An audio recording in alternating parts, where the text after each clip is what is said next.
I have now played 1,000 days in my forever world. It does not feel like I've played 1,000 days in this world so far. I feel like this time has gone by so quickly. But in today's video, I'm going to have a compilation of the last 500 days in this world. There's already a video on my channel of the first 500 days, so I'll throw that in the description down below if you haven't seen it yet. But I would start there if you're brand new here. Or you could just start with this one. I don't know. I don't control your actions. You can do whatever you want, Adrian. There's got to be at least one Adrian watching, right? I'm sorry if I freaked you out. I'm going to have a couple more links in the description as well, if you'd like to check any of those out. I'm going to have a world download link down there, so if you want to, look at this world yourself, feel free to download the world there. I'll also have a world tour video that I made linked in the description. So if you also just want to take a look at everything I've done, but maybe don't want to download the world yourself, you can go ahead and check out that video. Anyway, though, I hope you guys enjoy the movie that I put together for you. If you're using this to fall asleep, I hope you sleep well. Hope you have a good night's sleep.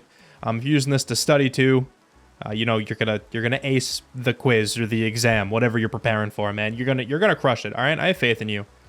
If you don't think anyone has faith in you, think again, because I do. Look at me. Look, and so does Walter. All right, Walter knows you're gonna pass.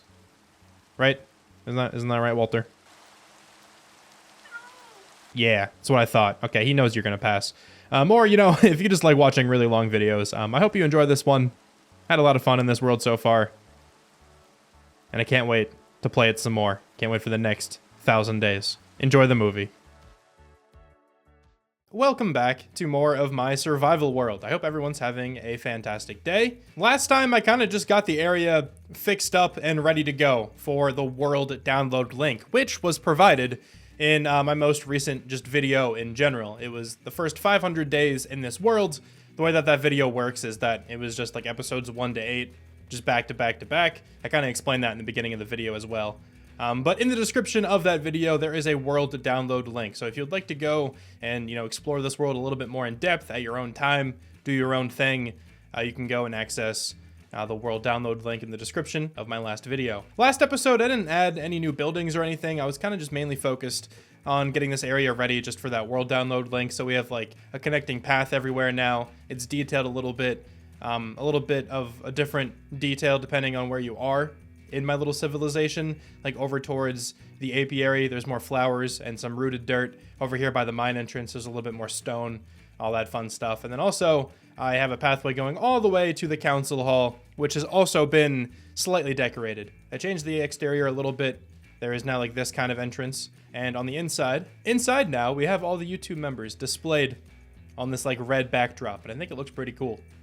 We have like 2 full walls completely done with YouTube members. I have to add a couple more as well here in a minute. And then we have 2 empty walls over here. And I can kind of just extend this back pretty much forever. I mean, this is a huge mountain, back this way. So I should be able to go in that direction for as long as I really need to. I will get to naming these YouTube members here very shortly, but there's a little bit I want to do first. So as you can see, I am level 30, and I would like to enchant something, but it's a little bit more complicated than that. I don't feel like running all the way up to the wizard tower to show you guys, but on my iron sword right now, I'm guaranteed looting 3. I would love to get that on a diamond sword, but the problem is I don't have any more diamonds. So I'm going to have to go mining again. So once again, we're going to start an episode off with a mining trip. I really hope I don't end up dying. That would be incredibly unfortunate. I do have all level 30 enchanted diamond armor on right now, though, so realistically, I shouldn't die. I'll try not to be too risky. I'm not going to go challenge a warden like I did a couple episodes ago. I think that would be dumb even with this armor. I'm going to head off in this direction, though. I haven't really been down here to mine too much. I went in here a little bit, but I kind of want to just keep going this way. I'm going to check out this cave down here. The council hall is like directly above me, like the floor of it, as you can see like here with the deep slate. So while I was carving this out, kind of unearthed this cave. And it looks like it might go down deeper over here. There's a lot of coal and stuff in these walls, but I don't really need that at the moment. I just want to see if I can get down to diamond level relatively quickly, though I will have to light this up because quite a big space, a lot of mobs, no bueno. And since I'm fighting this Enderman right now, I kind of want to go over a quick Enderman tip. If you didn't know this, if you stare at the Enderman like straight in the face, they won't charge you. Obviously, this is how you anger them, but if you just hold eye contact, they won't run at you. So if you're in like a tough situation, you don't have like good armor or a shield or anything, and you accidentally like aggro an Enderman, staring at them straight in the face could definitely help. That could be useful in pretty specific situations, but good to know. I do want to get to some more questions here as well. Answer like 5 or so more. But let me kind of get down to a good spot first, and then I'll work on that, because answering questions while I'm running around here might not be the best idea. It'll take a little bit of my focus away. That's kind of all it takes to die to a creeper, you know? That's an ancient city over there.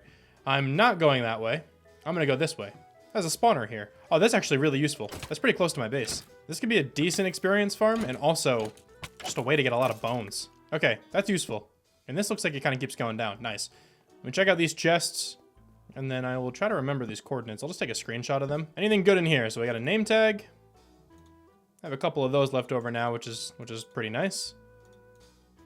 Honestly, don't care about the redstone or the wheat or the saddle, if I'm being honest here. Not great chests, but at least we have a spawner. I'm really only here to find diamonds at the moment. Oh, there's another spawner. That's cool. I'm only here to find diamonds at the moment, I'm not gonna lie. I'm kind of passing up everything else. I got a couple music discs, got 2 cat music discs. Always take some cat. Lure 2, not great. Though I think, what do I have on my fishing rod now? I think I have lure 3, so I don't actually think I need this at all. I'll still take it, whatever. There's no harm. And that keeps getting spooky. Okay, so we're gonna turn back. I'm gonna play this as smart as I possibly can. I'm not taking any risks, dude. I'm so tired of dying and losing all my stuff. So I'm gonna hopefully play this as smart as possible. Though sometimes your boy's a little stupid. But aren't we all, you know? Aren't we all just a little stupid sometimes? That's spooky again. I'm turning around. I'm not, not even getting close. Okay, I think I'm in a pretty good spot though where I can start answering some questions finally. First question here is from Drew.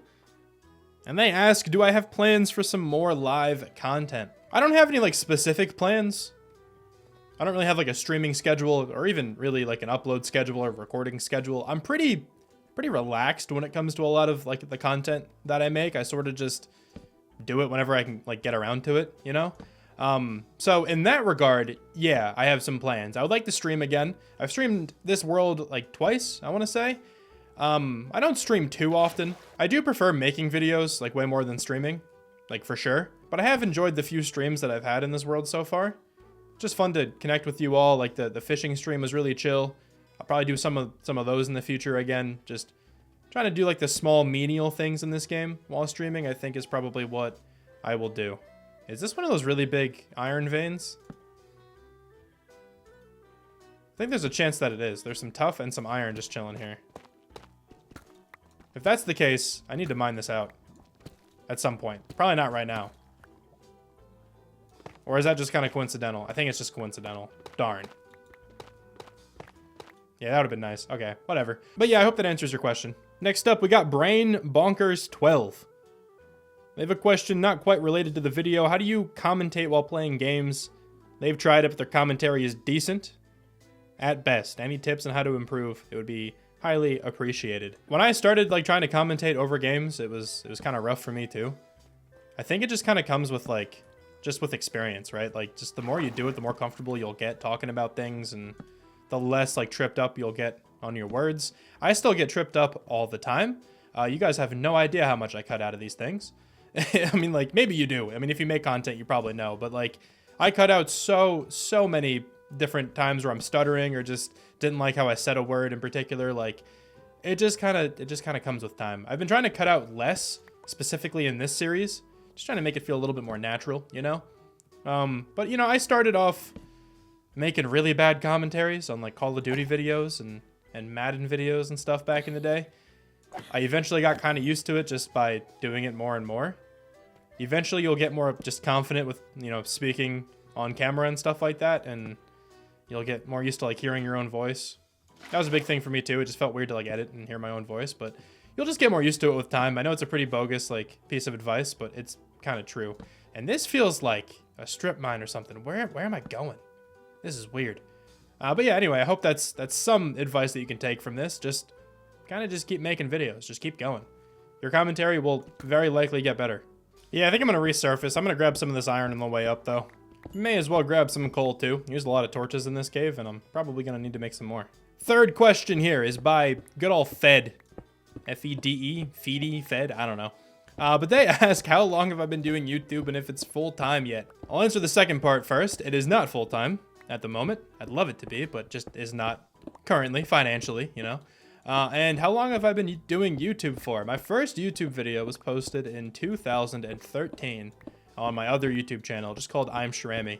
That's the one where I mainly uploaded Madden, but I kind of said this earlier, but I started with Call of Duty. That was the first game franchise I ever uploaded. I played a whole lot of COD growing up. Got pretty good at it too, not gonna lie. And like pretty much everyone else who tried to get into YouTube around the same time I did, I just kind of followed the trend of uploading Call of Duty videos. A lot of them are very bad. Many of them have been taken down by me. They're quite bad videos, but they're still really funny to look back on to me. Some of these videos I still watch with my friends, my IRL friends to this day, because, you know, they're featured in them and just kind of like really funny videos to look back on just because of how bad they are. So if you want to check those out, I mean, they're on my original channel, I'm Shrami. But I uploaded COD for a couple years, and then I took like a year break, a year and a half or so, like my freshman year of college. I took kind of completely off, and then I was able to start recording again and uploading again. I want to say my sophomore year, I think. That was when I kind of transitioned into Madden, got a little bit of, you know, popularity on that. I got a shout out from Bangle, if anyone watches Madden. They might know who Bangle is, good old Gene Dangus. Got a shout out from him. Still massively appreciate that. He was like the reason why I got any kind of traction on that game. That was really fun while it lasted. That kind of just grew old to me though, and then, you know, switched over to Minecraft. I know you didn't ask for like my career path here on YouTube, but figured I would give some more information. Thank you very much though for the question. And quickly, before I go back to any other caves, I'm going to enchant a diamond sword. I got 2 diamonds, so I can make one. That's actually all the questions that I had remaining on that episode. Look at me, I got through them all. So that means you can leave questions down below on this video, and I can continue doing these Q&A segments if I get enough. But thank you everyone for the questions. I hope I answered them sufficiently enough. I am still going to continue mining though. The interior of this building definitely needs to be worked on at some point too. I don't know when I want to do that. I just kind of don't want to at the moment. Please be looting 3. Oh, yes, it is. That is huge.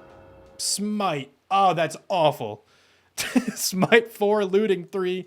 I'll keep it for the looting, but man, that's tragic. Whatever. I'm going to continue hitting the caves. I do want to find just some more diamonds and stuff in general. And then once I get back, I will name all the YouTube members, and I will also name our 2 new friends. Well, they're not really friends. They'd hurt me if given the opportunity.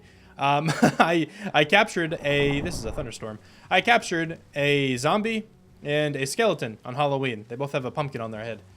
And I asked last time for name suggestions. I got a whole bunch in the comments, so I'll pick a couple of those. Yeah, I'm not gonna lie. I entirely forget to name the zombie and the skeleton right after I go caving. I remember near the end of the episode, but something kind of interesting happens then, and you know, I won't spoil it now. Hey, look at this smite, actually working. I can one-shot zombies. That's pretty decent. Really loud thunder though. Jeez. Water bucket clutch. I'm the best. Yeah, I'm so good at this game. Can I one-shot skeletons too? I can. Oh, there's a big cave. This is gonna get overwhelming pretty quick. Okay, let me just try to beeline it down to deep slate level. That's the plan. Hi, creepers. Hello. How's it going? Hey, hi. How you doing? Oh god, I gotta jump. I landed that one. Under pressure, I'm better. Oh, this is looking promising. This is looking nice and promising. Also quite dangerous. There's diamonds right here. Sweet. There's also more diamonds over there and over there. Awesome. Wait, that really only gave me 3 diamonds? Man, I need Fortune 3 bad. All right, here. If I see 6 diamonds after this, I'm going to be so upset. All right. That wasn't that bad. That gave me 5. I'm just not cool enough to make that jump, I guess. Oh, it's a trial chamber. Wait, that's awesome. I actually wanted to try to find one of these soon. So that is sick. Yeah, I'll definitely be coming back to this area sometime in the future. Trial chambers are an incredible source of copper. And honestly, like, diamonds and stuff, too. If you break the pots, you can get, like, diamond blocks and stuff. It's actually pretty cool. I'm gonna take a really small peek in. Just to see what it's looking like. Oh, it's this room here. Okay. It's the breeze room.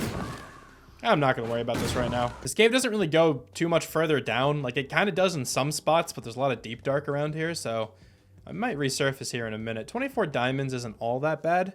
I just decided here to resurface with my 24 diamonds. That's not too many, but it's more than enough to, you know, repair my tools a little bit and make anything else that I would need to make at the moment. I do think the next time I need diamonds, I'm probably just going to strip mine for them.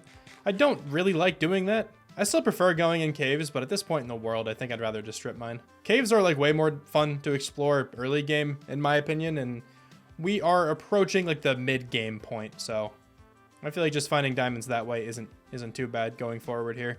That means I will have to finish off the mining building and actually make it completely functional, but obviously I don't mind doing that at all. I'm gonna make 3 things at the moment right now. I'm gonna make some boots, a sword, and a pickaxe. And I think I'll also disenchant my helmet and my chest piece. Because I really want unbreaking on those. They're actually breaking fairly quickly, especially the chest piece, because there's no unbreaking on it and it has thorns. So let me go ahead and disenchant those really quickly. And now let's see what I want my next enchant to be. Nothing seems good right now, so I think I'm just going to roll like a pickaxe or something. Let's see what we get. Just efficiency 4. I'm going to disenchant that. We do get prot 4 in the chest piece next. I'll probably take that. I do think I'm also going to finally combine these bows together to make a really good bow. So power 5, punch 2, unbreaking 3. And I also have an infinity book at home. Yeah, I'm going to do that. So I have a really good bow now. So that's super nice. Like, finally. It's taken me so long to do that. Here's my infinity book. Cool. I'm going to put that onto the bow. And then I'll actually start taking this thing around with me everywhere. Power 5, punch 2, unbreaking 3, and infinity. I do have 6 more YouTube members to name, and I am level 5. So I think I'm just going to fish for a little while. Gain some experience that way. Because there's actually a couple other things I would like to do. Like, I want to repair my shovel and maybe some of my armor. Probably not some of my armor. I don't really want to repair unenchanted diamond armor, but my shovel for sure. I want to probably combine this with just like a regular shovel. And then probably my pickaxe as well. Let's go to this lily pad over here, next to my boys Bjorn and Rut. I have an hour and 28 minutes until my girlfriend gets home from work. I think I honestly might just fish that whole hour and 28 minutes, I'm not gonna lie. So I'll see you guys when I either catch something cool, or if I get incredibly unlucky, I'll just see you guys in like an hour and a half. There's another really good book. Efficiency 4, Knockback 2, Bane of Arthropods. I don't really care about the top 2, but Efficiency 4, it's not bad at all. I also got this book earlier, Looting 2, Respiration 3. The Respiration's cool, I guess, but nothing crazy there. And I suppose that Looting 2 could be pretty decent. Like, let's say I enchant a sword, or just find a really, really good sword that only has Looting 2 on it, then that would kind of make it perfect, you know? Still no mending book, but I'm definitely trying. This is gonna be the last thing I reel in. I can smell it. I can feel it. This is a mending book. Mending book. Mending book. Nope, that's a fish. Unfortunate, no mending book. But still, I'm level 24 now. That should be more than enough to name all of the recent YouTube members and also to heal up my tools a little bit. I didn't point this out when I caught it, but I did get another pretty ridiculous bow. Power 4, unbreaking 3. I have a bunch of really good bows, though it doesn't matter at all because, you know, I just got, like, this god bow. Still, though, kind of cool to point out. Allow me to introduce the new YouTube members. We have Seaburn40, Acacia Trapdoor. We have Shay Davis. We have Brownie345.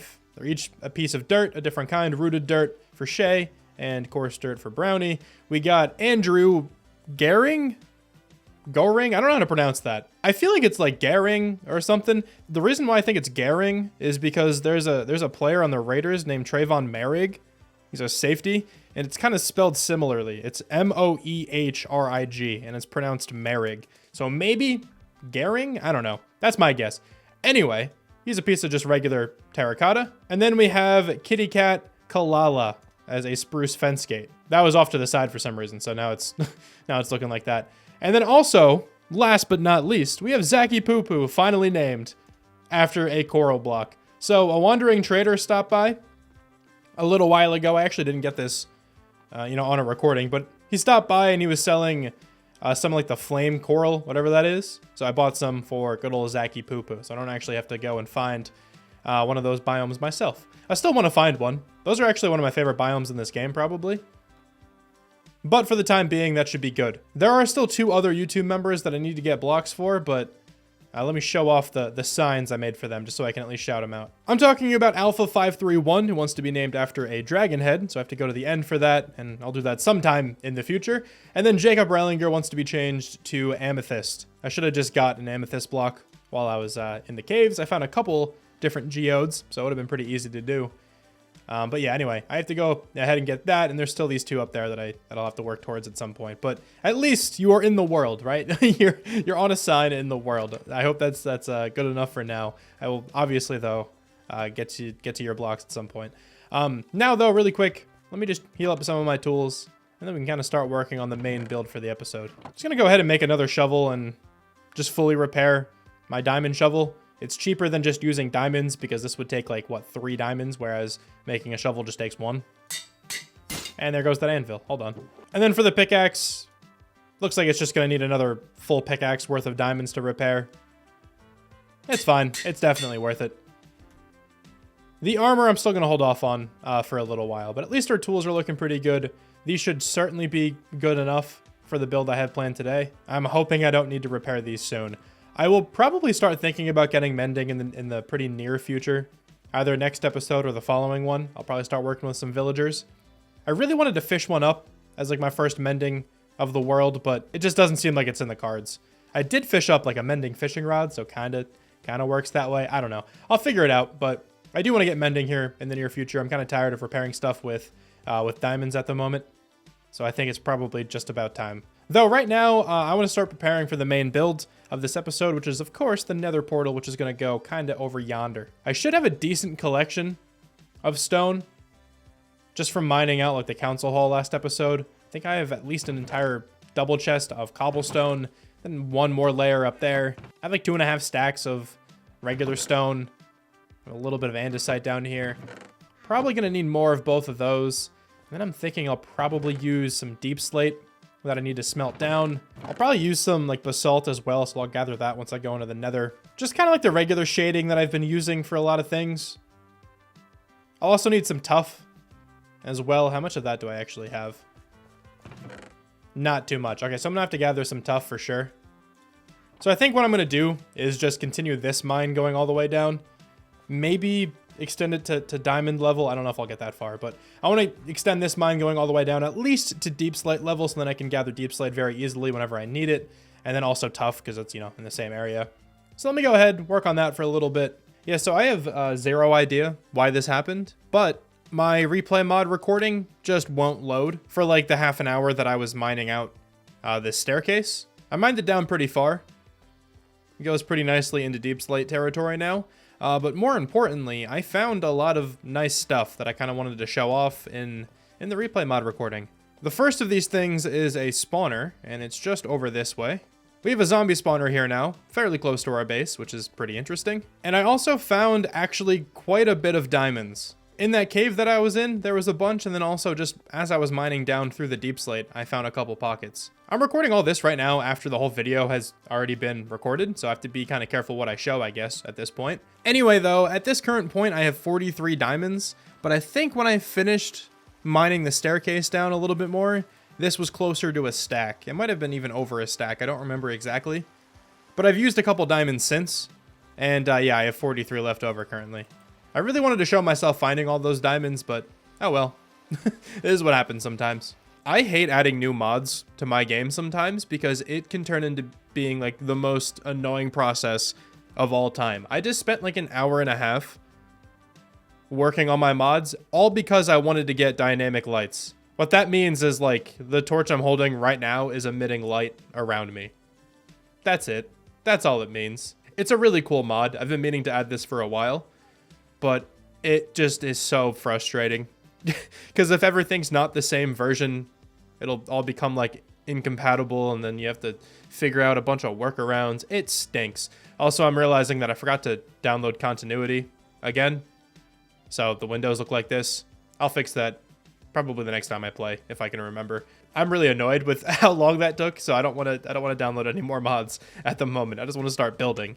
But yeah, as you can see, like when I'm running around, it's actually lighting up the area around me. This is just a nice like quality of life mod, especially if I'm in caves and it's pretty dark. I can just pull a torch out and you guys can at least see what I'm looking at a little bit. I've wanted to have this for a while, like I said. I just haven't gotten around to it just because of how annoying it can be just adding new mods. Anyway, I'm back here and I gathered a lot of materials. So I have over a stack of obsidian. I hope that's enough for the portal I want to build. I honestly don't know how big just like the base portal is going to be, but over a stack should hopefully be enough. I also have a whole bunch of stones. I mean, I don't really need any more cobblestone. I didn't really actually gather any of that. I dug a lot of this out though. I don't want to go all the way down. Yeah, I don't want to go all the way down. But I got through to deep slate level. And I don't even know, maybe like -30 something down there at the deepest point. So I can mine deep slate in massive excess. I can mine a lot of tuff. That's what I spent a lot of time doing. So we have a decent amount of cobbled deep slate. I did smelt down a lot of it too.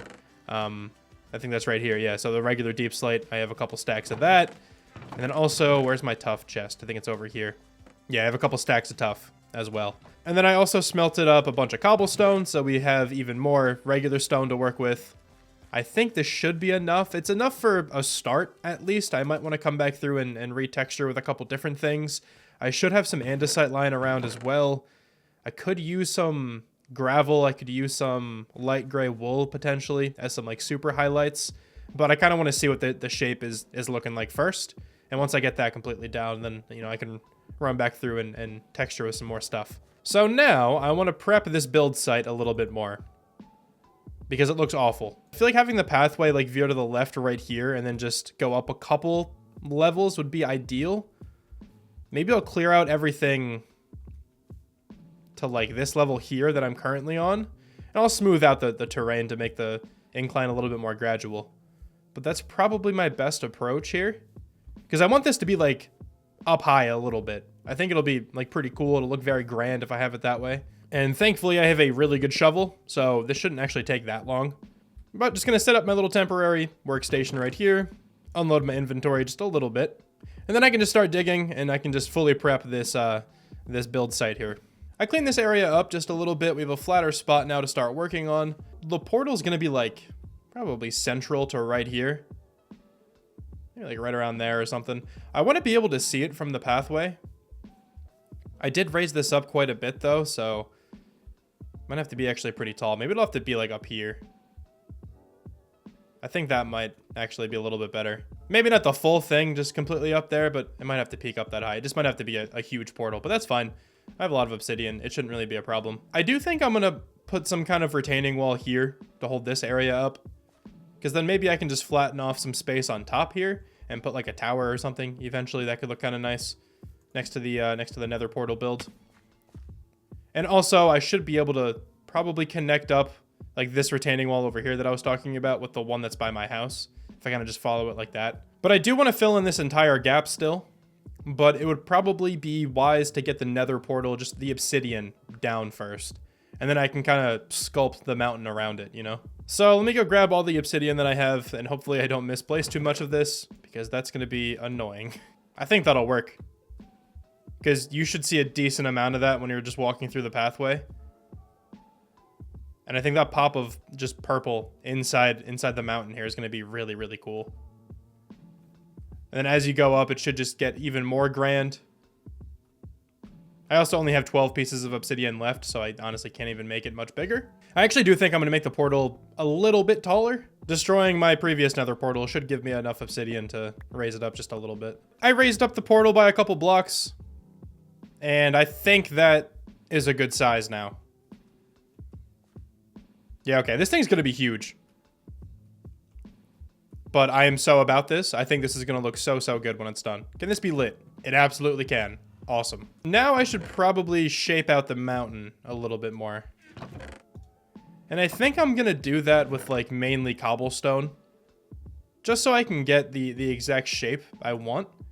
And then I'll run back through and texture everything. So just in my stone storage here, let me grab up pretty much all the cobblestone I can fit into my inventory, I think. This is going to take a lot. Probably not this much, but it's going to take quite a bit of cobblestone. And I think I would be horrible at trying to commentate through this. So I'll work for a little while, try to figure out what kind of shape I like, and then I'll be back to explain my thought process. I think I have a shape that I am mostly comfortable with for now. The main goal of putting down all this cobblestone was kind of just to like cover up the nether portal. Like I don't want to see any of the obsidian really. I mean, I'll still see it over here, but you kind of can't really avoid that. I can move it back a block, but I kind of don't want to do that. Maybe I'll just put more cobblestone here. I'm not sure yet, but it's mostly hidden. You won't really see the obsidian too much unless you really look for it. And I also wanted to have a bunch of sections hanging down here from the top. Obviously, we're going to texture this a lot, and it's going to look way better than, you know, just all this cobblestone. Could probably have some leaves kind of trickling down. Doesn't make too much sense, honestly, considering this is a snowy mountain, but it doesn't really matter that much. I think the shape is looking pretty good. Definitely some, like, finer touches need to be put in. I do have these little, like, pockets that go back pretty far, and I'm excited to detail these, because I'm going to put a whole bunch of, like, deep slate in the middle there and basalt and stuff. And then I think that's going to really, really darken up those spots, and it's going to look really cool. There's kind of another one back here. I can even push this back a little bit further. I have a little bit of depth to work with over here as well. It's going to sell like the cliff kind of overhanging effect that I'm going for. I think this build's going to be a good one, man. I'm excited to continue going here. Quick intermission here with the build. I want to see if I can get up to level 30 by destroying these furnaces. I feel like I haven't done it in a little while, so let's see what I get. I can absolutely get up to level 30, and I only mined 3 of them. Sweet, let me go enchant something, and then I'll see if I can get back up here again. I have prot 4 on something now, right? Yeah, on the chest piece, and also the helmet. I'll do the chest piece. Just prot 4 is a little bit unfortunate, but it's alright. Back up to level 30 once more, and I actually have 2 more furnaces that I can mine, so I'll be pretty close after mining those once I enchant something else here. Unbreaking 3 in the chest plate, I'm just going to take. Okay, so prot 4 and unbreaking 3 we can get just by combining those 2, which is certainly not that bad. Let's check a couple more things once more. Prot 4 in the boots, but I already have that, right? I do. I'm really just looking for feather falling there. Prot 4 in the helmet, so we can get a full set of prot 4 armor, which is really nice. And we may as well check a book. Sharpness 3. No. Just gonna commit to prot 4 on the helmet here. It's only prot 4.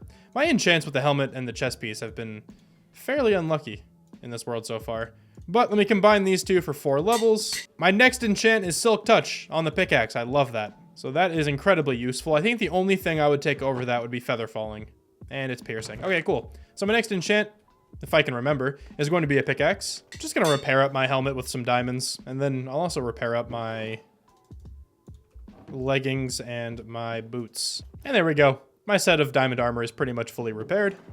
Who needs mending? So anyway, with that distraction kind of out of the way now, I'm gonna go through and start texturing up some of this stone. I need to go grab my deep slate. I forgot about that. But let me show you the techniques I'm gonna be using. It'll be very similar to what we've been using in this world so far with the retaining walls, but I'll kind of just texture up a few like small spots of this mountain, and then I can kind of just extrapolate that throughout the whole build. I'm gonna start with this section over here on the left that is very dark. And this is where I'm definitely going to throw in some of this deep slate and the basalt and whatnot. So the darkest block I'm going to use is this basalt. Every block here that is touching this basalt, I'm going to sprinkle in some deep slate. And then the blocks that are touching the deep slate will just be some regular tuff.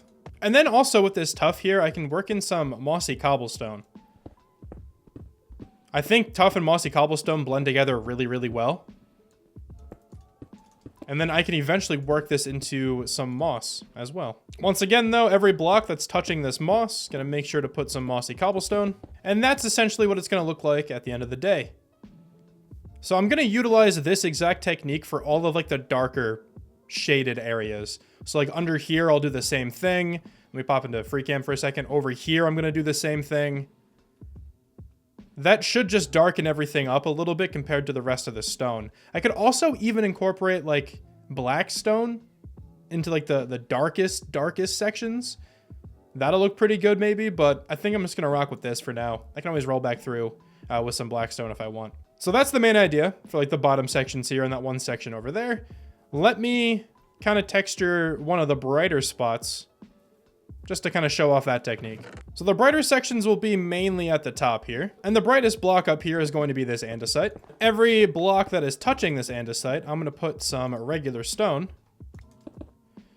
A lot of this will be covered up with snow, but it'll be fine. And then I kind of already have this set up, but every block that's touching this stone, I'm going to put cobblestone. And it's a pretty small patch, but that's what it's going to look like. As I pop back here, you can kind of see that the andesite is just a slight shade lighter than the stone. It acts as a very subtle highlight, but I really like it. So those are the main two techniques I'm going to be using all over this place. So let me run through and do this everywhere, and then I'll be back to detail this thing even more. This build is in a pretty cool spot right now.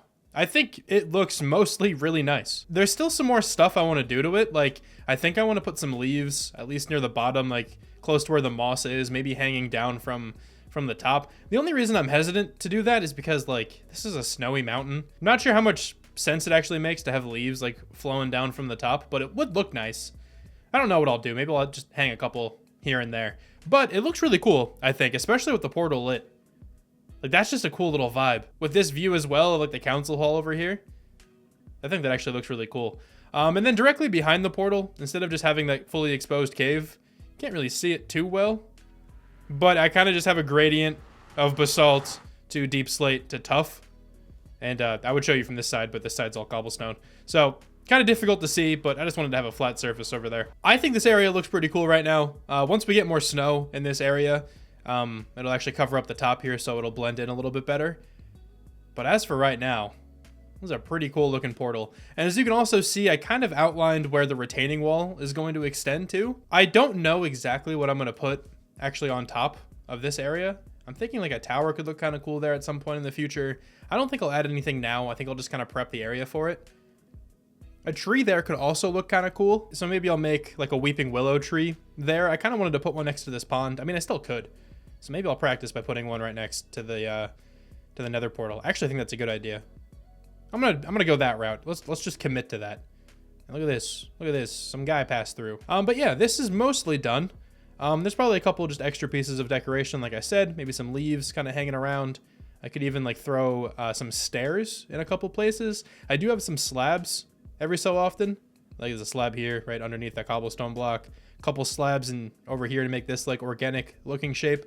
But there's no stairs. I only went through with slabs and full blocks. Let me actually begin by throwing in some stairs. I don't want to go like overkill with it, but I think a couple here and there will be definitely useful. I may run back through again and throw in some walls too.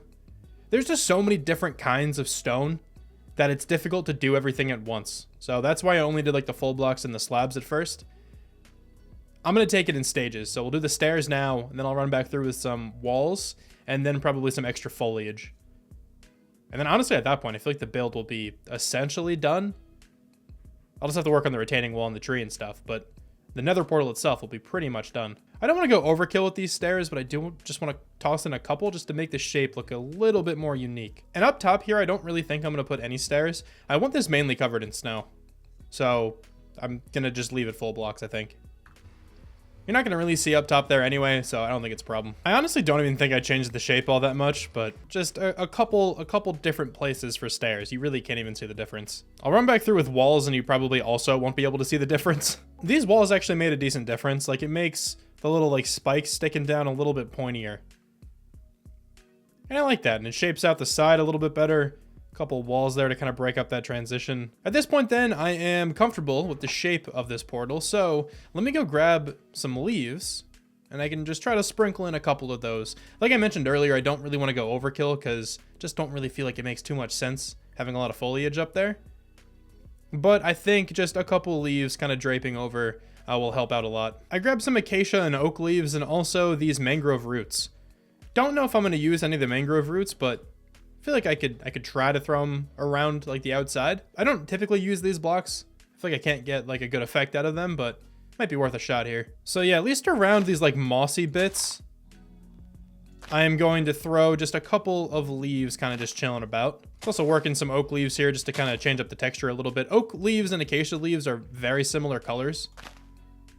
The texture is just a tad different, so gonna work in some of these. And maybe like under here more, I can get some of these like mangrove roots kind of chilling.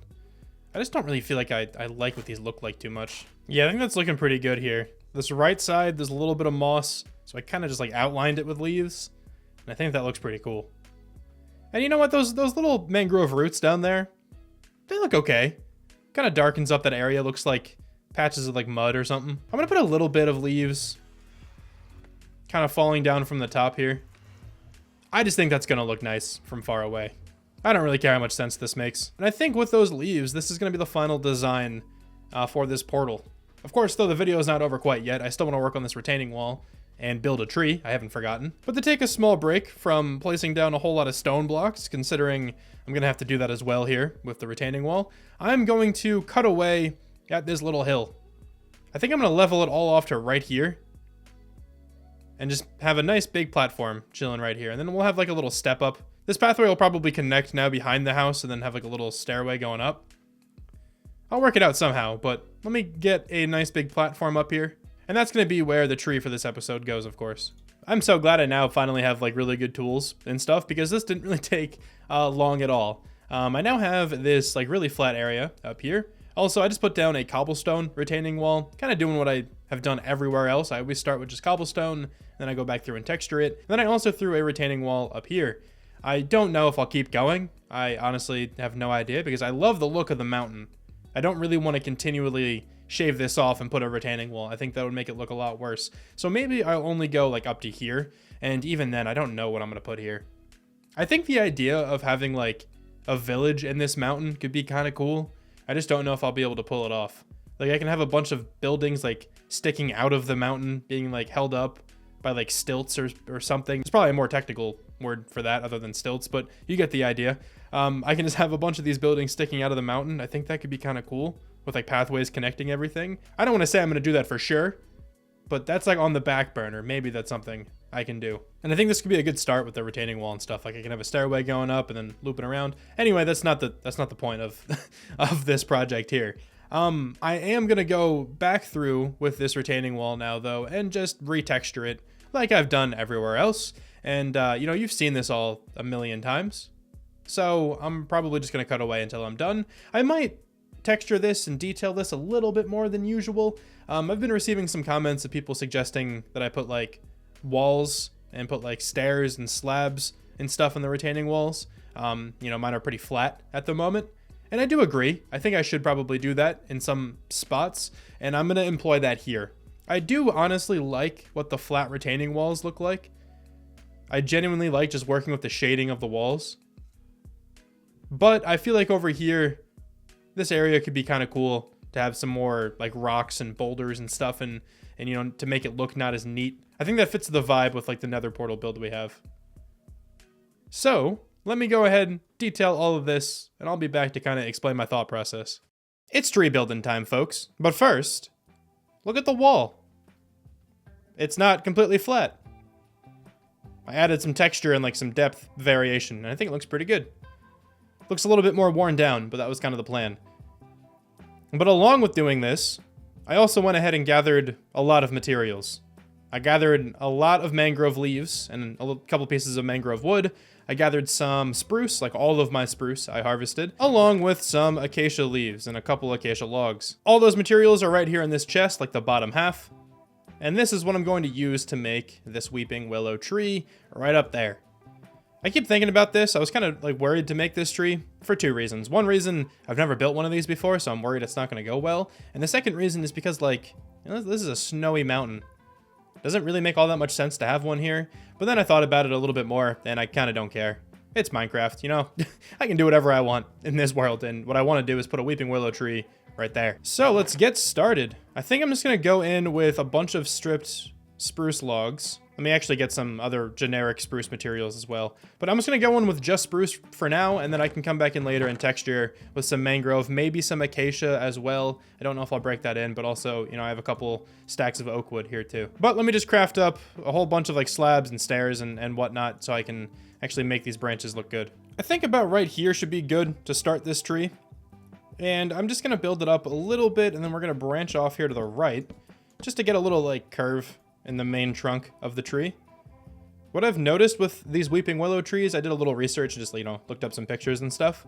They typically have just like a main trunk going all throughout the tree, and then just off of this, they just have a ton of branches that like swoop down in like a very exaggerated way, you know? I'm going to try to get that here in Minecraft as best as I can. But we'll do like a small curve, something like that.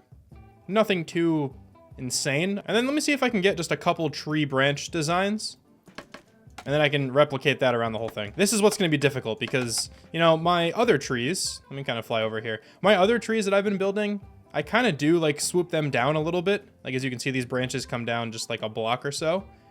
But with these weeping willow trees, they're so much more exaggerated with how far they actually curve down. So it might be a little bit difficult to translate this here in the game, but let's see if I can get it done. I'm just going to start with a branch that's going in, you know, just one of the cardinal directions. And once I get this kind of shape down, I could very easily make a diagonal. All right, let me step back. What does this look like? You know, that actually looks pretty good. I feel like that swoops down pretty far there at the end. And I like the trap door like this as like the final little angle down. There's also a lot of zombie piglins in here. Whatever, they can hang out. I like this though. I think that looks good. I don't want to keep it just completely in this direction though, so let me start making it a little bit diagonal here. And the best way to do this is actually said in Mr. Matt Ranger's video on like making oak trees. The best way to like get a good diagonal branch is just to make it completely straight first. And then just whenever you want to come over, build the whole thing right next to it again. So for example, this block right here, I'm going to just reconstruct the entire thing from this point on. Then you just have to go through and destroy the original part of the branch. And then once you do that, as you can see, the branch gets a little bit more diagonal. So I'm going to go ahead and do this just a couple times just to make this branch look a little bit more unique. And I also need to remember to add the trapdoor on the bottom. It's just kind of hard to do that from up here. And then that is what the final design is going to look like for this branch. As you can see, it's the same exact pattern I had when it was completely straight, just now it's angled over here. So I like this. I think this actually swoops down pretty low. Let me do this a few more times on this tree. And then we can start throwing on the leaves. And I'm kind of starting to think that maybe the trunk of this tree isn't big enough. That shouldn't be a problem though. I could very easily fix that. I just have to throw in some more spruce. Yeah, I think that height's gonna be a little bit better. This is gonna be a big tree, but that's fine. All right, so that's gonna be the basic idea here for these branches. Let me go around now and put these everywhere. Then I'll be back when I start throwing the leaves on. I think this was like the most brain power I've ever used in making one of these trees. Dude, it took me a while to get all these branches in place, but I actually really like what this tree looks like without any leaves on it. And I feel like that's a good sign, right? I feel like that's a good sign of a tree. But now I do have to throw the leaves on, and I'll probably come back through and add some more spruce details at some point. But as you can see, most of the branches kind of follow the same pattern. Some of them like arch up more than others. And also I have a couple like really tiny guys just sprinkled around every so often just to kind of fill out some of the bare sections. I'll probably go back through and add just more of those, but that'll be after the leaves get put on. So let me go grab all the leaves that I have. And I'm deciding to use mangrove in this. Hopefully this won't be a mistake. I actually had leaves on me, I didn't even realize. But I'm deciding to use mangrove and acacia. My plan is to have the mangrove like on the bottom and then the acacia on the top as a very, very subtle highlight. They are essentially the same color, I'm not even gonna lie, but this is just a tad bit darker. I could go with like an extreme highlight, maybe all the way at the top I'll do that, because this is actually a really big tree. I wasn't anticipating to make this tree this big, but I can go through with like some of the azalea leaves or something, maybe sprinkle those in on the top. I'll do that later as well. This is gonna be frustrating as well. And this is probably also going to take a lot of brain power, but I'm going to follow like the same structure that I've followed with every tree so far. And that is just getting a whole bunch of leaves on the ends of the branches and then working my way up. I will obviously come back through then and, you know, drape these leaves down really far. That's like the whole point of this kind of tree. But getting just like a clump of leaves at the end of every branch will just be a good start for now. The first stage of the leaves is now complete for the most part. I think I missed like the small branches down here, but whatever. I'll get to those at the end. Yeah, so I kind of just went to the ends, put some leaves on, tried to get the mangrove at the bottom and the acacia near the top here. Obviously I need way more leaves than this, but I'm just gonna work on like 2 of these branches, I think, on video with you guys right now, and then I can kind of just cut away to the rest. Yeah, I'm gonna work on these 2 branches just right here.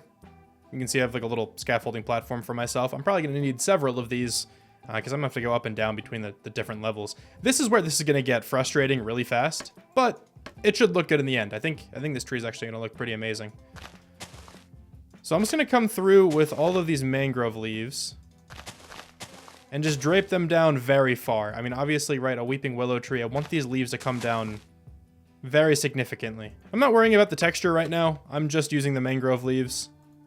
I will run back through though and obviously throw in the acacia and whatnot. I just really want to get the shape like completely down. And I think I'm gonna have to go underneath my scaffolding here. So hold on, let me destroy this whole platform and remake it. This is what I was talking about.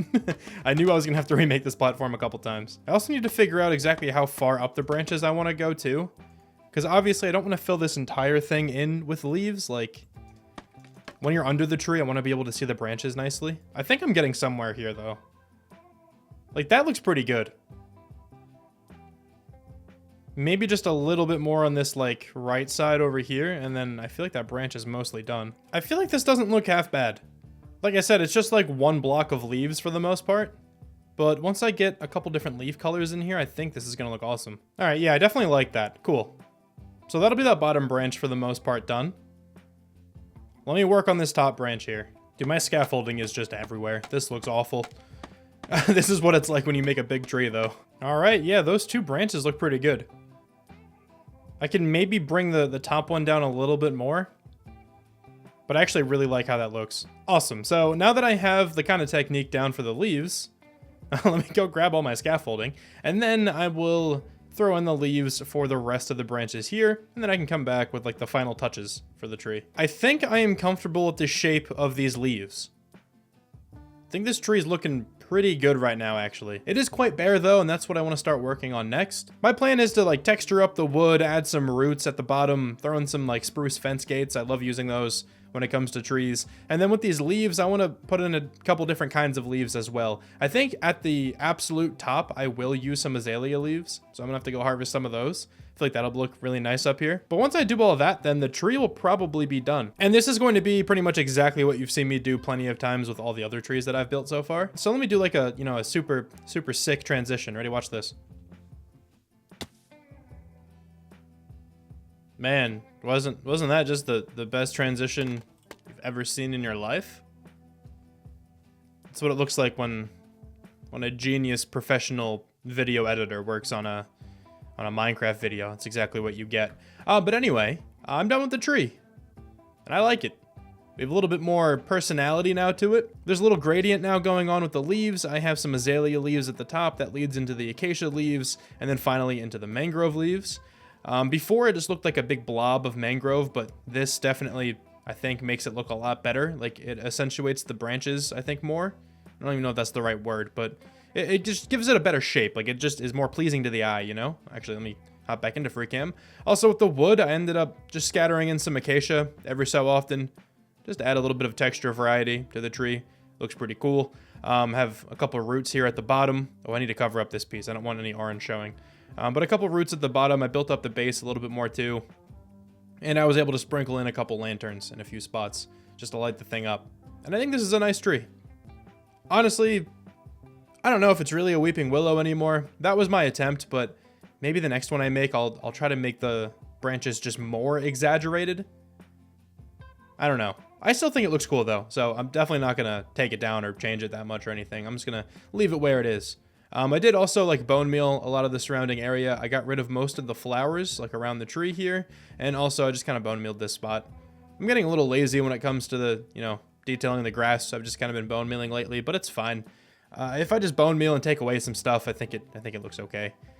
I do want to go through one of these days and like hand place a lot of grass, but that's something I don't really want to do right now. I mean, I'll do it eventually. I also have a little pathway now connecting up to the Nether portal, and then a pathway walking all the way over to the tree. So I think that's going to be the completed build then for this episode. But there is one thing I still have to do before we end. I completely forgot while recording this video that I asked for name suggestions last time for the skeleton that's over here. It's underneath that dirt pillar right there.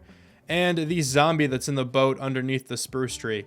I asked for name suggestions last time. They each have a pumpkin on their head. I got them while I was playing on Halloween the one day. So let me go ahead and choose two names for our two, like, foe/friends. And this is also a great segue. There's 3 dogs now. I kind of accidentally bred up Mangrove Swamp and Phantom. I was just trying to give them some steak because they looked at me like this. They looked so hungry. So I just kind of gave them each a piece of steak and they bred up, and now we have another pup. So, I need names for the 3rd pup, for Phantom and Mangrove's offspring. But let me grab a couple name tags. Where did I put those? There we go. Okay. Let me grab 2 name tags and let me grab 2. Okay, what?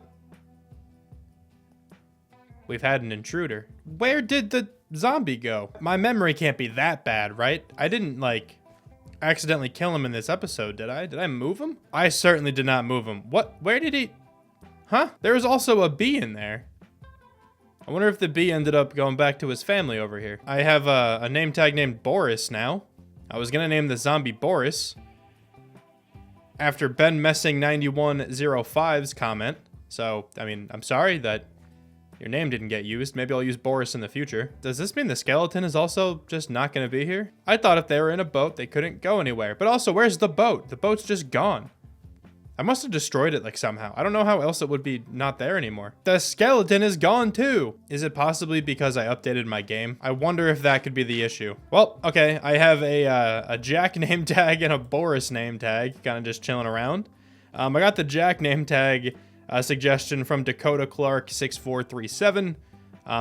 Once again, I'm sorry that I didn't use your name. Instead of ending on that somber note, I'm gonna throw on some shaders and walk around the area a little bit, and also look at the brand new build for today, just so you guys can kind of see the area in its full glory.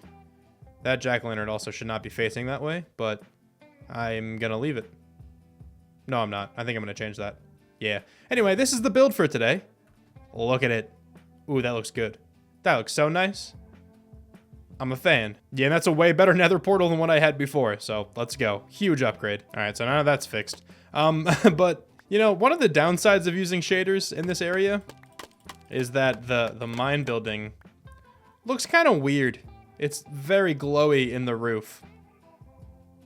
So I'm kind of happy that I don't use shaders that often, because it looks incredibly strange. But this area looks really cool at nighttime, man. I love the nighttime vibe with shaders on, with the lights in the sky. It's so pretty. But our area is definitely coming along really nicely, dude. And I like that I'm, you know, continuing to expand down this way. We have a nice big tree now on the horizon over here. I can't wait to fill up this entire valley. But thank you so much for watching this video. I really hope you guys enjoyed this one. And I will talk to you soon. Bye. Hey. How's it going? You right there. You, Jonathan. Watching this video right now? I hope you have a great day, man. Everyone else, I hope you have a terrible day. No, of course I'm joking. But welcome back to some more of my survival world. It's been a little bit. Allow me to explain. As I'm sure almost all of you know, I recently started a new job at the beginning of November. I'm still kind of getting used to that, so, you know, I'm still trying to get used to my new schedule, new hours, trying to find free time, all that fun stuff. But, you know, I'm slowly getting there. Definitely way more used to the job now than I was, like, earlier in November, so that shouldn't be too much of a factor going forward now. But other than that, I went up to Penn State a couple weeks ago, and I left Penn State with a fiance now. So that's awesome. That's pretty cool. A good bit of planning went into that, so that's where some of my time went over here these last couple of weeks. But thank you to everyone who liked the tweet that I posted the day that it happened. I'm super excited.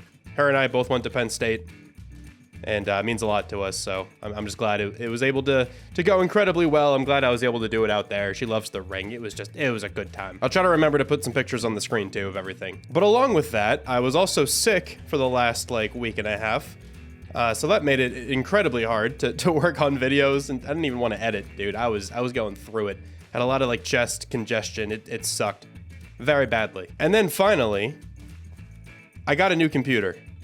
I just built it over the weekend with my friend Andrew, and this thing is a tank. Let me open up F3 for a second. I have 500 frames sometimes. This thing's insane. Hold on, let me just pop on some shaders. And with shaders, dude, I'm still over 200 frames at like 29 render distance or something. This computer is ridiculous. I am worried though that it didn't save all of my data when I like transferred over the world, because as you can see, I have to destroy a tree in like the upper right corner there. I hope it didn't like reset all my achievements or my advancements or whatever. It doesn't look like it, so that's good.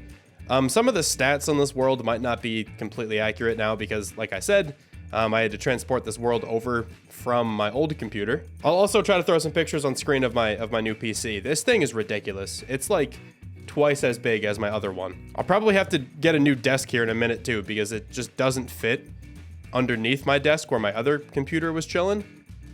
This thing is a mammoth. But honestly, I only really have you all to thank for this. I'm so happy that I'm able to get a new computer and hopefully just, you know, up the quality of videos for you guys at least a little bit here. You know, if this series hadn't taken off as well as it did, if my channel wasn't growing as much as it was, probably wouldn't have been able to get a beefy computer like this. So honestly, thank you all so much. This thing is insane. I think that's about everything that I have going on at the moment. Those are the reasons why, you know, it's taken me, I don't even know how long, like a month maybe since the last episode was posted. Maybe more than that by the time I get to editing this. But it's been a little while. It's been a minute. Last episode, though, we did work on this Nether portal over here.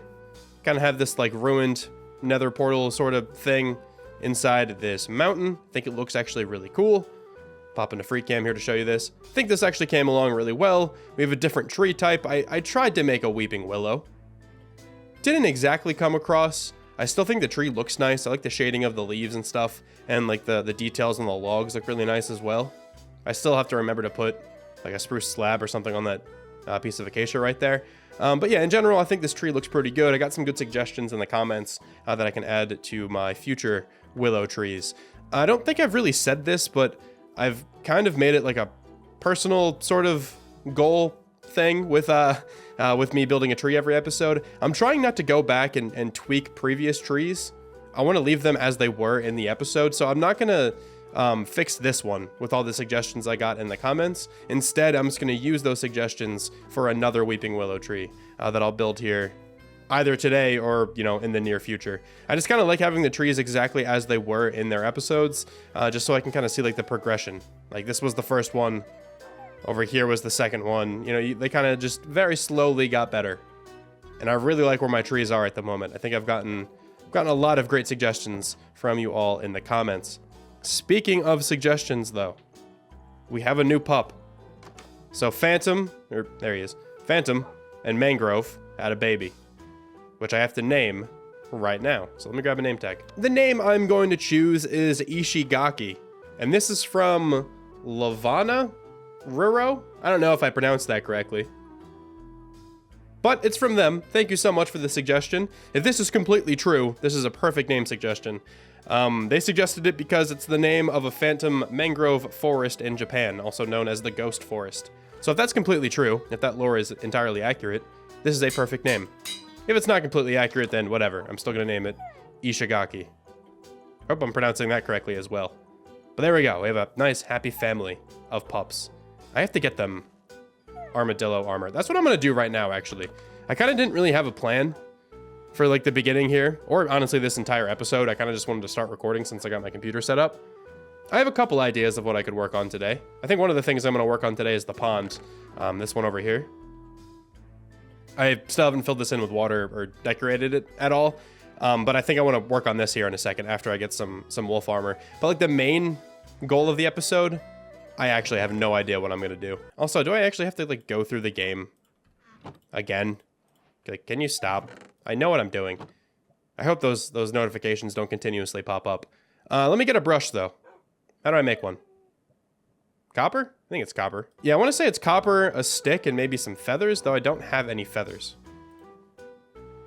You know, I befriended a couple chickens so early in this world that I kind of feel bad killing any more. Oh, what a snipe from your boy. Also, this idiot's getting 360'd. Ready? I have no idea if I killed the skeleton or not, but I'm just going to say I did. I'm already completely all over the place in this episode, so before I get any wolf armor, let me actually name the YouTube members. I got to get into a habit of actually doing this like right away. It has honestly been so long since I've named any YouTube members that I have to go back and check where I left off. So I'm going to use this time walking down to the council hall to kind of talk about the YouTube membership in general, because I've gotten a lot of comments about it lately. So, if you would like to be named a block in this world and displayed up on an invisible item frame in this building right here, you can go ahead and click the link in the description and become a Shram-a-lamb. I think it's $2 a month, $1.99 a month, $2.99 a month, something like that. I've been asked before if it's free. It is not free. It is a monthly fee, but you will be cemented in this world forever. You can also choose the block. I don't know if there's a good way of like doing that, like just integrating that into YouTube. If I could, you know, do some more work behind the scenes and when you sign up, you can pick it. I don't know if there's a way to do that. So what I've been doing is just taking suggestions from the comments. So if you become a Shram-a-lam, you can tell in the comments, you'll have like a little thing next to your name, a little emblem. So if you tell me that you want to be named a specific block, I will do my best to get that block for you. I will say though that if it's a block that I can only get like a finite number of, like a limited number of, like the dragon egg or something, I won't be picking those blocks. So just make it a block that I can just go mine in the game or something. All right, I know where I am now. We're good. I have 6 new YouTube members to introduce. So everyone welcome Alpha, Shalom Sims, Totality, which I will actually come back to in a second, Bo Daddy, _Camry, and Hunter's Ghoul to the membership hall. You guys look beautiful on the wall. So with Totality here, they actually asked to be a piece of crying obsidian. I don't have any crying obsidian at the moment. I have to go find a ruined portal for that.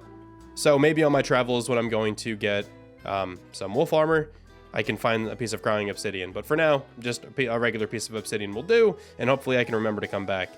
And I have to change 2 other blocks. So, Kitty Cat Kilala, right here. Instead of a spruce fence gate, you are now a piece of cherry leaf. And last but certainly not least, T. Riddler, who is Shay Davis. I think is this piece of rooted dirt up here, right? Yes. Bang. All right, there we go. Hopefully I got everybody. If I missed anyone, please let me know. And also, I guess I can actually use these blocks by just placing them down, breaking them, and now they're not named anymore. I literally always forget to turn my clouds back on. I turn them off whenever I have shaders on because shaders just has clouds, like, automatically. So I always turn these, like, the better clouds off. Always forget to turn those bad boys back on. But now, let me get prepared. I just stripped that piece of wood. Did not mean to do that.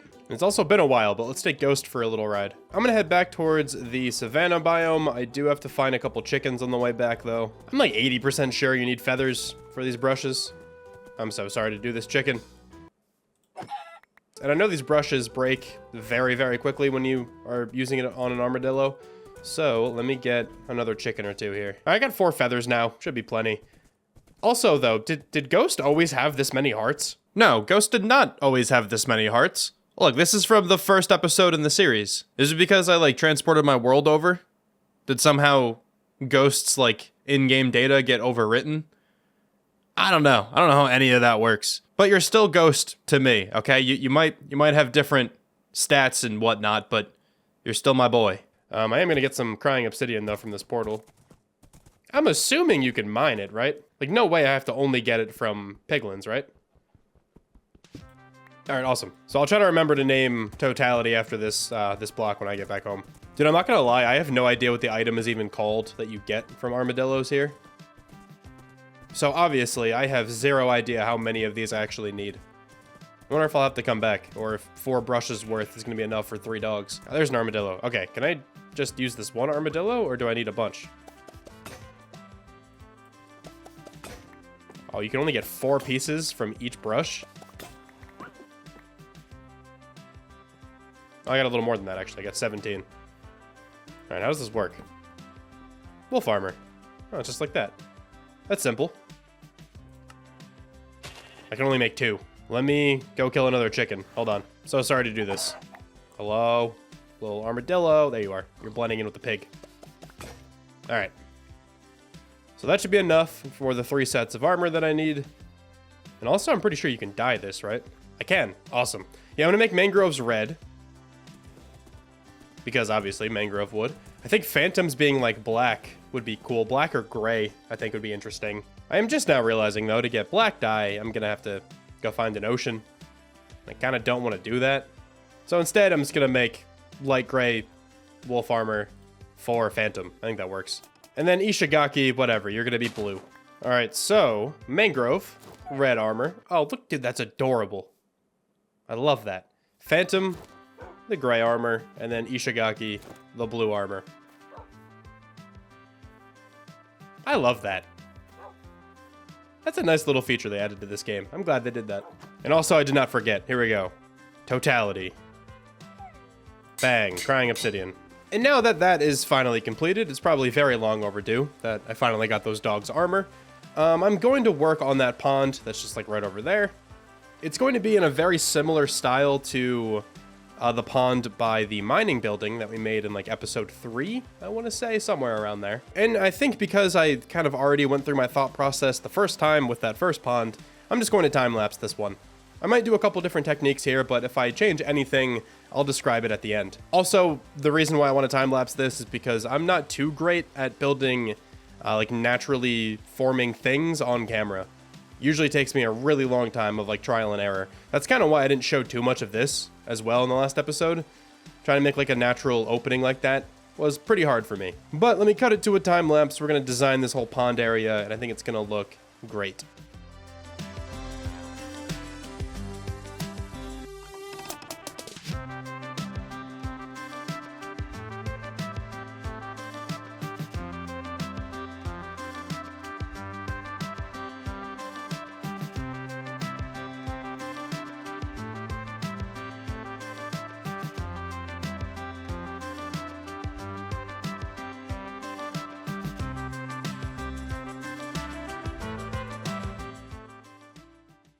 As of right now, the pond isn't too decorated. I'll probably sprinkle in some foliage on the outside of the pond here in a little bit. Kind of like what we did over here with like the sugar cane and the pieces of leaves and the fallen trees and stuff. I'll probably do the same kind of thing over here, but I'm probably going to wait until I build a custom tree around this in order to decorate the rest. And honestly, I'm unsure if I'm going to make that tree today or not, but I do know I want like 1 or 2 more willow trees surrounding this pond. I think that would look really cool. Like I said, though, I'm unsure if that's going to be the tree for today or if that'll be in a future episode. But I do think the pond is in a good spot for right now. It's at least a lot better looking than it was before when it was just like a weird hole in the ground with some torches sticking out. But I'm just kind of cleaning up my work site here. And as I'm doing this, I can talk about the main build for the episode because I think I figured out what I want to do. I'm going to build a library. I'm sure you all know that by now. I most likely put it in the title of this video. But I think it's about time I start getting villagers in this area, and a library seems like a good place to kind of store them for now. Obviously, I will eventually populate the library with only librarians, but I feel like I can probably use it as like a villager breeder for the time being. I'm not going to make an automatic villager breeder, but as long as I, drag a couple villagers back here, have some beds, give them some food, I can just naturally breed them up and then kind of move them to the correct houses. I do have a color palette in my head though. So let me go ahead and clear out my inventory here. I have so many animals in this barn. Oh my. But let me go clean out my inventory and then I can go over that color palette. I think I'm leaning towards putting this build in this area somewhere, kind of next to the pond that we just made. So let me lay out the color palette right here, or at least the idea that I have at the moment. We're going to have a tough foundation. And on top of this foundation, we are going to have some upside down stairs, much like I did in the apiary a couple episodes back. So that'll be like the main foundation of the build. I think this gives a really cool effect. On top of here then, we are going to have our spruce beams, and then inset 1 block will be the rest of the walls, which will be out of probably mainly oak wood. We're gonna kind of continue this trend. So oak wood, jungle, birch, all the fun stuff that we've kind of been using for the walls. But then the second floor is where this one is going to get a little bit interesting. I don't have any like spruce slabs on me at the moment to really section this off, so it's going to look a little awkward. But the second floor is going to be out of white blocks. At the moment, I only really have diorite. But I'll add some like calcite into here, concrete powder most likely as well. And maybe some terracotta as well. I just don't remember which one exactly. It might be white? Yeah, white terracotta. Okay, I like the color of that a lot. You kind of mix that in with these other white blocks. Like the white terracotta isn't really white. It's like closer to pink, I would say. But it just adds like a cool effect to these walls. It just gives them some nice character. And then for the roof, I don't have the blocks on me right now, but it's going to be like cyan colored. So imagine this copper is all oxidized. So obviously this doesn't look good right now, but this is the idea for this build. I think this is actually going to work out. I think these colors are going to look nice together. And we're going to throw on the big swoopy roof that we've been using pretty much everywhere. But I think I will finally use some warped wood in this build. I want to use that in the roof here. because obviously this copper is not going to be this color. I want the oxidized version, but I want a lot of the warped wood, the warped root stuff, whatever it is, in the nether, so I'm gonna have to take a trip in there. I'm also just gonna need to gather a whole bunch of random materials as well, because I don't have many white blocks on me, so I'm gonna need to go get a bunch of those. Probably need some wood types as well, and it probably wouldn't hurt to gather some spruce and some tuff as well. So let me go break a ton of blocks, and I'll be right back to kind of talk about things more in depth. As you can see behind me, it's Christmas. Well, actually, it's Christmas Eve. The chests have been retextured into these little presents. I always love this. They're adorable. I mean, they look completely out of place, like everywhere that I have chests, like over there and stuff.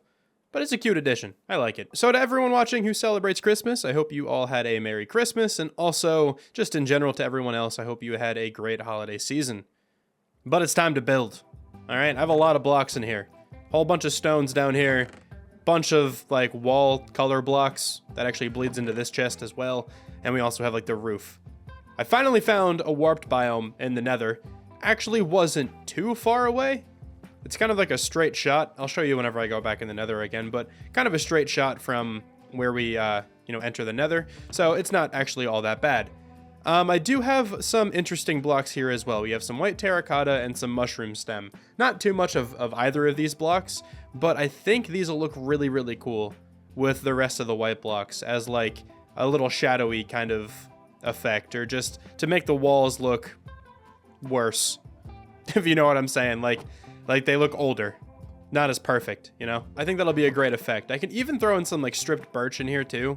Somewhere in this like little gradient we have, I don't know. It's just something that I'll mess around with here when we actually start building. So let me go ahead and take down this small version of the build, and then I can figure out the shape of this thing, because honestly I haven't given that too much thought yet. Oh, I should actually also mention that there is another block that I did want to use, but I don't have access to one of the ingredients for it.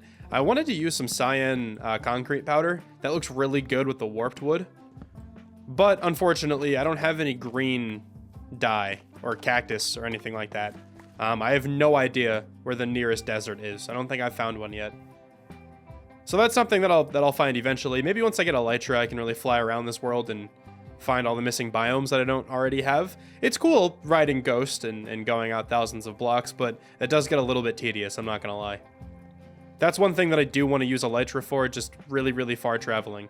But, for the time being, I think I have enough like teal and cyan colored blocks to make this roof look interesting. Gonna use, obviously, a lot of the stripped warp stem, use some warped planks, use some oxidized cut copper, which we also have laying about around here. It's like a stack and like 16 or so pieces of copper chilling over here. And then also I figured I could work that into some mossy cobblestone and maybe even some moss just in some sections of the roof. I think that'll just add some character to it. But let me clear out an area over here to actually build this thing, and I'm just gonna make it pretty ugly for now. Oh, this is not double layered. Should have listened to Fwip, man.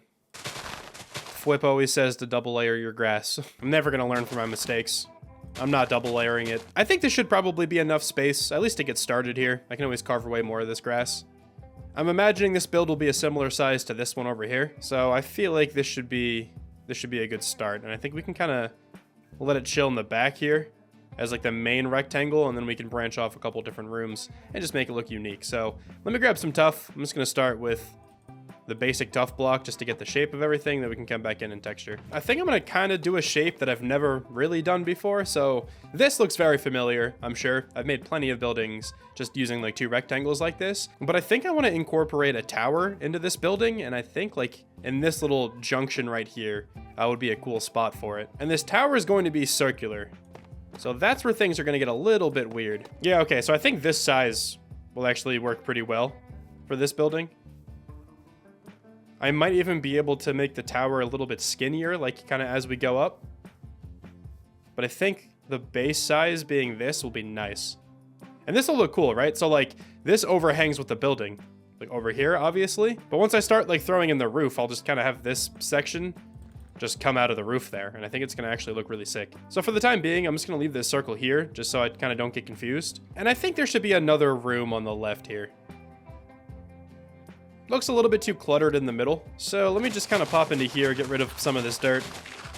We can extend just one more room back this way. Yeah, that'll look pretty cool, I think. And actually, I'm gonna extend out this section over here just a tad bit more. Yeah, okay. Now I'm happy with this. Awesome. All right, so let me go ahead and throw these stairs upside down on top of all those tough blocks that I just placed. And I think I'm still going to do this all with tough, and then I'll swing back through, like I said, and texture it up a little bit. Do I not have a stone cutter? What a rookie mistake. But I really like this foundation design. I think this looks awesome with the upside down stairs like this. And I shouted him out when I did this in the apiary building. But this is very heavily inspired by Mr. Matt Ranger. You know, people usually ask me where I get all my inspiration from, and for a while I would say like Fwip, Mythical Sausage, B-dubs, and only say them. I still definitely get inspiration from those guys, but Mr. Matt Ranger is very quickly becoming the person I get it the most from. His builds are just amazing. I don't even know how to describe it, dude. He just does everything so perfectly. Like, even this build here is kind of inspired by a build I saw just in his YouTube banner. I'll show that on screen here right now. I'm not taking all that many aspects from that build specifically. I mean, in that one, he uses, like, you know, a white color palette for some of the walls. He has a tower in the build as well. So those aspects, like, I'm kind of, you know, taking some inspiration from, but I just saw that build and just kind of thought of doing this. It's just how this game works a lot of the time. That's where I normally think of things to build, honestly, just looking at other people's stuff. I do think I'm now at the spot where I can probably texture this, and I literally never bring enough moss. I'm gonna have to get more. Unless I go a little bit light on the moss. I think I'll probably just have to go a little bit lighter on the moss in this build, but that shouldn't really be a problem. All right, so we got this foundation now completely put together, and it's looking pretty good, in my opinion.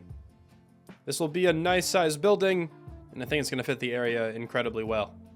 I was able to work in a little bit of moss, but like I said before, I didn't want to use too much of it, considering I really don't have that much. I think I can retire a lot of these stone blocks for the time being, and honestly, I'll put away the moss too. I feel like I might not throw a second floor on this building. I kind of think it might just be a little bit too big, but I still want to use the white blocks somewhere, and I have an idea, but I'm worried it might be a little bit too similar to the building Matt built. What I'm thinking is I could potentially just use the white walls for this like side room here and this front room here, and then the main rectangle will be like oak and jungle and stuff. Honestly, I think I'm gonna rock with that, and then I might reach out to Matt and see if he's all right with me doing this. That sounds like a good plan to me. Regardless of what I end up doing though, I'm going to be putting in these spruce pillars for sure, and I don't know, do I want those corner ones? I think I do. Yeah, so regardless of what I do, I'm gonna throw in these spruce pillars. So let me start doing this, and then we could figure out the rest. Looks a little messy right now, but we have the whole building framed out. This section's still a bit weird just because of the tower, so kind of leaving that completely open. But now that these beams are in, I think I can start talking about the wall colors. And I'm gonna start with the white walls. I'm just gonna start here by throwing down some calcite, and I'll kind of break into this to texture. And of course I forgot scaffolding. Why would I remember scaffolding? Got some scaffolding now, so let me break away some of this calcite and toss in a few of these more interesting blocks. Just gotta make sure though, every time I break this mushroom block, I silk touch it, because you need silk touch to get this block back. All right, so those are the wall colors that I'm thinking of. And I think that's gonna look really cool if I do that everywhere. Like, you back up a little bit, and that terracotta and mushroom just kind of nicely blend together with the white blocks, in my opinion. It just looks like it's a more worn or like damp section of the build or something. And that's kind of the idea, you know? All right, I like that a lot. I'm thinking of making this tower white as well. And using this effect on a bigger scale build, I think will look a lot better. But even in small scale here, this looks nice. But since I am thinking of making this tower white, I kind of feel like I want to make this front room out of wood instead of making it out of the white blocks. I just feel like having a white room here and then a white tower directly next to it won't look great. At least from what I'm capable of doing, you know? So let me take away all these white blocks for the time being. I just grabbed them all for some reason. And let me start throwing in these walls. Hang on a second. Before I do that, I need to switch this pillar around. It was not symmetrical. Before, that pillar was on this block here, so it didn't look right.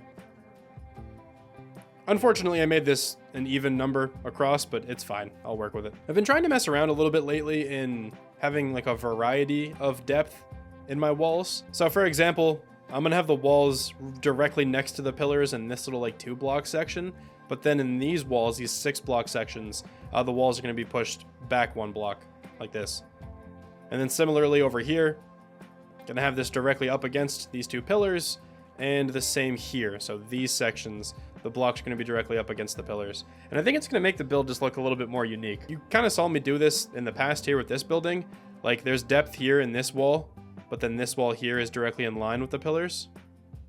And I think it just makes for a more unique shape, you know? And you've seen me detail walls like this a million times in this series with these exact blocks. So let me just get this done real fast and then I'll be right back. All of the oak walls are now in. I think it's looking pretty solid. Still kind of weird just because there's this huge gap where the tower is going to go. So I think I'm going to start working on that just so I can make myself feel a little bit better about this build. So what I'm thinking is I can continue building up the stone part of this tower, maybe just a couple more blocks. And I'll just go through with regular tuff for now and then I'll retexture it. Where is this spider? Oh, they can spawn under there. All right, anyway, what I was saying, let me build this up with just regular tuff blocks. I don't know how high I want to go on this level. I'm thinking then after this, we could bump the whole thing like in one block. I think that'll be a better shape. So maybe I'll bring this up to the level of this piece of wood here. And I know this side in here is going to be like inside the house, so I'll probably end up taking this down. My brain just works a lot better if I just make the whole thing first and then take down what I don't need, you know? So I don't have regular tuff slabs on me, so I'm using these bricks, but kind of like the way this looks.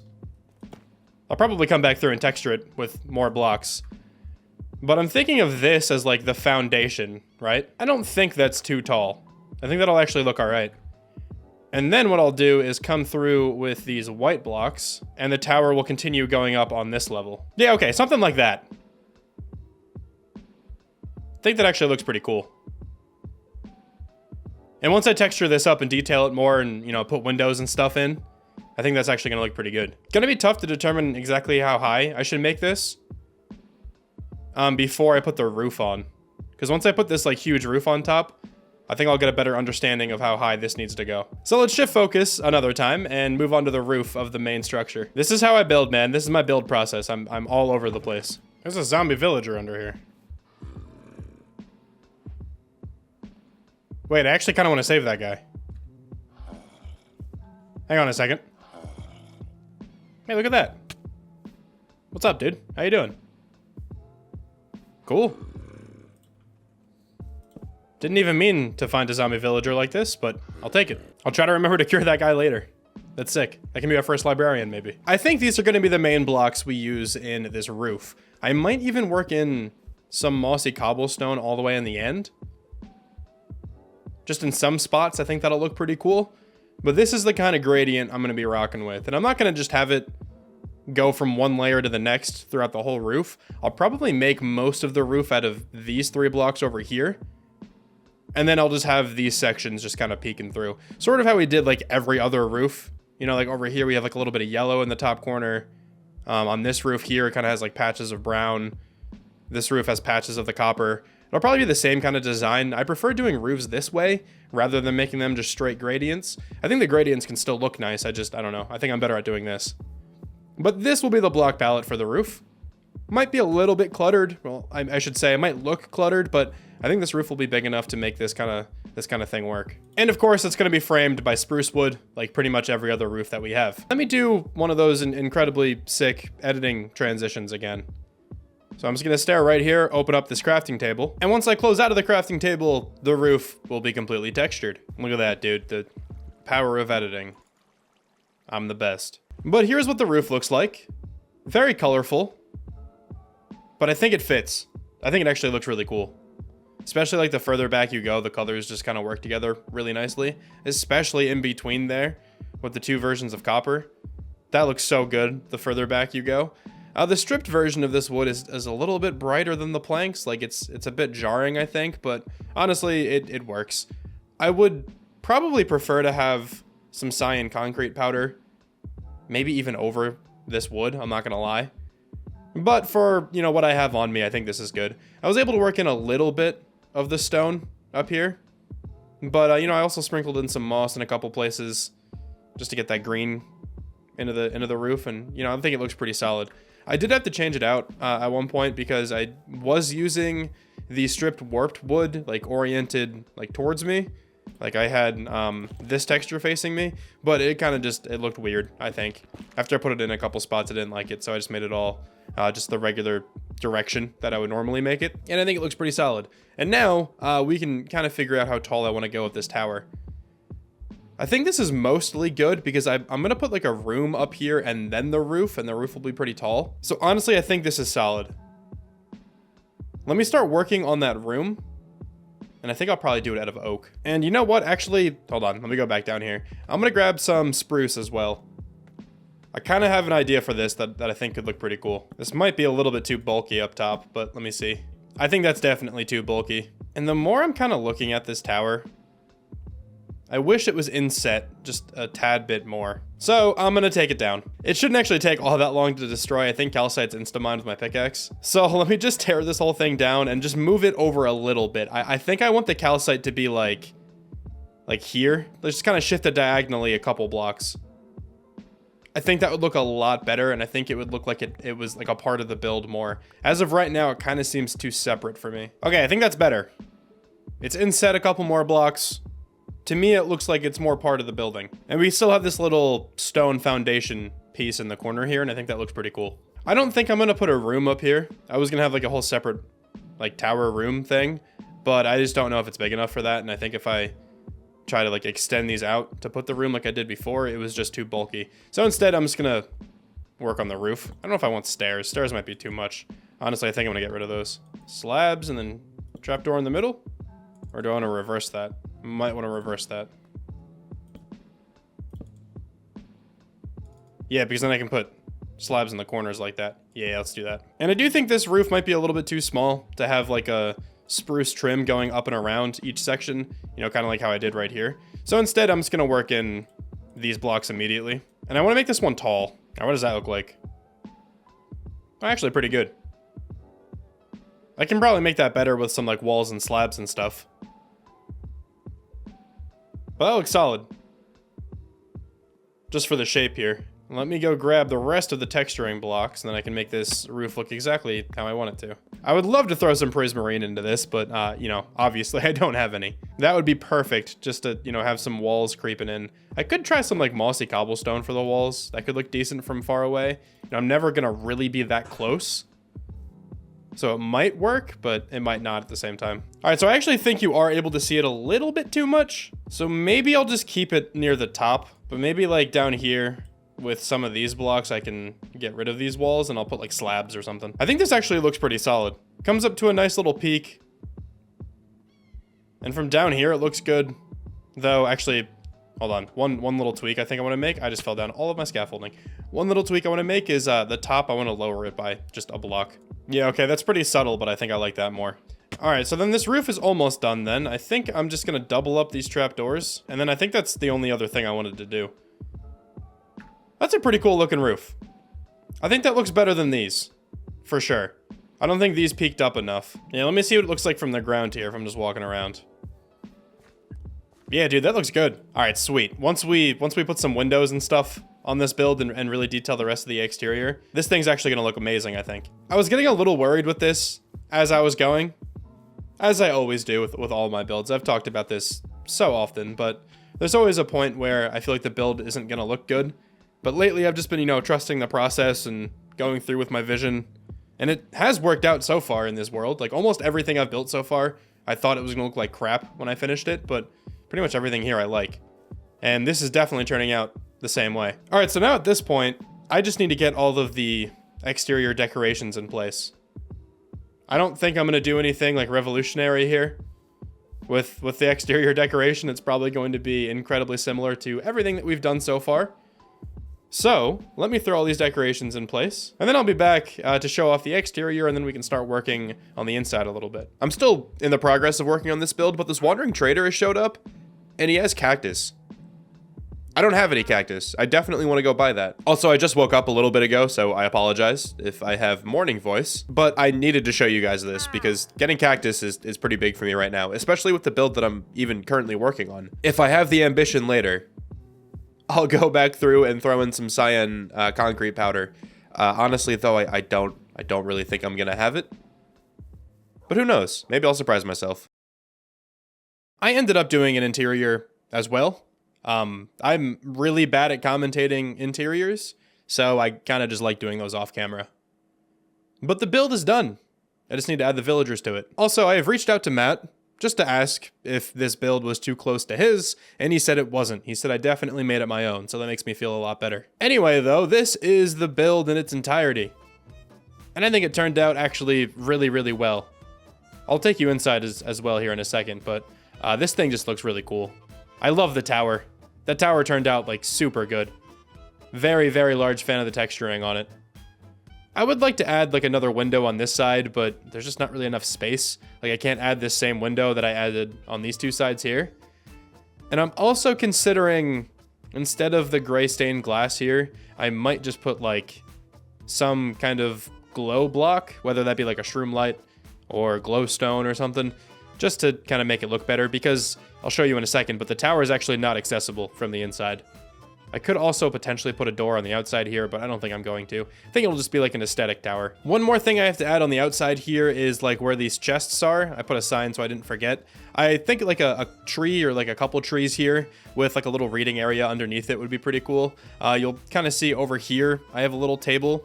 I kind of imagined like people can come here and sit down and read outside next to all these like little bushes and pieces of moss and stuff. I think this is a little like cozy area over here, and I kind of want to do a similar thing just out front, but I want to put a tree here too. I think that'd be really nice. Maybe like a couple benches or something using some campfires. I don't know. I'll work on that here in a second. But then heading inside, I really like this interior actually. So I saw this design on Twitter. I will just say it now. This is not my design.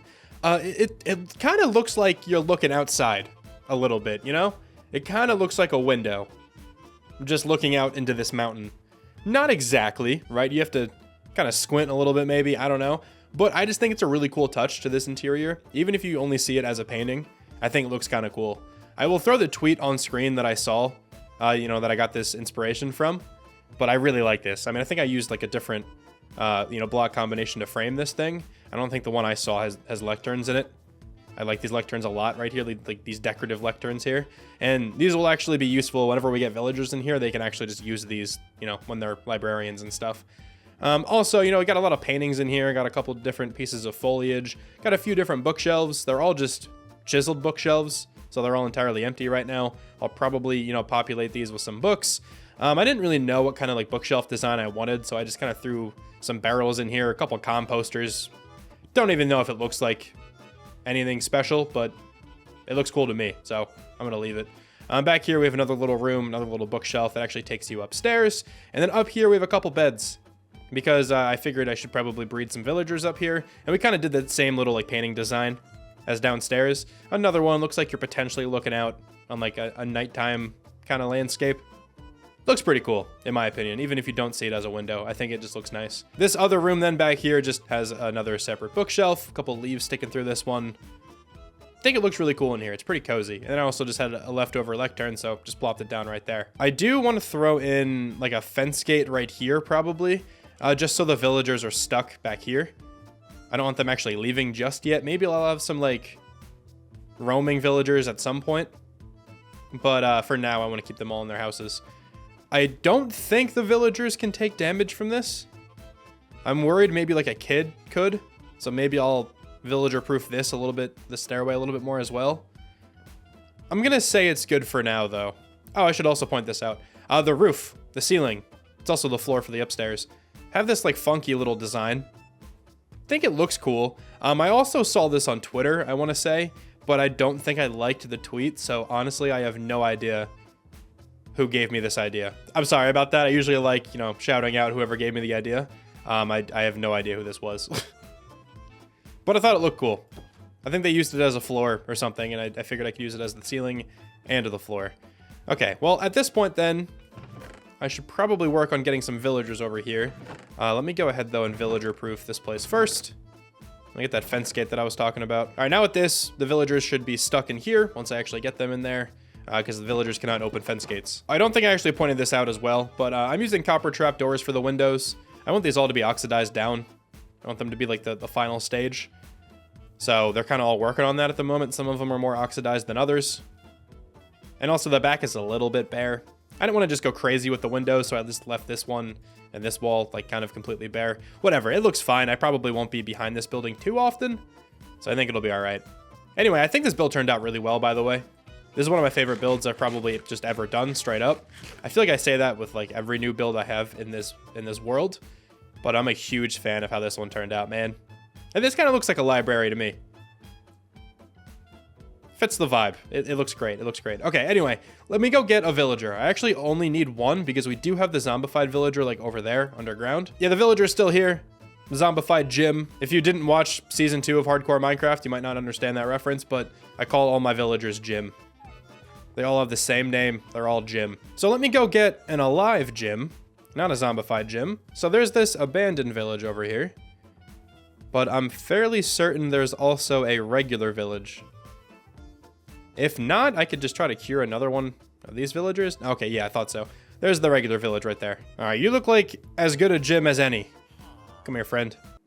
Get in the boat. Get in the boat. There we go. All right, come on, friend. Though I don't really think this Jim would consider me a friend if it was able to think for itself. What do you think of the area, Jim? Looks pretty good, right? This is you. This is you right here. This is your spot. Isn't it just the best? Like the greatest thing you've ever seen? This infrastructure is way better than the one you had at the village, right? So much better. There's more than 3 blocks in this. You don't look very excited. You're gonna love being a librarian. You'll love it. I'm not like most Minecraft content creators, okay? You're gonna have a whole house to walk through. You're not just gonna be stuck in a 1 by 2 hole. All right, it's easy. Just right inside. You can do this. That's not the right way. Where are you going? Where could you possibly be trying to get to? There was a door right there. Like, what are you attached to? Okay, whatever. That works, I guess. Did you go upstairs? Awesome, you did. I'll take a nap with you, Jim. All right, for the time being, I'm gonna trap this Jim in this room. I'll eventually convert them into a librarian. It'll be fine. Let me head to the Nether, though. I'm gonna clear out my inventory first because I need some blaze rods. And this, I think, will be the first time I've actually entered that Nether fortress. I don't need many. I'm not going to collect all the blaze rods that, like, I'll need for my Eyes of Ender or anything. I'm not going to do all that just now. I'll literally just collect, like, 1 or 2, just so I have enough to fuel up my brewing stand, and also to make one. I'm honestly unsure if I even have one. It's just right down here, then. It is really convenient that we have this so close. Though I need to fix up this Nether at some point, dude. It looks horrible in here. All right, let me break my way in. That's probably not the most ideal way to do this. And all right, let's go try to find some blaze. Oh, right here. And that was 2. That's actually all we need. I'll take some diamonds as well. Why not? And honestly, I'm just gonna leave with that. That'll be enough for right now. I do have a brewing stand already, which is really nice. What do I need? I need a fermented spider eye, a piece of gunpowder. The mushroom, I think, is needed for the fermented spider eye, and I also need sugar. Yes, okay, so I need a fermented spider eye, and then the gunpowder, and obviously some bottles. All right, so I'm eventually gonna have my brewing set up, like, in this tower. A lot of people suggested that. That was also, like, always my plan. I don't know if I mentioned that in the video, but I always intended on having my brewing set up in here. For the time being, though, I'm just gonna put it there. I'll design this eventually. All right, so we're gonna power this bad boy up, put 3 bottles in there, put the fermented spider eye in, and when that's done, put some gunpowder in. Alrighty, let's make this a splash potion of weakness. And there's the advancement for local brewery. Love it. Let's do one of those. And then one of those. And then I should just be able to go off, do my own thing, and then I'll get the advancement whenever the villager gets converted. Cool. All right, let me start transporting all these materials back to my storage room. And there we go. The zombie has been cured. I'm not even close to finishing putting away all these materials yet either. All right, let me take a quick break in cleaning out these chests to actually move the villager into the house with the other villager. Then I can actually start breeding these. not going to go crazy with breeding the villagers, but I'll do it a couple times probably just to populate this area. I should probably grab my lead. All right, come on. Just go right through the painting. There we go. All right, villagers should be locked in. And now you're a librarian. Oh, I hope they can't. I'm unsure if they'll be able to get out using that. So actually, okay, now you're a farmer. Villagers can be so so frustrating sometimes. Okay, let me put this like there. Yeah, fine. Works for me. Go to a lectern. Okay, thank you. Cool. And now you should also still be around the area, right? You're just up here. Awesome. Okay, now I just have to get that villager to be a librarian as well, and then we're kind of chilling. Can we also go ahead and just make some bread for these villagers? Is 42 enough? I actually don't even know. I have a ton of wheat, so it honestly doesn't matter. There we go. A stack and 21. That should be plenty to make them breed. But hopefully with all that bread, I can actually start breeding. Let's see. All of these beds should be accessible, right? I think that's like a stipulation with villagers. They need to be able to actually sleep in the beds. There we go. Hold on. Is it working? Should work. Yeah, it worked. Let's go. Little Jim. I am worried about Little Jim, though. Will Little Jim take damage from this? I don't think so, right? I mean, I don't take damage. Little Jim could be more fragile, though. I think we're okay.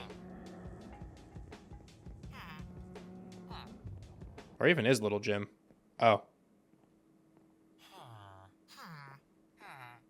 Alright. Alright, so I cleared out all the chests, but I did keep one over here to kind of have all the materials I think I'm going to need for this tree. So, as you can see, we're going with a different kind of like trunk color. So, normally I would go with spruce wood and maybe like some oak. But I think I'm going to do this one out of tough. A lot of people make trees like this now.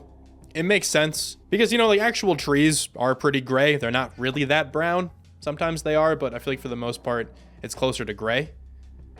And also, I want to make this tree a bit different, just in the sense that I'm going to use mainly walls, I think. So, let me see if I can get a decent tree shape here. Ooh, I'm not feeling too confident about this one. I honestly don't think it's going to be a very large tree. But it's gonna look very different from what I'm used to making. I'm trying to get weird with these trees because I also have some stained glass. Like I said, this is gonna be a pretty tiny tree, but I kind of think this works. I don't think the chains on top are gonna work. Like I was hoping maybe that would just look like really, really thin branches. Let me peel back. Yeah, nah. I just think they're going too like vertical, you know? I wish I could kind of have those, like, fall off to the side, but it doesn't really work that way. That's fine. I think this looks alright for the most part. It looks a little bit strange up close, because you can really see the glass. But I feel like peeling back, this doesn't look that bad, actually. I think I'm going to keep that as the base of the tree. Now, let me just throw on some of these leaves. We're going to mainly use azalea leaves, I think. And I do want to get some more short grass, though. Where did my pickaxe go? Okay. I want to get some more short grass. Shouldn't need too much. Let me just kind of carve away at a little bit of this around here. That should be plenty.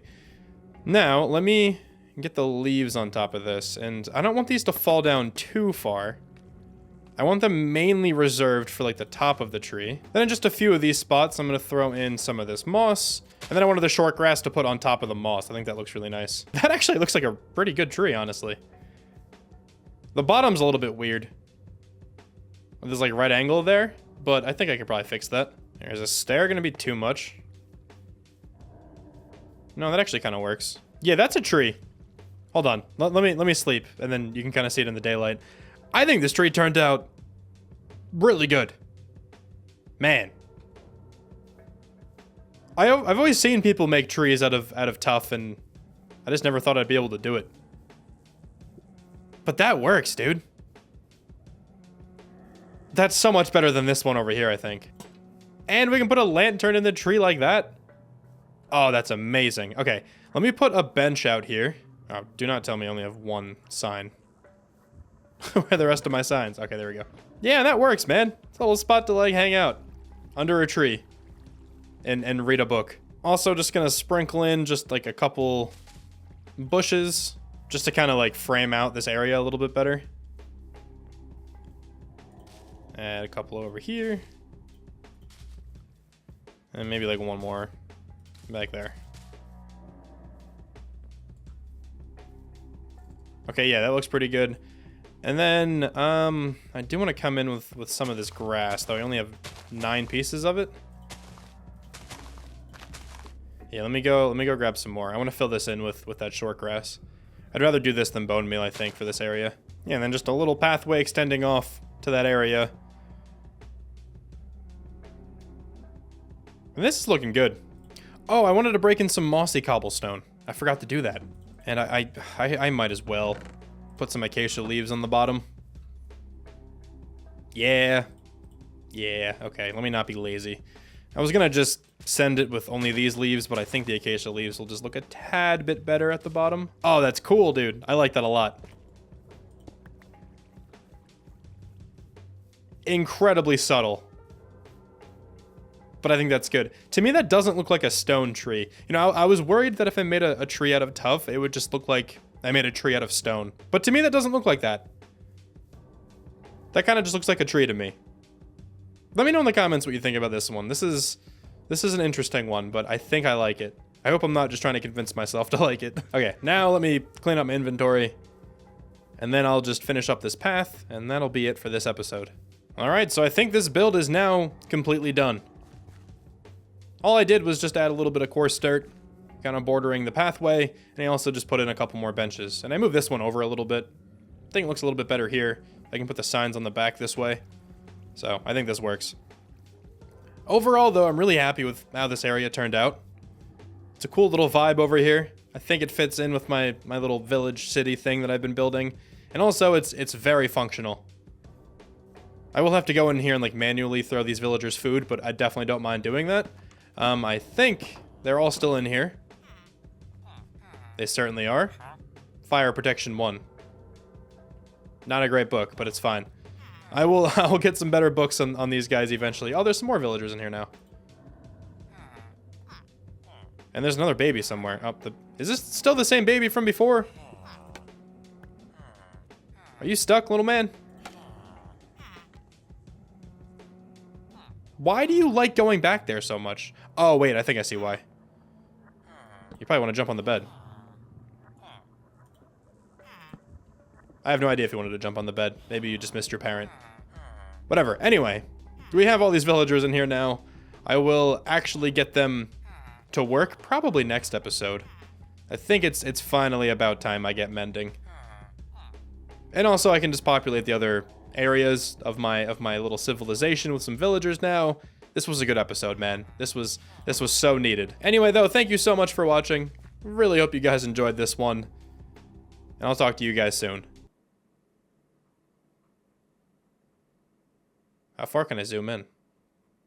I can't tell if I'm even going in anymore. Anyway, bye. Someone in the comments of my last video said that one of my dogs is not full health. I think it's Phantom. Did that help? I don't know, because Phantom definitely just whimpered then. Is that how you tell? Honestly, I have no idea. But anyway, welcome back to my survival world. What's up? What's good? Hope you're having a good day, Robert. I'm gonna just keep calling out random names. I don't know. Robert, it's your turn, okay? Hope you're having a good day. You whimpering? Any of you? Either of you? Mangrove? Ishigaki? You guys good? You whimpered again! Maybe they just do that. I don't know. I don't know how to tell if dogs are full of health or not, okay? Might need more information on that in the comments. But let's bring Phantom back to his family. Though I did just give Mangrove a piece of meat before Phantom. Hopefully they don't breed again. I mean, I guess if they do, it's fine.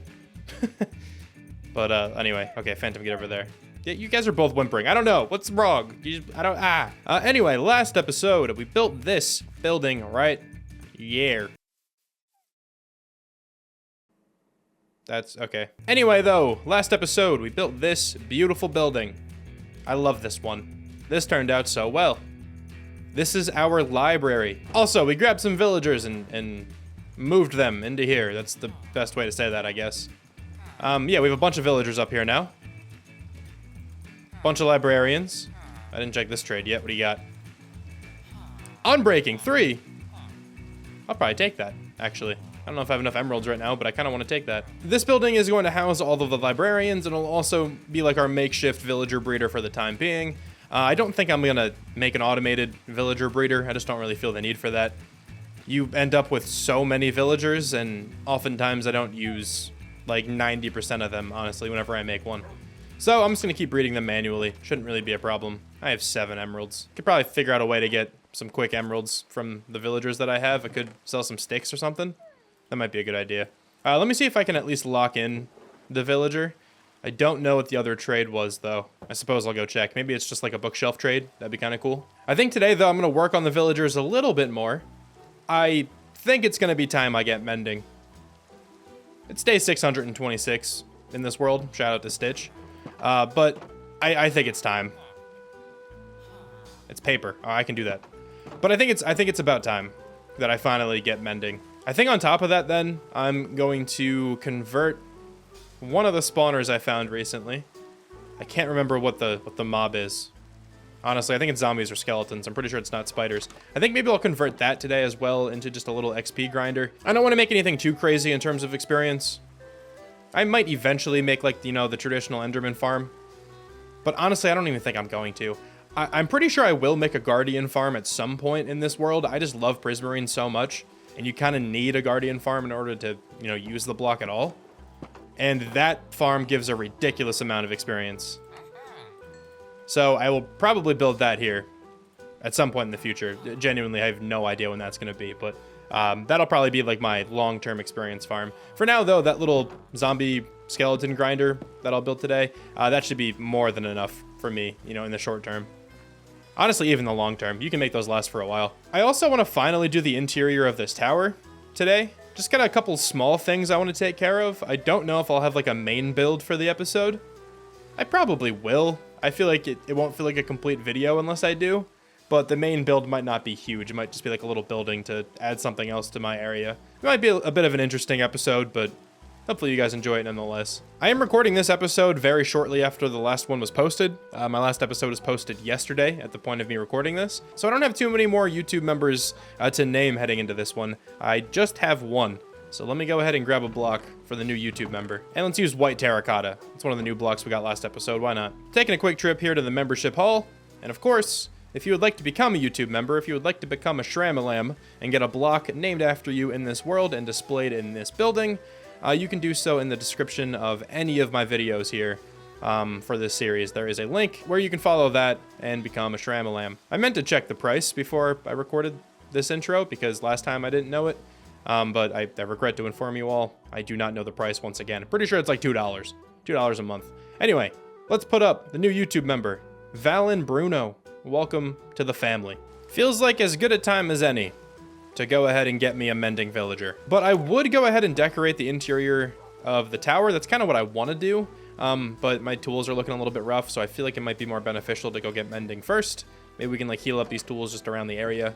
And then after we do the interior of the tower, I'll work on the experience farm and then just kind of figure out what else I want to do. If there's anything else, honestly. It's going to be a pretty weird episode, I think, because I don't have anything like exactly planned. Like I don't have any big builds planned or anything, but maybe that'll make for the best episode in the series. You never know. Anyway, let me go grab a lectern. Actually, they're all in the library. Let me go grab some blocks so I can like lock a villager in with me because it's way easier to trap them when you're trying to re-roll the trades.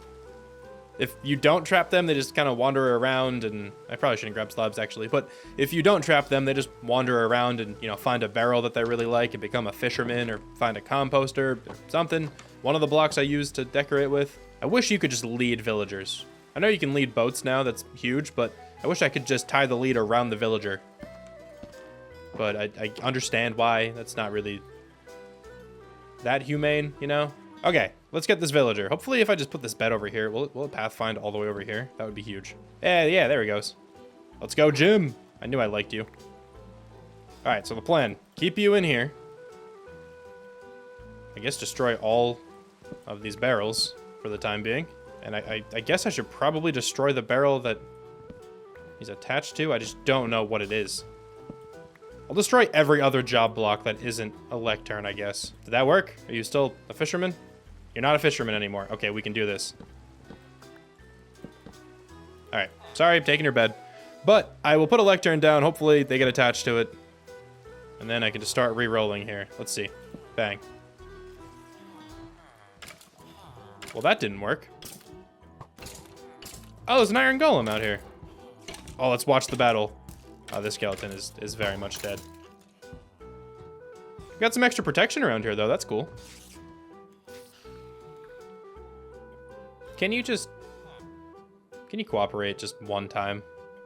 I know there's, like, lecterns and stuff out there, but, like, there's also one just right here. Come on. What, are you shy to change? Do you not want to change in front of me? Okay, I understand. You might not want to change your clothes in front of me. I get it. No. I'm helping you out. Stay in here. Stay in here. Okay, now I'm in here. Hey, it worked. Okay, what do you got? Multi-shot. Not what I need. I don't even have any emeralds on me to buy this book. Hopefully it's for like 1 emerald. I mean, you are cured, right? You owe me. I literally saved your life. The least you could do would be to give me a mending book for 1 emerald. Protection 4. I'm gonna pass that. I should probably take that. Actually, I don't think I need it. Oh no, I'm the best. Can you please stop admiring that azalea leaf? Just get to work, man. Dude, get to work. It's a Tuesday, all right? You don't have off. There is a mod that makes this whole process a lot easier. Someone suggested it to me in the comments. I just didn't go download it. You can like re-roll the trades without having to break the lectern. That's a pretty nice quality of life improvement if anyone's looking for something like that, but I don't actually really mind the back and forth, you know? I feel like it makes us closer. I feel like this is what we need for our friendship to thrive. Silk Touch is pretty good. Silk Touch for 13. I'm looking for Mending. I'm sorry. That's a really good one, but I could probably get that again. Do you know how hard it is to get a job nowadays? Do you understand what I'm offering you here? There's no interview process needed. Thank you. Okay. But like, do you understand, in this economy, getting offered a job like this is crazy. And you're being difficult. I will have you employed for life. Okay? You literally need no interview. You need no prior experience. Alright, this is a once-in-a-lifetime opportunity, my friend. 61 emeralds? What a horrible discount you're giving me. That was from 64 emeralds down to 61. Hold on a second. Let me just do a little bit of math. Huge 4.7% discount you just gave me. Man, you're really making it hard for me to say no.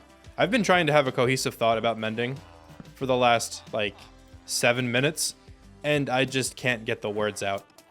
All I'm really trying to say is I don't think mending really changes too much for me and how I'm going to take this series. I hope that you all don't mind that I'm getting mending at the moment. I'm still going to take this series very slow. I'm still going to, you know, go step by step with a lot of things. But mending is, you know, a little shortcut, I guess, that I don't mind taking. That was literally all I was trying to say. I just kept starting sentences and then just having no idea how they were going to end, and I just would ramble and stuff. That was not a good moment. Not a good recording moment from your boy. But today feels like a pretty good recording day for me. I'm getting my words out kind of nicely. You know, just, you know, I've talked about this before, but some days are just better than others when it comes to commentating. Well, I feel like that's the case with like everything, but specifically with, you know, making YouTube videos, there's days where I feel like I'm just flowing. I just know exactly what I'm going to say next. I'm not stuttering. I feel like I'm enunciating well. Today feels like one of those days. I just could not get that thought out for some reason. And this gym is really bothering me. Look at this. Okay, ready? That could be you, all right? Let's try a little bit of a threat. Is that gonna work? Did you not see the accuracy of that shot? That, yeah, right there. Look at that. That could literally be your forehead. Little does he know, I am lying. I would never hurt you on purpose. Because you have the Rock for a dad. Where is he? Look at this guy. I would never mess with you. All right, I think it's time I just throw on a YouTube video in the background. And I will be back. Hopefully when I get mending. I guess unless I get anything else I would rather take. All right, I finally got mending. 15 emeralds. Honestly, not all that bad. I am going to have to get one. I just destroyed the lectern. Oh, I didn't mean to do that. Never mind. Never mind at all. I do actually think I'm going to take this one. This is only 2 emeralds for a Silk Touch book. I think that's worth it. Yes, I'm going to go ahead and buy one of these books, locking this librarian in. And now I just need to get another librarian into this same room. All right, got another villager locked in here. Hopefully this one doesn't take too long. Looks like I got another trade that isn't mending that I feel like I'd be dumb to say no to. 1 emerald for efficiency 5. Yeah, I'm taking that. Okay. Let's get another villager in here. I just wanted mending. Why do you have to keep offering me the best stuff? All right, here we go. This time I'm getting mending for sure. There we go, finally. Mending. And I didn't get tempted by anything else first. I do need to get 2 more emeralds though. Awesome. How do I have 2 extra barrels? How did that even happen? Honestly, I don't know, but they're going up here. I want to go ahead and buy 2 more mending books really quick. I just want to put mending on my pickaxe, my axe, and my shovel right now. I'll worry about like the armor and the sword and stuff later. But in order to do that, I'm going to need some more emeralds. And the best way I have of doing that right now is probably just selling paper. This will pretty easily deplete like all of my sugarcane storage, but that's fine. I'm not too worried about it. I don't need sugarcane at the moment, really. Like, I don't need to make rockets or anything right now. So if these all go towards emeralds, I'm fine with it. So, come here. Let's get as many emeralds as I can out of you.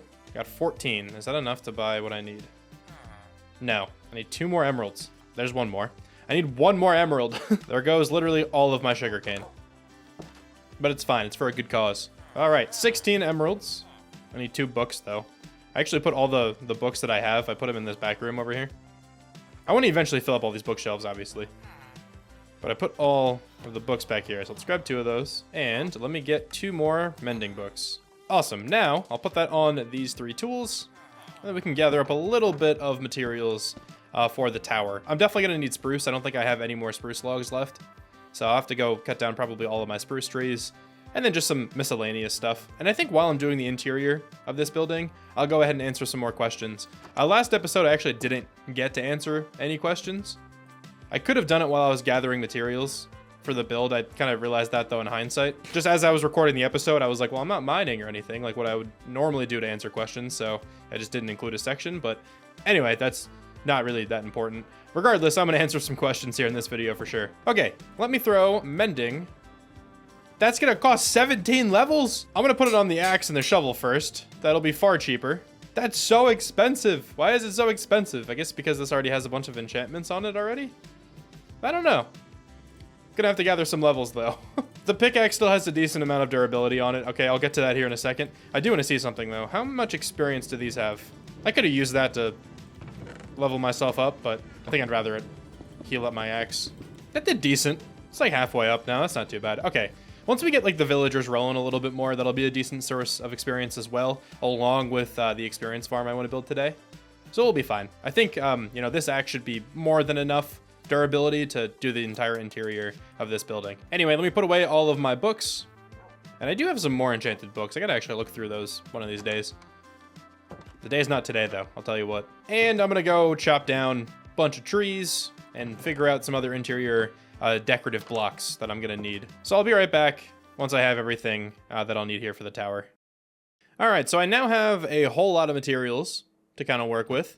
I think I should probably start off making a staircase to get all the way up to the top. I think that would probably be the best course of action. So let me just make like a pillar out of spruce probably. And I'm gonna take this all the way up and then we can put a nice spiral staircase around this thing. Though this might mess up the enchanting setup. We'll have to see if it does. I think it will because I have a rug up there. Yeah, that won't really work too well.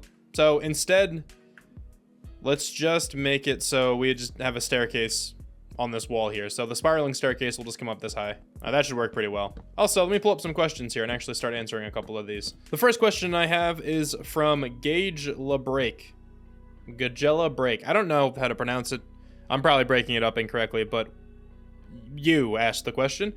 So what was your dream job before picking up YouTube? Now, if you've watched this series the whole time, you would probably know that I majored in mathematics. I have always really enjoyed math, especially some of the upper level math courses. I remember in particular, I really liked calculus, like back in high school. That was kind of where I thought to myself, like, yeah, I think I want to do something with this because I don't know. It was just really interesting seeing how everything worked out and like the real world applications to, you know, all the calculus topics and whatnot, like derivatives and integrals, all that stuff. I enjoyed working with all those. So that was kind of where like my fascination with math started. So if I had to pick another job other than YouTube, like as my dream job, it would definitely be something related to math. Honestly, it would probably be some kind of like data analyst sort of thing.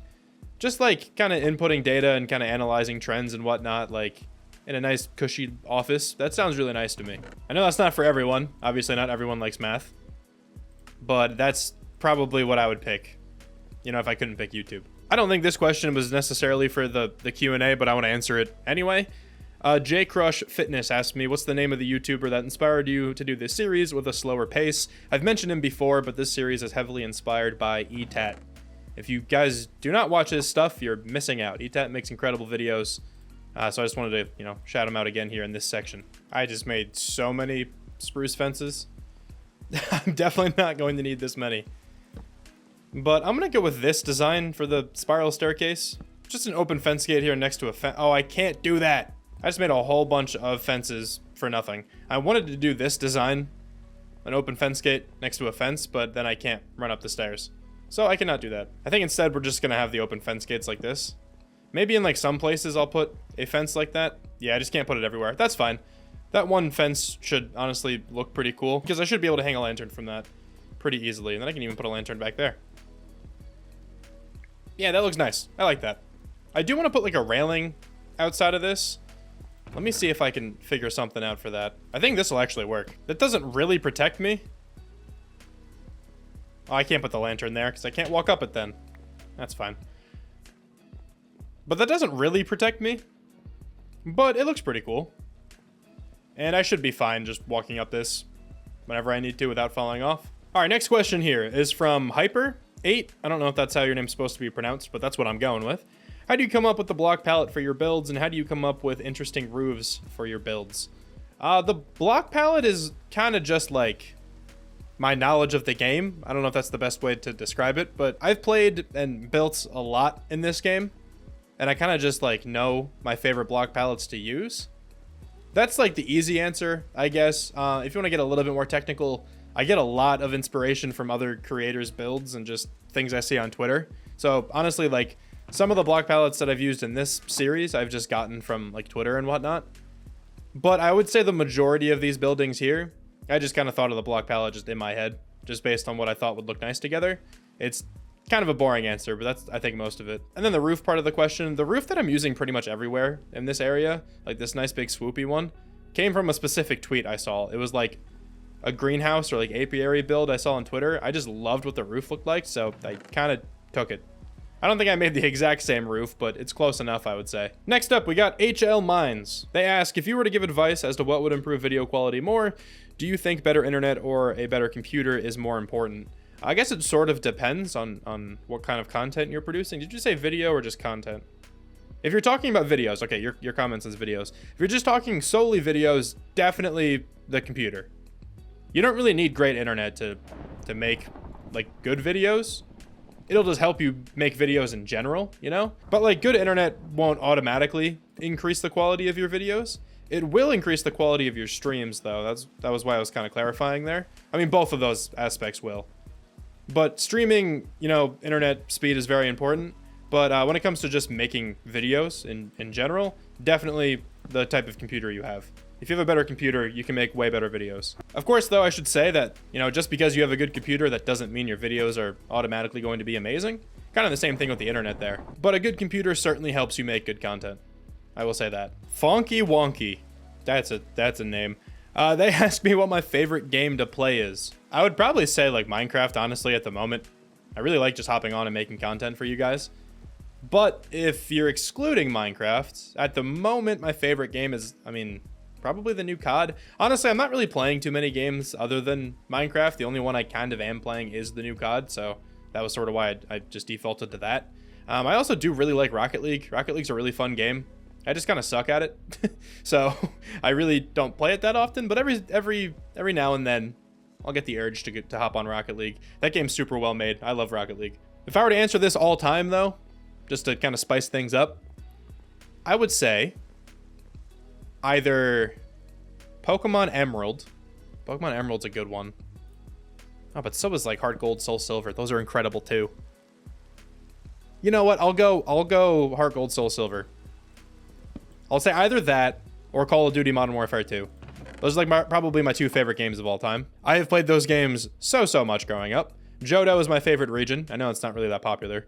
But, you know, Johto is my favorite region in Pokemon. I love those games. And then Modern Warfare 2 was just my favorite COD game. That was the game I probably played the most, just in general, even to this day. I played so much of that game. That is going to do it then for all the questions in this video. Thank you so much to everybody who asked one. I will continue going through these questions next time. For now, though, I have to figure out a stairway to get to the top floor here. And this looks so weird. Do I like it? I don't know if I like that. This is a strange staircase. But I guess it could work. It doesn't look horrible. What if I bring, like, a beam down here? That might make it look a lot better. At least more supported, you know? What if I, like, do one of those? Oh, that might be better. Yeah, I think that might be a little bit better.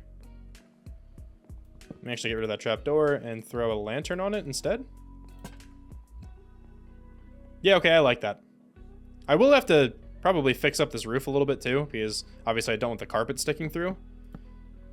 So, I gotta actually have the roof probably come to there. Now, to be honest, I'm not gonna go with like any crazy roof design in this room here, at least, or ceiling design.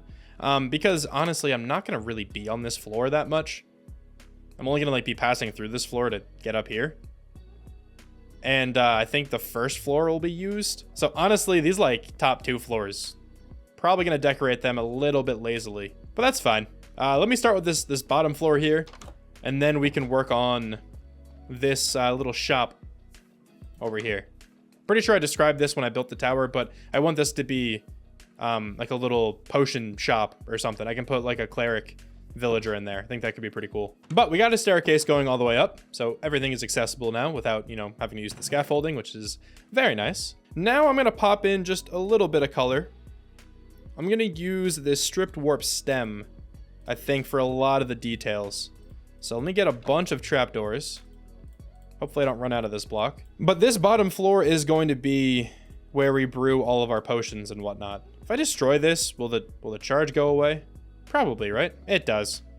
Whatever, it was worth the test. Just gonna get some shelves probably lining this back wall here. Yeah, something kind of like this. I'll actually put some books in here as well. But something kind of like this can work. I can actually keep all of my like potion materials and stuff in these barrels. That should be more than enough storage. We have an actual brewing stand here, so there is some functionality to this spot as well. I do kind of want to flip this around though. I kind of like the idea of making this a little bit symmetrical. Yeah, something like that looks pretty good. And then we can probably pop down a lantern. Now I also know I want to have some just nether wart over here. I went to the nether fortress here just a second ago and I gathered some of this stuff. Hopefully this is enough. And you know what? The more I look at these, I think... Does that look better? Yeah, I think that looks better. All right, let me see something here. If I put some netherrack here, can I plant these? I cannot. What about these? Nope. I'm assuming it has to be that other kind of like netherrack with the stuff on top. I can put a mushroom there though. Sure, I'll do that for now. Instead of the netherrack though for the mushrooms, I think Podzol will probably look better. Wait, hold on, that works on Podzol. That could be big for me. That could be big for your boy. Does this work on Podzol? It does. Makes me very happy. Yeah, let's just sprinkle these around. Make it look like some weird plants are growing. Why not? And a mushroom. There we go. Yeah, that's cool. That's better than just nether wart, I think. Let's see. Can I pot a small drip leaf? You cannot. That's very sad. But you can pot a piece of bamboo. Let me put azalea leaves on top of that. Yeah, I'll rock with that. A little bit different from what I normally do. I'm trying to make it look like these are a little bit overgrown as well. Like they kind of got too big for their pots. I think this looks kind of nice. Yeah, that's cool in here. I actually really like that. Gonna also throw in like a little framed painting over here. Please tell me you can pot warp fungus. Oh, you can? I love this. Yeah, that looks cool down here. I like that. I like that little framed painting a lot. I think I'm gonna do the same thing over here, honestly. This area is almost done then, I think. Let me just grab some more barrels and some chests. Just gonna throw more of these just up top here. Honestly, unsure if I'll use these barrels and chests. I might just use the ones that are directly above the brewing stand. But they pretty much always make a build look better. And now let's just get one more little shelf design over here. And I think this is going to be the interior for down here. I like this a lot. Now I'm gonna design the interior for the little shop down here. I'll do that on camera, and I think I'll probably do like the other 2 floors then off camera. Because like I said before, I'm not gonna spend too much time on these floors. So I'm not gonna put in the same amount of effort. I should probably start in here by putting in a different floor. Because I do not want this grass floor. Though I have no idea what kind of floor block I want to use in here. Honestly, I think I'm just gonna go pretty simple and just go with like stripped oak logs or something. Yeah, that looks fine.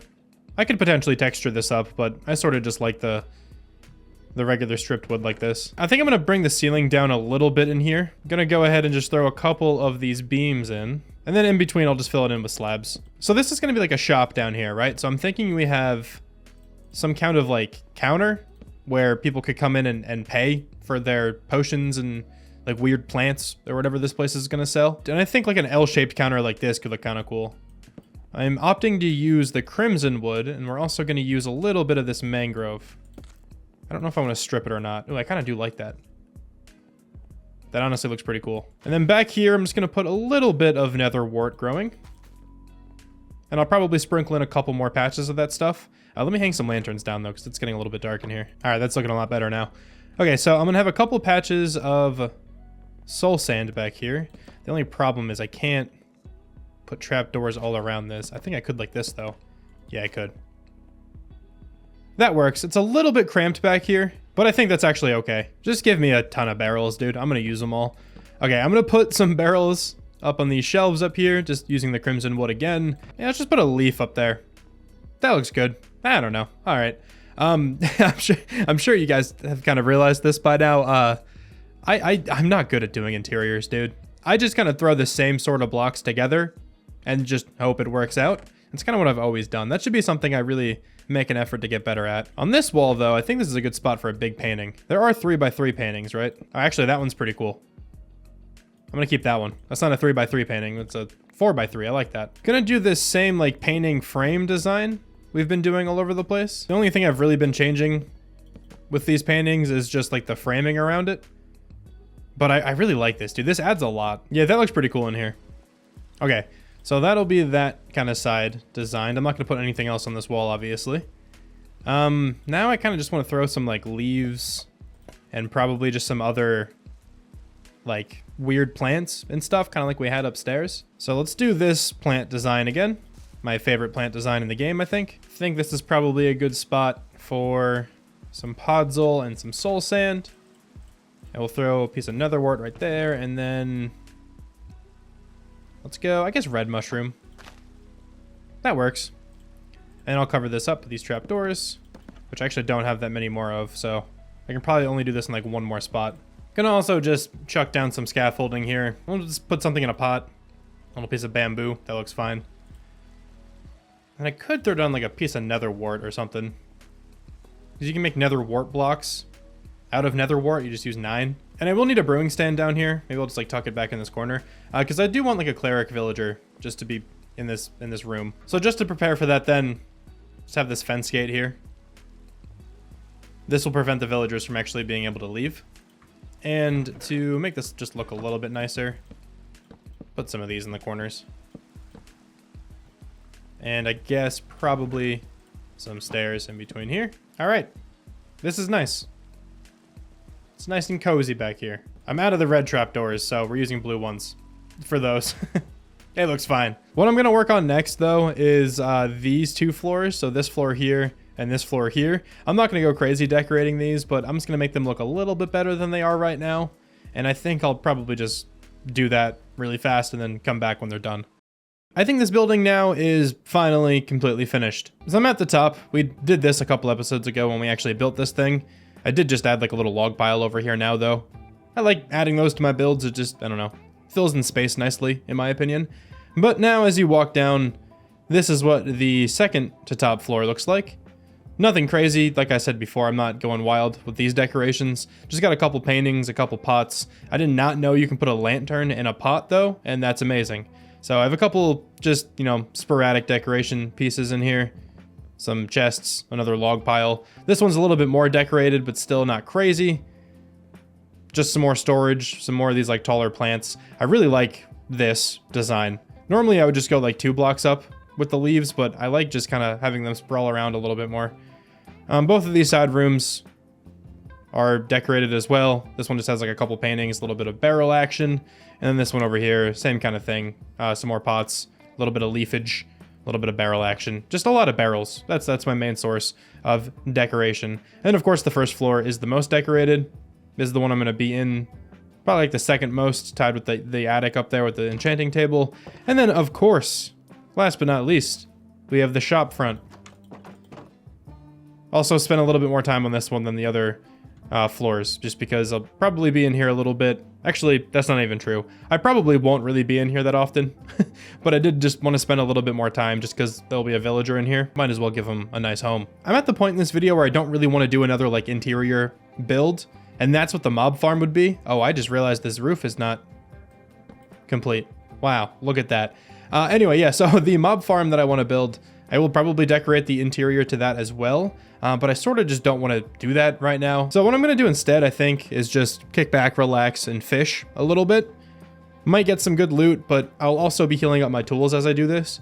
It'll be pretty slow. You don't actually get too much experience while fishing, but it is some experience at least. So let me go ahead and clean out my inventory and clear out all the chests in there that I was using, you know, to store the interior decoration blocks. And then I will hit probably the new pond. Let's fish in the new pond, why not? I'll be back though with anything interesting that I catch, or if I don't catch anything interesting at all, I'll just be back whenever I'm finished fishing. So honestly, I haven't even fished yet, but I see a little friend over here. Let's go tame it. Let's go! We got a cat. Oh, I love it. I love that cat so much. Anything else back here? Any other kitties? No, but we're slowly making an iron farm. Poor guy spawned on the roof, I think. But please, in the comments of this video, name our new best friend. What's good? You know, you can actually hang out here. You can be the library cat. Yeah, that makes that area so much better. What should we name it? Wait, we have another cat. Hold on. Okay, there's another cat over here. Why not get 2? I got the cat. You can be the little barn cat. All right, we have 2 cats now. But of course, that means I need another name suggestion. So please, leave 2 name suggestions for the cats in the description, and I'll name them next time. I want to say I probably fished for like an hour and a half straight. And with that, I was able to get my diamond axe all the way healed up and my diamond shovel all the way healed up, as well as getting enough levels to put mending on my pickaxe, though I didn't really fish at all after I did this, so the pickaxe is still pretty broken. Though I could just, like, you know, run in the mountains and stuff and gather some coal and, you know, go down to the mines, get some lapis or redstone. That's probably a better way of healing up a pickaxe than fishing. After I was done fishing, I kind of just ran around and did a couple chores. Like, I farmed my crops and whatnot, and then I logged off, but I don't remember why I grabbed the Silk Touch book before I did so. I will say, though, I did fish up this bow. Power 4 Flame, another really good bow. We can combine that here with our current one and get Flame on it, so that's pretty cool. I don't think I'm going to do that at the moment, but it just, you know, is something that I could do. So then at this point in the video, I want to start working on my experience farm. Let me actually run all the way down here so I can kind of show you what's going on. It's going to be annoying to have to run back up and then back down with all the materials, but whatever. Anyway, though, down this way, I believe, we do have a mob spawner. And by the sound of that, it sounds like zombies. It is a zombie spawner, so this is the spawner that I want to transform in this episode, just into a pretty starter-worthy experience farm. Though it should be enough for me for probably a long time. And I would also like to design this entrance just a little bit more.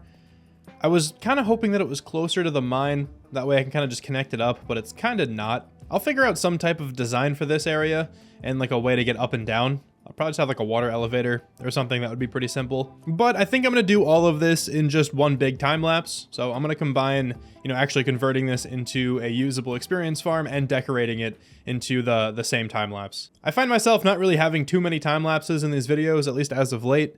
So I feel like this is a good spot for one. So let me put my head down and grind a little bit, and I'll be back when this is all finished.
The zombie experience farm is now entirely finished. It is completely functional and it is fully decorated.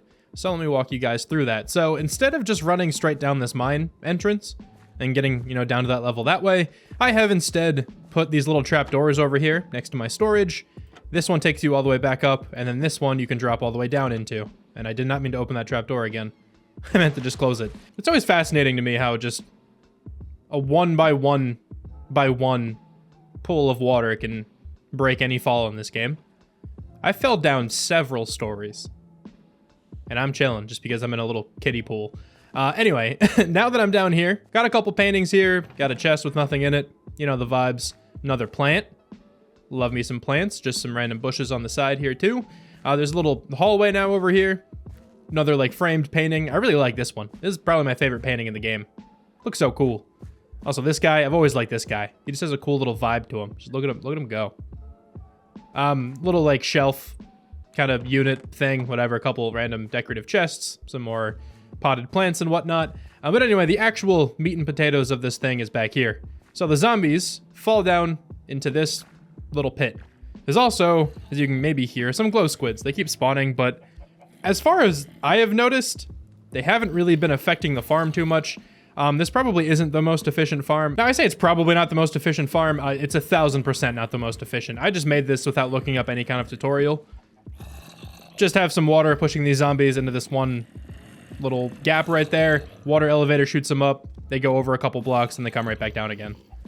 There's a better way to do this, I'm sure. There's a lot of clutter going on right here. This chicken's going nuts. I'm just gonna assume this will work itself out. Even if it doesn't, I can just wait for the chicken to despawn, I guess.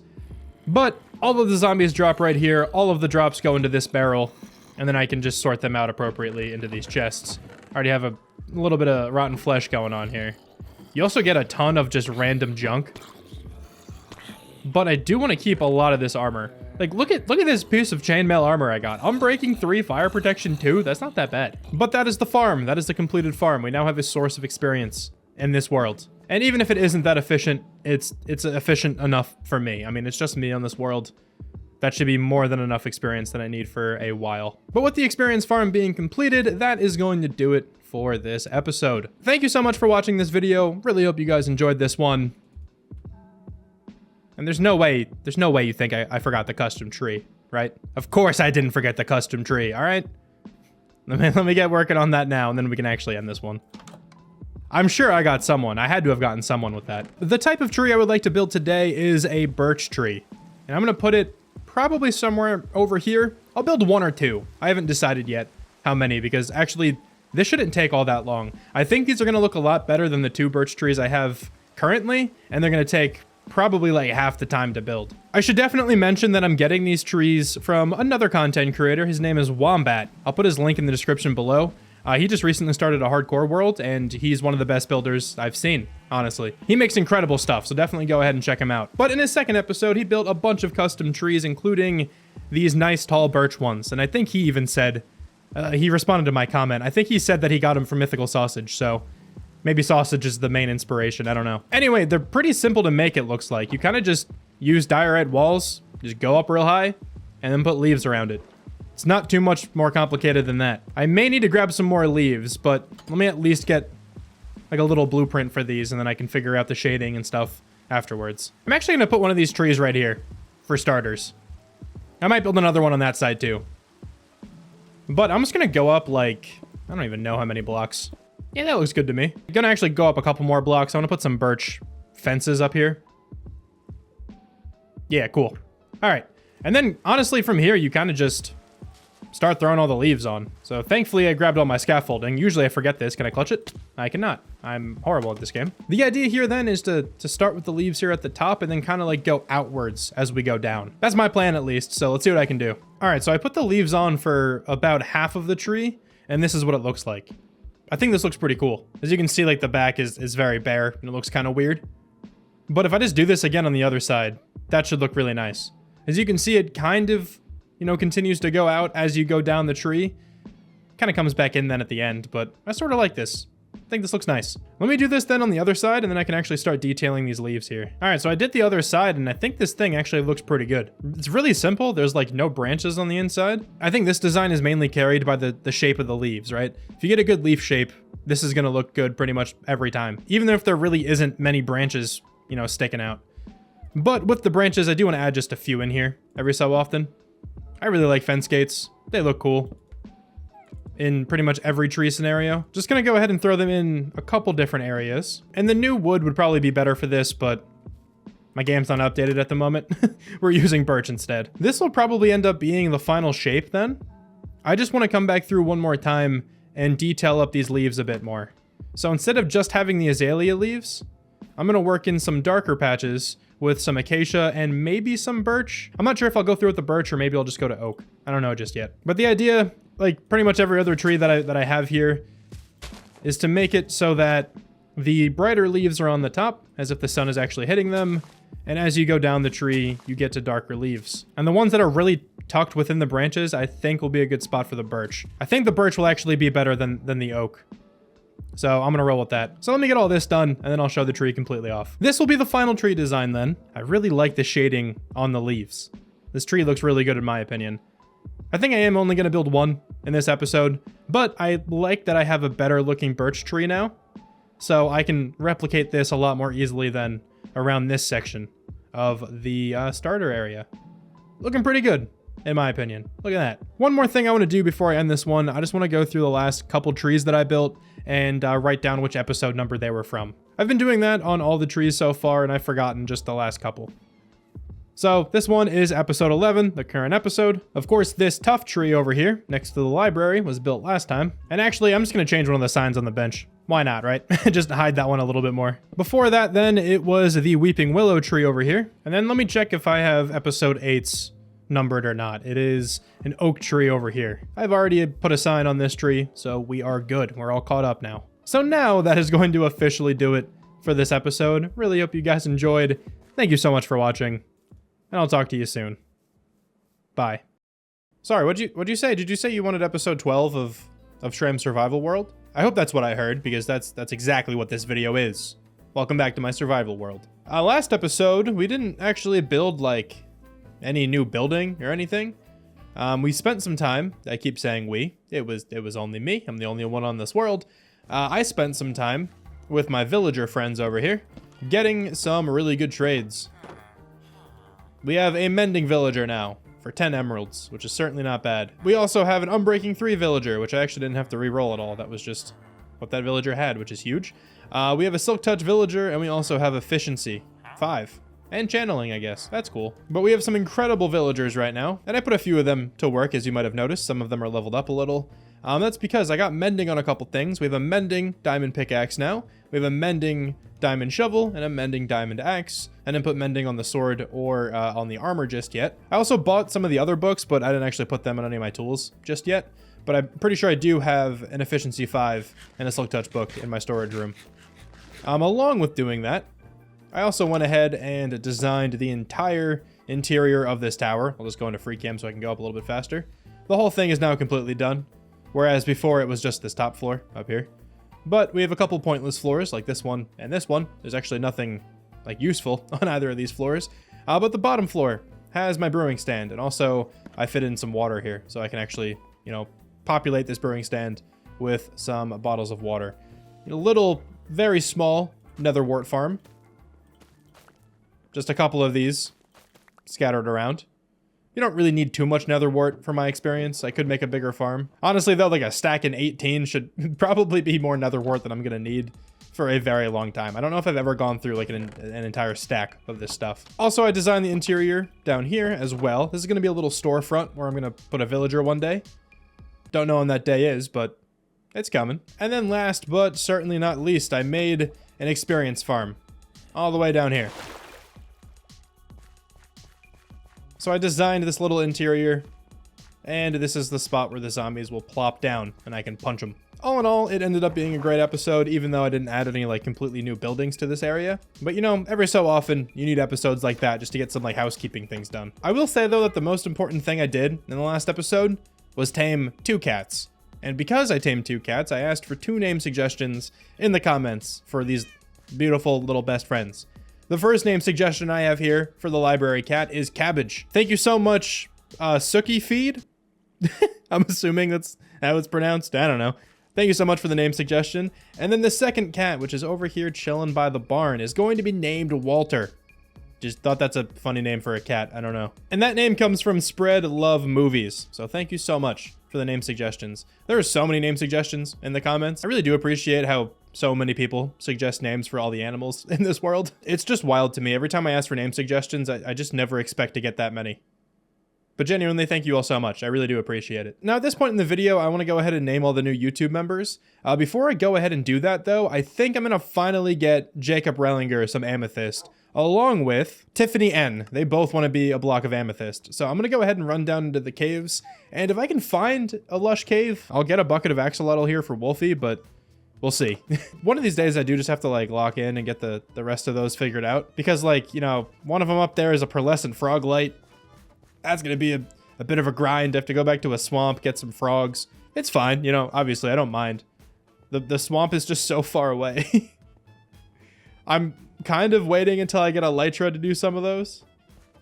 So maybe in the next couple of episodes, I can work towards that. But for right now, the Amethyst should be more than doable. All right, if I were a geode, where would I be? I did very stupidly forget torches, so I'm just going to keep this one in my offhand. That is exactly why I got the dynamic light mod, though. Oh, look at that, diamonds. But this is exactly why. It just makes the quality of my videos, I think, a lot better. Because I can actually, like, record in these dark caves now without, you know, it looking too bad. More diamonds. How did I miss these? I'm not even looking for diamonds, okay? Please. Just give me a geode, though this probably isn't too promising down here. Nope, there is Skulk, which I don't like. Honestly, while I'm down here, I'm going to start collecting some of these minecart rails too. I don't have like that much iron at the moment, so it'd probably be at least a little beneficial to, to grab these. I'm out of the mine shaft now. I'm in just a normal cave that I've been in plenty of times. And there's a geode right here. Perfect. Oh, that actually works. I thought you needed a pickaxe to grab these. I love these blocks so much, dude. They make such a good noise. It's just so magical.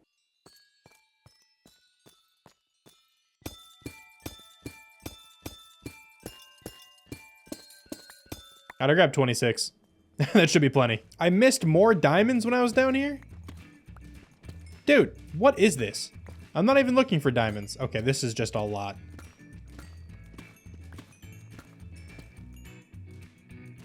Wait, how many diamonds was that? At least 10, right? That was insane. It was 11 diamonds. I think that's probably the most I've ever found in one vein before. I get that was probably like 2 veins together, but you know what I mean. That was nuts. Bees can be so annoying, dude. They don't understand how to like get into their hives without a little bit of suggestion. Like, where are you trying to get to, my friend? Go ahead. I don't understand. After that impromptu mining session, dude, I got 30 diamonds.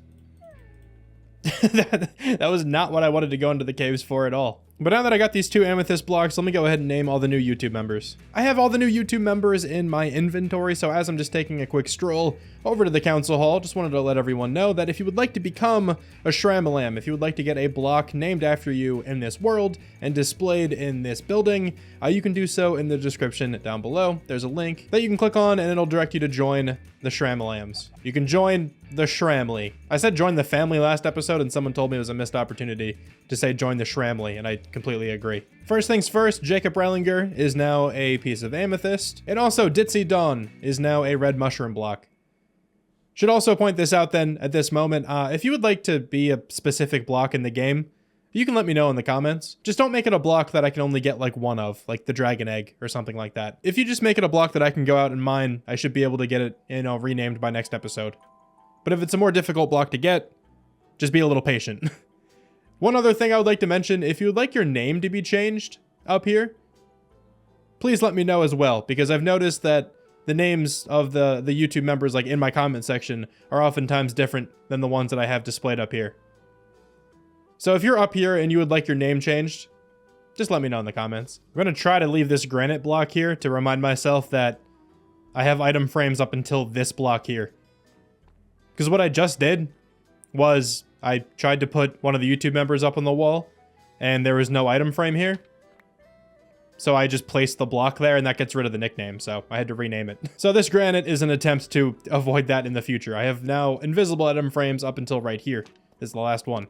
Anyway, let me introduce the YouTube members for today. We have Jordan Blakey, Tiffany N, Max G Wright, Serene the Trans Fulf 924, or Fulf, I don't know how you want me to pronounce that.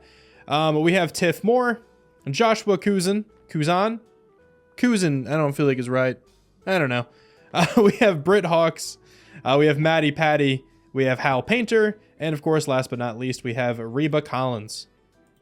You know, I always thought I was good at pronouncing names back when I had a Madden channel. You know, there's a lot of unique, like, NFL football names, you know what I'm saying? I feel like I was pretty good at pronouncing all of them, but just reading some of the names of the YouTube members has me struggling. So I deeply apologize if I mispronounced anyone's names. You can let me know in the comments how it's correctly pronounced if you'd like. All right, so now, after, honestly, about an hour of recording, I can kind of start moving on here with the episode. Now, as opposed to the last episode, today, I actually do have a main build in mind. I want to make a moss farm. This is going to be the first automatic farm that I make in this world. I'm not completely against making automatic farms. I just don't want to make any of them that are, too broken, too overpowered. And I think giving me a lot of moss is not too broken. You know what I'm saying? So, I want to make a nice automatic moss farm. I am not exactly sure where I want to put this farm. I think back here could be pretty cool. If I just level off like a chunk of land over here. Then I'm thinking the building can be facing this way, just to kind of orient it a little bit differently than these other buildings over here. I think it would look nice to walk out this way and see like the entrance of the apiary and then see the barn from behind and stuff. I think that would be pretty cool. So that's the first option. Could definitely throw it up here.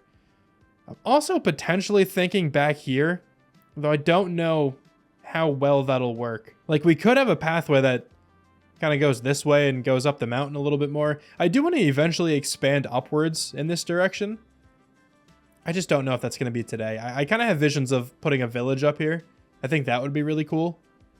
Just making a bunch of houses that are like similar in size to my starter house. So, my starter house actually looks like it fits in a little bit better.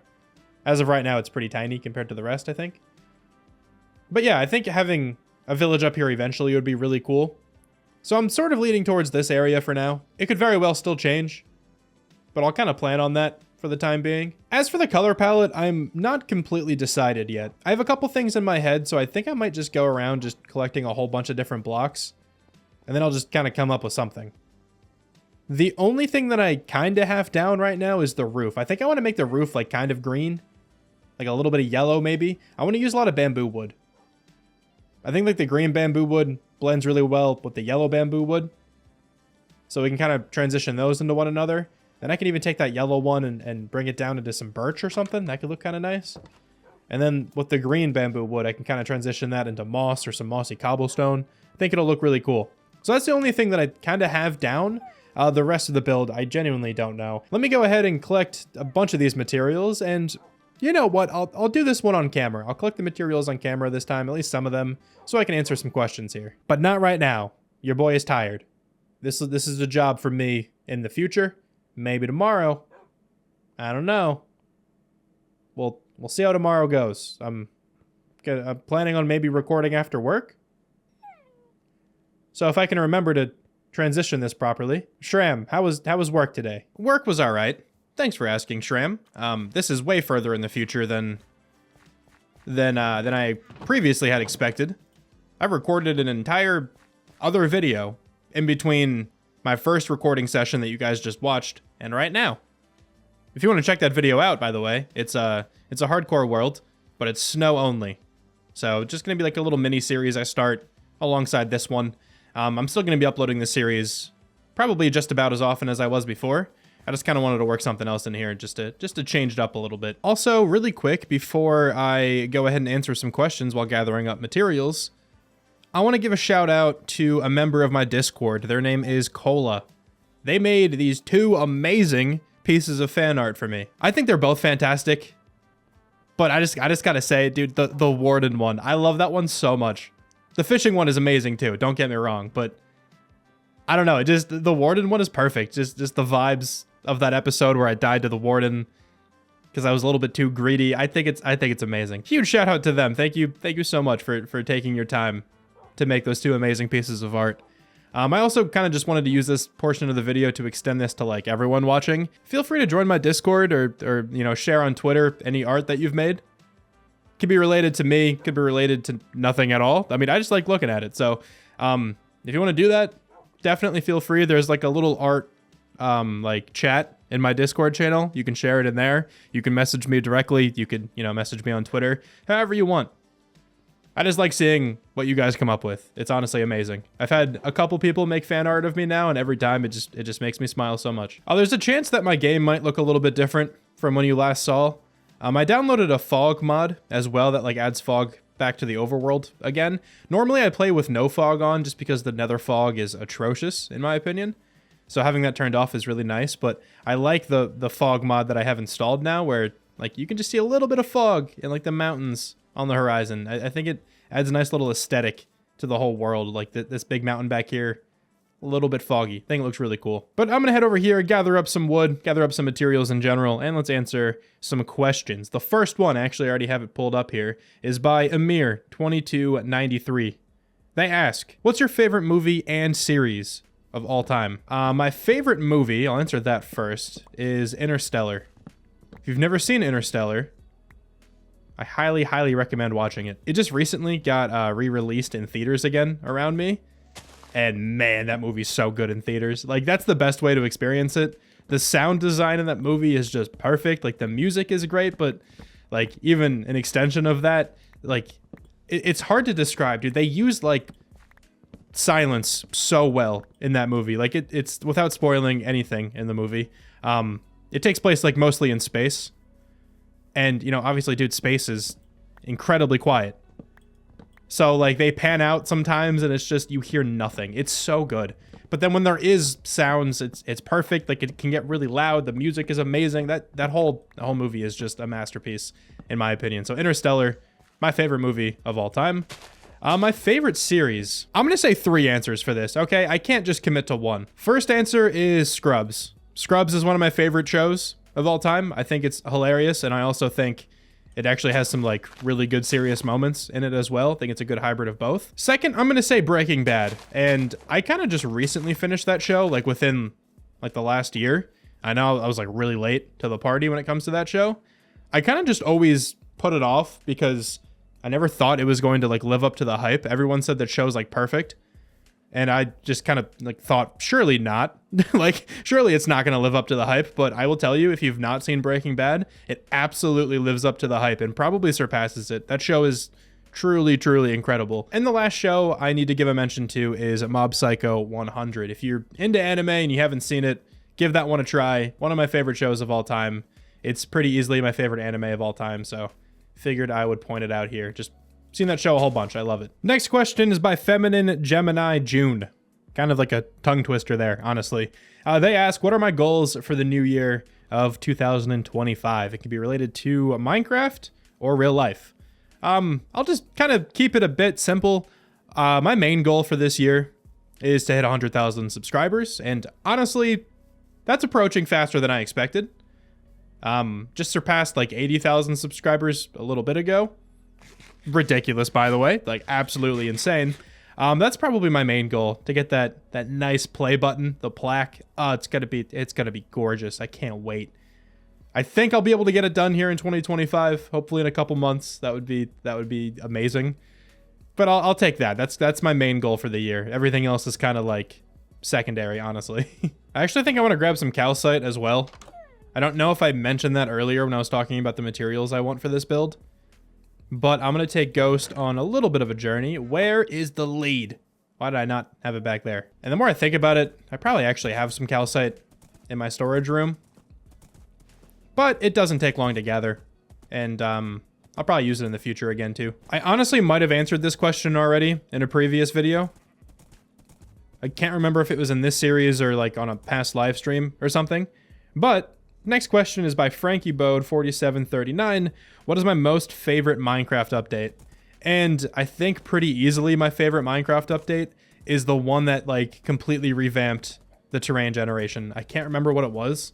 1.18, 1.17, whatever one like extended the world height and made the caves underground like massive and added these huge mountains. This is, in my opinion, the best update. I just love what it added to the world. Like, the world looks so much better now than it did. Like, looking back at old worlds, they just look so flat. And this is just massive. Like, that mountain looks ridiculous. You know, and that wouldn't have been a thing in the old Minecraft, so this is my favorite update for sure. Next up, we got Dogs LOL 2911. How do you edit videos? Like, what platform do you use? I use Adobe Premiere Pro. I like using Adobe Premiere. I got really used to it. There's a ton of good YouTube videos on Adobe Premiere to, like, you know, learn different tutorials and stuff. So it just kind of came with ease of use. And also, while I was at Penn State, which is where I went to college if you didn't know, I got Adobe Premiere and Adobe Photoshop and stuff for free while I was a student. So I kind of used that time to get used to it, and then once I graduated and everything, I had to buy it myself. But I really like the product. Buddy79 asks me how I record my videos. I use OBS Studio to record my videos. That just records the gameplay and like the audio from the gameplay. My mic audio is from Audacity. I like separating them. I know you can kind of separate them on OBS as well, but I like being able to like edit and modify my audio like through Audacity. Like before I render it out, I add like a couple of really small effects. I add like a noise cancellation effect. You can do that through Audacity. I like compress it, normalize it, add some like slight bass boost as well to make it sound a little bit better. I just like being able to mess with the audio more than, you know, what OBS allows for. But OBS is what I use to record the gameplay with, and I think it does great. Like, as long as you have like a pretty good computer, you should be able to get away with using OBS. Anyone watching this video who remembers Fraps? Anyone know what Fraps is? Like, that was like one of the OG, I feel like, recording softwares that Minecraft YouTubers used. I remember I used that in the past. Like, I had a couple Minecraft videos on my first channel that I made like 10 plus years ago at this point. I was like 16. Remember I started like a survival island series. These have been long deleted, but I started a survival island series and I remember using Fraps, but the Fraps recordings were always like massive compared to my computer. Like I could probably only record for like an hour at most at a time. Let me know in the comments if anyone here remembers Fraps. The last question I'm going to answer here is by Just Like Magic 101. They ask me what my favorite build is that I've made in Minecraft overall and what my favorite build is from this series specifically. That's a tough one, dude. Like, my favorite build of all time is tough. Okay, dude, what? What is going on? My keyboard disconnected. Okay, we're good. That was scary. I was just going. I took my hand completely off the keyboard there. That was strange. Anyway, my favorite build of all time has definitely fluctuated over the last couple of years. It used to be my Nether hub from Hardcore Minecraft Season 2. And I still think that build is nice. Like, it's a really good, like, freehand build, in my opinion. There are just, you know, some things that I look back on it now. Like, I wish I would change some of it. Oh, I really like the spooky village I made in Hardcore Minecraft Season 2 as well. That's definitely up there. But I think if I had to pick one, it would be the farming village I made in that same series. I just really like how all the houses turned out. I think they still kind of hold up to my standards, like, now. And I just, you know, like the huge sprawling crop fields. The windmills don't look that bad. I like the little, like, market stands and the pathway and stuff and how it connects up to my city entrance. Like, I think that was a really good use of space in that world. And I'm still proud of that one to this day, for sure. And then in this world, my favorite build in this world, I think it goes back and forth to me between... I'm going to actually fly to it now since I'm kind of home. Between the apiary, I love how this build turned out. I still look at this and I'm like, man, who did this? Who built this? This wasn't me. I can't do that. I really like this build still. And more recently, this library, I think, is just perfect for me. I just love that I was able to pull off the roof, like, shading well. And the tower looks, like, proportional. And the roof of the tower, I think, looks really good, too. Really, really happy with the library and the apiary. Honestly, I don't think I can choose between those two. They're so equal to me. But that is going to do it for the questions for this video. Next time, I'll answer some more.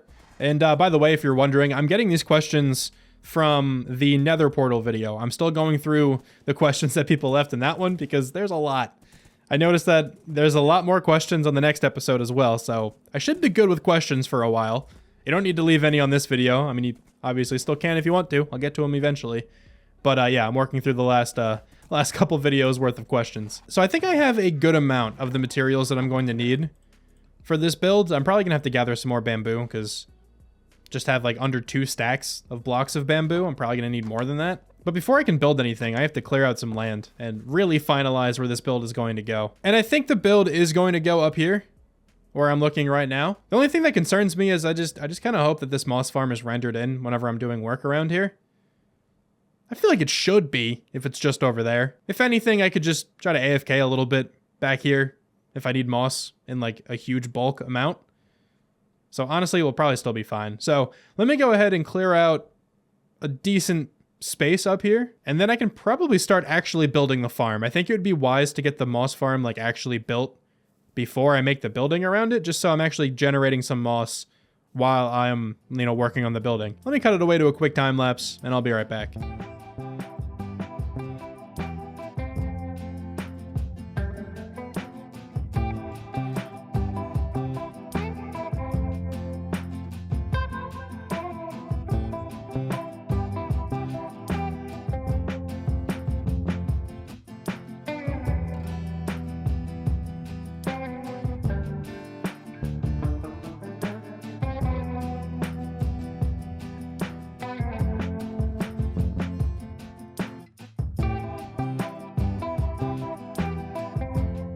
Now, as you all saw in the time-lapse, alongside clearing out a good bit of space up here, I also built the entire moss farm. I decided to like put it underground a little bit because this thing's a little bit big. Might be a little loud too. Hopefully it's not too loud here in the recording. But this thing's a little bit big. I think trying to completely cover this with a building might be a little bit awkward. It would be like a really square building that I kind of didn't want to worry about. So I put it in the ground. I can kind of just make the building whatever shape I want now at this point. A little bit more annoying is I had to dig this all out, but I think it'll be worth it in the end. But anyway, this thing is completely done, I think. Maybe. It's generating some moss. So that's cool. And some other like random moss bits. And also, I think this is a bone meal farm. The reason I say I think is because no bone meal has been deposited into this chest yet. But this dropper keeps going up every so often. It also goes down, just like that. But it'll grow faster than it's losing bone meal. I have no idea how any of this stuff really works. I think this is like a self-generating moss farm where I don't have to keep stockpiling it with bone meal. Let me also shout out the video I got this from. It's a little bit old at this point, but it's by Sabaloo. Maybe that's how you pronounce it? Sabaloo622. I'll put a link to this video in the description below. I've built this moss farm before on my Season 2 Hardcore world, and I'm pretty sure it worked fine. So I figured I would build it here again. I was going to build another one, like a different moss farm that I found, but it required sticky pistons, and I really didn't feel like going all the way to the swamp for that. I don't know where a slime chunk is near me as well, so like I kind of would have had to travel to the swamp. And also look at another little cat. A bunch of cats keep spawning. I don't want to tame them all. I'm gonna have like a million cats if I do that, so I'm just gonna stick with the 2 that I've already tamed. I'll just let these guys spawn and despawn and whatnot. With this completely built though, let me show off my idea for the color palette for this entire build. I don't think I did that like straight up yet. Like I kind of talked about it, but let me actually lay out some of these blocks. I'm pretty sure I'm gonna have to go collect some more. When I was answering the questions a little bit ago, I did collect a decent amount, but I'm very likely going to need more. I'm kind of hoping I can fit another staircase over here too. Just kind of looking at this area now, I feel like it could definitely use one. It would frame out this very nicely if we have like a staircase over here and over here. I feel like it would like complete this area. I'm just kind of thinking about that now. Maybe that's something I'll add today too. Or maybe not. I don't know. You guys should know how these videos go by now. I say a lot of things and sometimes I do them. But I do have the blocks I'm going to be using for this. Obviously not all of each of them. I just have a couple of each just to kind of show off the color palette. But we're going to use a tough brick and whatnot foundation again. Kind of like I've been doing with a lot of the builds in this area. I did that with the library and also the apiary over here. It'll be a very, very similar block combination. We're going to start with the full blocks on the bottom and then transition that into a couple stairs. I'll probably also break in some like stone blocks and like mossy cobble and stuff like that. That'll probably look nice. But that's going to be the main foundation. Of course, then how can it be a build of mine without using some spruce? So I'll probably use some spruce as some beams. I'm unsure exactly what the depth is going to look like on this build, so for now I'm just going to kind of fill this all in. I'm going to be using mainly calcite, but I'm also going to be mixing in some of this white terracotta and the mushroom stem. I did this on the library and I think it looks really good. So this will be the main wall color. I also have a little bit of concrete powder and some diorite. Now in this example, this is not going to look great because it's a very small wall, but if it's a bigger wall, I can also add these 2 in. I like what this looks like because it gets darker as you kind of go like up and diagonal this way and then lighter kind of as you go this way. Now, like I said before, on this scale with this small of a wall, it doesn't look great, but if I have bigger walls on this build, which I'm going to, that should actually look pretty good. And then actually, instead of putting the roof on the top, I'm going to outline the roof just right here. It'll be a lot easier to see the gradient that I'm going with. But I want the main color of this roof to be green. So we're going to start here with the blocks of bamboo. On this right side, going to get a little bit darker. We're going to go with the moss, and also just to kind of have like a texture variation, probably have some mossy cobblestone. I don't have any leaves on me, but kind of like how I did up here, I want to put some leaves as well on this moss layer. It's going to look really good. Then over here to the left, I want to work in some of the stripped bamboo, probably oriented that way. Actually, hold on, let me change this up for a second. I want to work in some of this stripped bamboo for sure. So in order to get there, I'm going to orient the bamboo, the green one, like this. Next to that, we're going to orient the yellow block of bamboo the same way. And then from there, we can go into the regular bamboo planks. And then I'm thinking we can probably end at birch. This might look like a lot of blocks. It's kind of the same effect I have here with the small scale. It looks like a lot just because there's not much going on here. There's only one layer of blocks.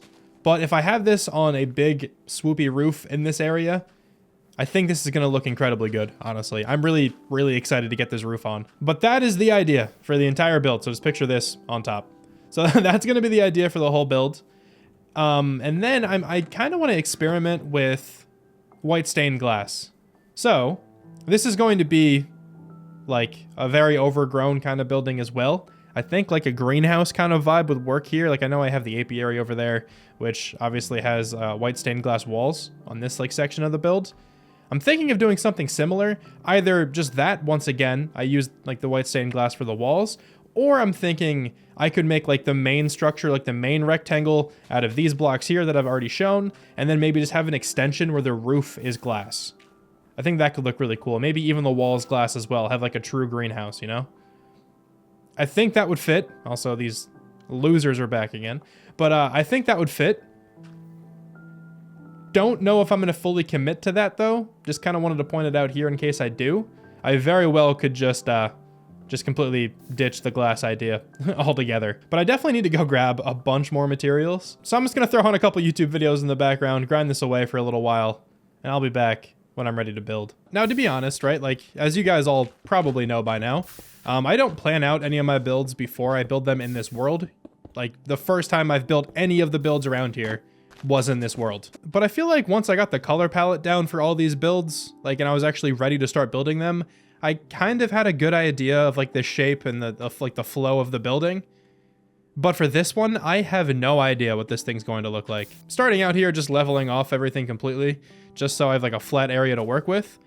But I did gather up a lot of materials. I actually didn't think I would need this much more, but we got a bunch of tuff now. I don't know if I'm gonna need all this. I kind of just got lost in the video I was watching, I'm not gonna lie. But we have a bunch of tuff for like the next project as well. I grabbed some more of this mushroom stem, got a little bit more white terracotta. Also, as you can see, I planted a whole bunch of bamboo behind me. I'm probably gonna need to like harvest this a couple more times throughout the process of me building this. I don't really have that many bamboo blocks, and I plan on using a lot of the green ones. But I guess just like looking at this area, I feel like I could probably fit some kind of like L-shaped building into here. Maybe we have like one big rectangle in the back, and then I can have another section just jut out this way. That would probably work. And then I can either have the front door here or on the part that juts out.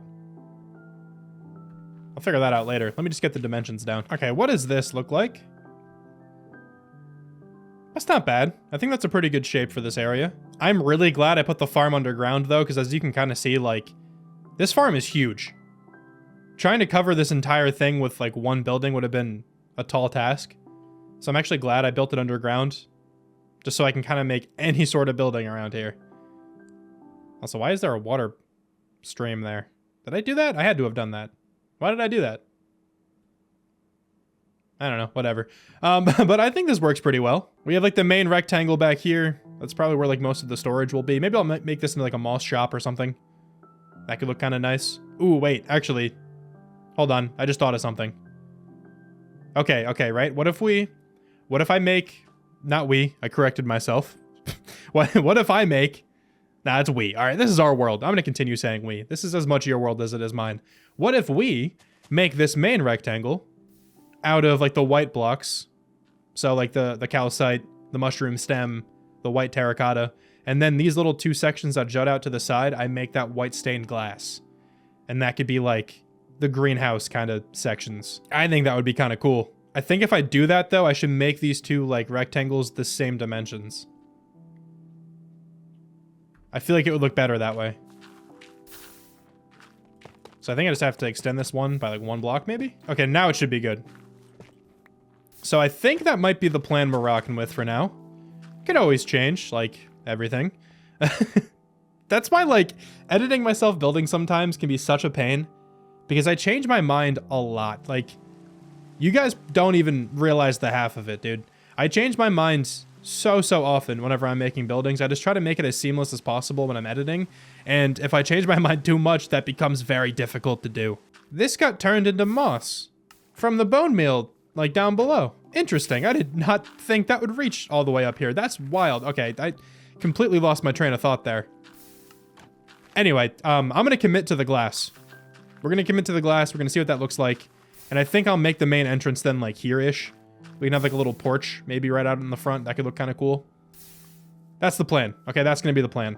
And then I'll make these two little greenhouse sections like very overgrown. A lot of leaves. More moss got formed over here. But a lot of leaves. A lot of like foliage. It's going to look really cool. I like it. I like that a lot. Okay, so let me texture up this tuff a little bit. And I definitely didn't bring a stone cutter because I am a professional. Sounds like the farm still works though when I run over to at least the mine building, so that's nice. All right, so now that I have my stone cutter, let me get all my tuff variants that I'm going to need, and then I can start texturing this up exactly as I have done with this building and this building. So let me do that real fast. All right, so we got the foundation now mostly built up. Kind of just wanted to come back here to mention the floor. So normally I would fill in this entire area with like these same blocks, but I'm only going to fill in this rectangle with these blocks. I think for the two like greenhouse, like jut out sections, I'm going to use a different floor pattern. I'm going to use like coarse dirt, some of this brown mushroom block, maybe some like packed mud and packed mud bricks. I think that'll fit like a greenhouse vibe a little bit better than all the stone. But as for the main section, I can just go ahead and throw in all of these blocks here once again in the same kind of patterns. Now the foundation is in a good spot where we can actually start building something on top of this, so that's nice. Also, I'm going to change it up a little bit here as well. I have a little bit of regular oak logs here. I just like what the oak logs and the stripped spruce wood look like together. They're very close to like the same color. They blend really nicely together. It just adds a little bit more texture here to the beams. I would normally do this like on all of my builds. I kind of just have been a little lazy lately. I'm not even going to lie. If you go back and look at like most of my other builds where I use like spruce beams, which is pretty much all of them, I would incorporate this pattern somehow. I really do like this. I was just lazy in this world. I did do it on my starter house though. So that wasn't like a mistake. That was completely intentional. All right, so I have the whole framework now for the building completely in. I think it looks pretty good. I feel like this is gonna actually look really nice here up in this corner. Yeah, I think we're onto something here. All right, it's time to put in the walls now though. So let's grab all of the white blocks that I have. Hopefully I have enough of like the mushroom stem and the white terracotta. I don't feel like I'm gonna use that much of these blocks, but I suppose we'll see. Yeah, so I have a ton of these white blocks left over. I didn't really use that many of them, but it's all good. I'll use them in the future. So now let's move on to the white stained glass. And I suppose let's really figure out if I want to do this. It might not look the best considering the walls are white everywhere else. Before I actually convert this all into white stained glass, let me use regular glass on this side. Because there's a chance I might like the regular glass more. Okay, I do not think I like the regular glass more. I still think I like the white stained glass. It might end up being a little bit too much of like the same color, but it's fine. Once I throw in some like leaves and stuff in there, it should look better. Dude, and once again, I didn't bring any scaffolding. I don't want to go back to my house right now though, so let me just build up. Oh, I think there's supposed to be trapdoors there. Yeah, there are. Wow. I just realized I missed a whole row of trapdoors.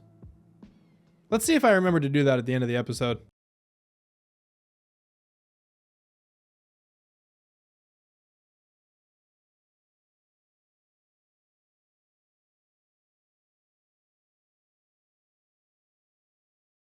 But I'm going to do the same roof that I've been doing pretty much everywhere. This might start getting repetitive here soon, but I just love it so much, all right? Every time I have to remind myself how I make it. But I think I got it just by looking at this over here. So, you start off with this slab layer. Next to that slab layer, I'm going to show you guys if you somehow don't know already. Start off with this slab layer right here. Next to that, full block. Next to that, you also go up by a full block, but put a fence gate under that one. Then fence gate again. You're going to put a fence gate under most of them. This one, though, goes up by 2 blocks. Fence gate next to that as well. Go up by another 2 blocks.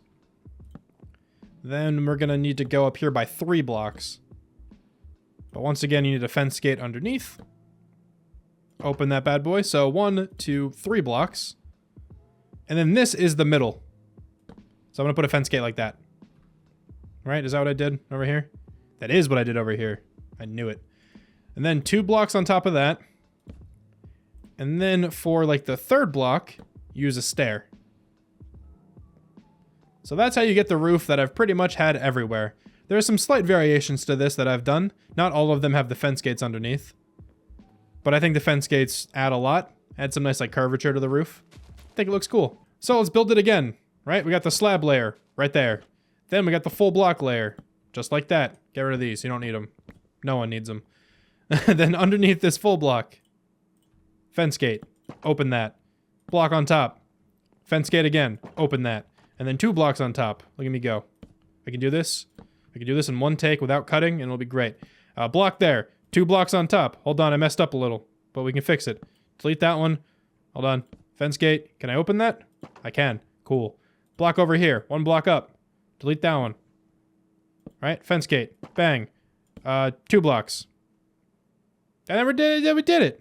Look at that. I'm the greatest. I know. I know I'm the greatest. You don't have to comment it. I know someone was about to. I could feel you typing, man, Sharam, you're the greatest. I know, all right? What? How did that place like that? Huh? What? What? That's weird. Whatever. So I got both of the ends of the roof in.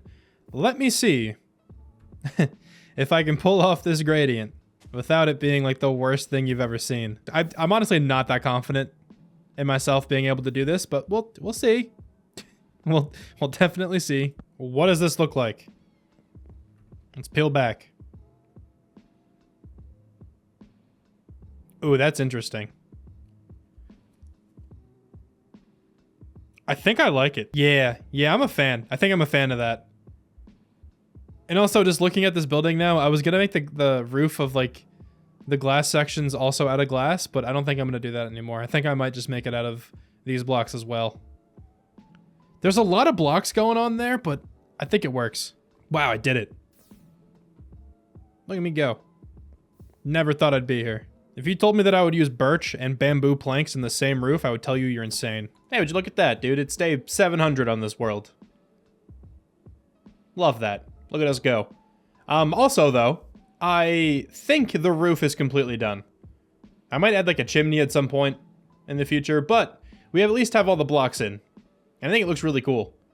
I threw in a couple leaves as well and sprinkled in some of the short grass on top of the moss.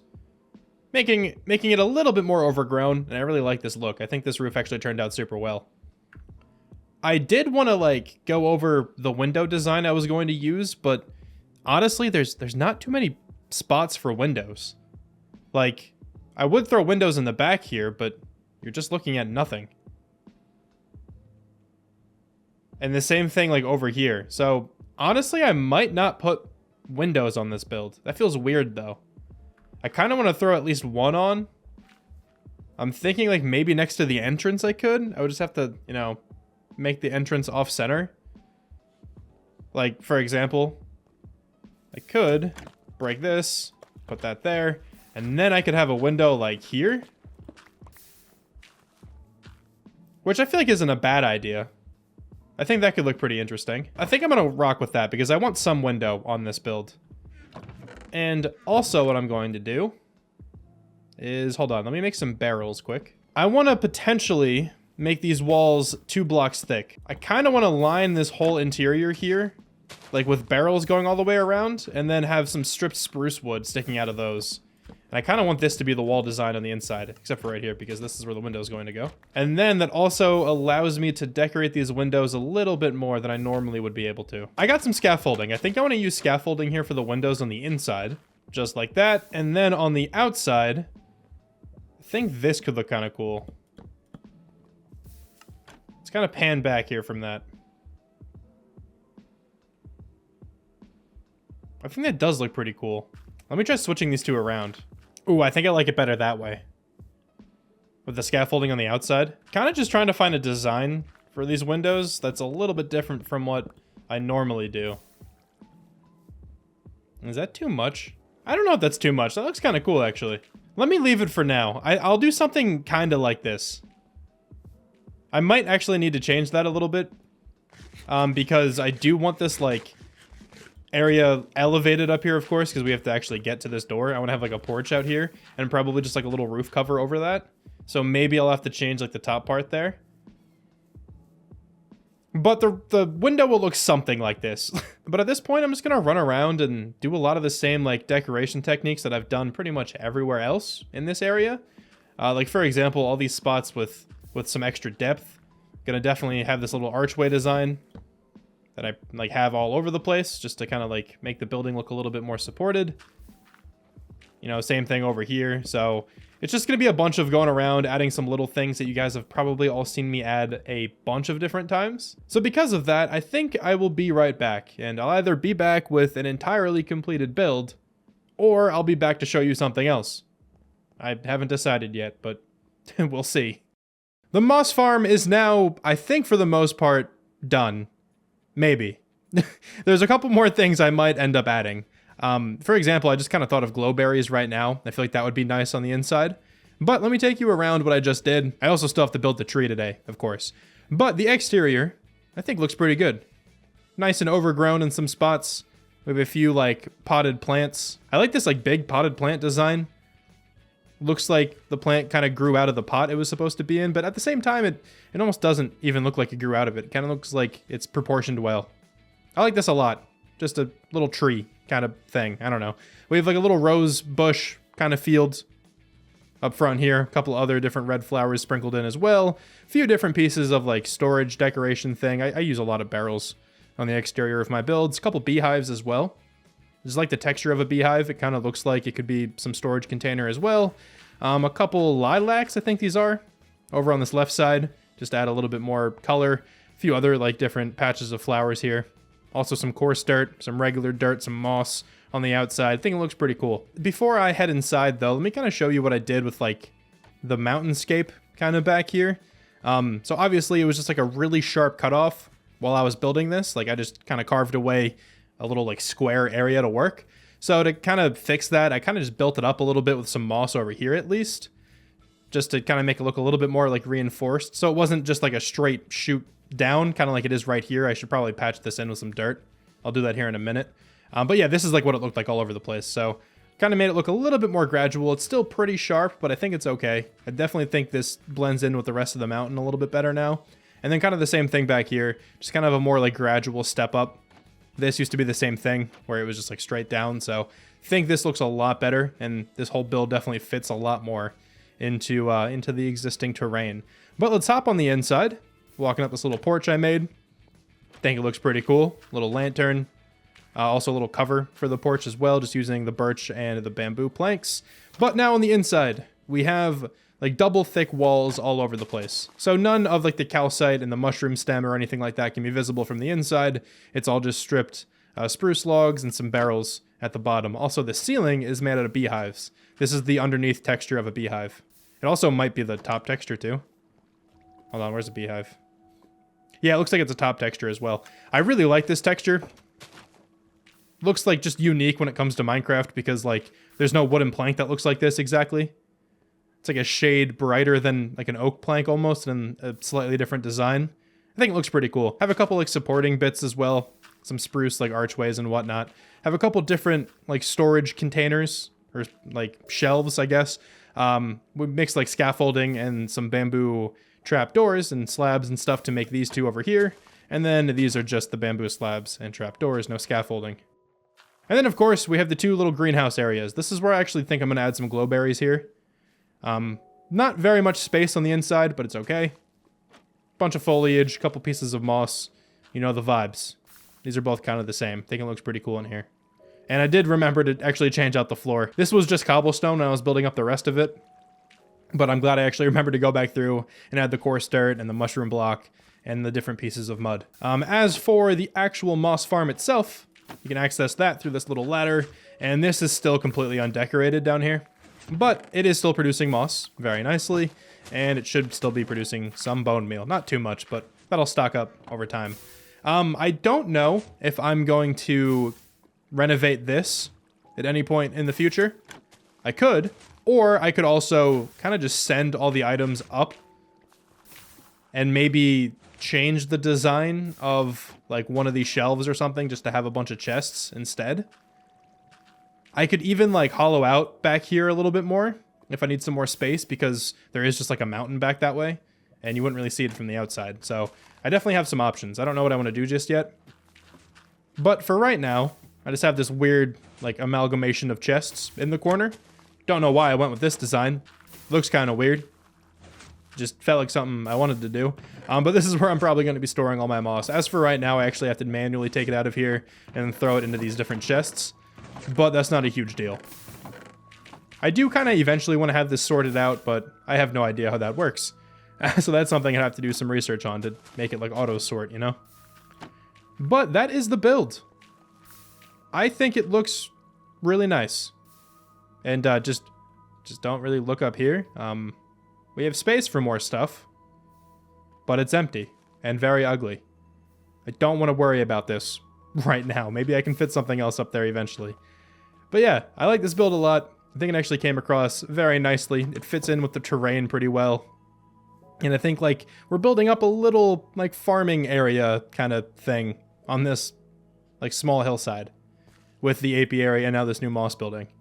So if I keep building in this style over here, I think we can have a nice little, like, ecosystem. I think that'll be pretty cool. But I do need to build the tree for this episode. And I really like the birch tree I built last time. I'm honestly just going to build another one. I like this tree a lot. And I want to put more of these birch trees in this area by the pond and by the mining building. So let me grab the materials for that, and I can quickly throw together another one of those birch trees. In the slightly near future, I should say, I kind of have plans to build a lot of trees in one episode. I have plans for the main build of that episode to be a whole bunch of trees in very close proximity to one another. You may also call that a forest. I'm thinking of doing that over here by the member hall, like to the left. I think leveling out all that area. Let me actually go into free cam.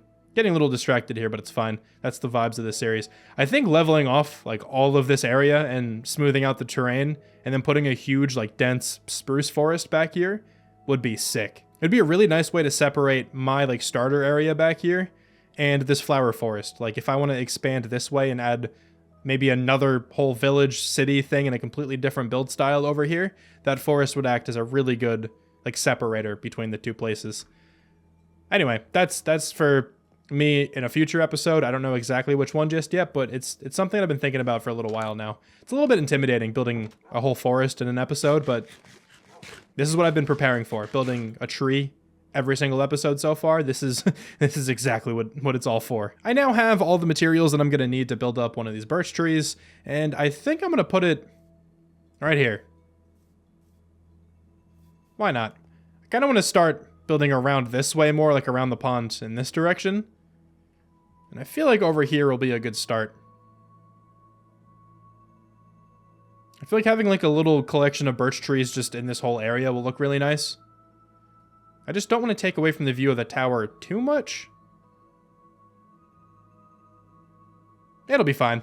I think actually seeing the tower through the trees would be really cool. But I'm going to get the same exact leaf pattern going all the way around. So I'm going to use a combination here of the azalea leaves, the acacia leaves, and the birch leaves. And of course, once again, I forgot the scaffolding. I'm desperately going to need that here. But the way that this is going to work is I'm going to be using the azalea leaves mainly towards like the top of the tree and just places where, you know, the tree would get the most sunlight. And then the darkest patches will be the birch leaves.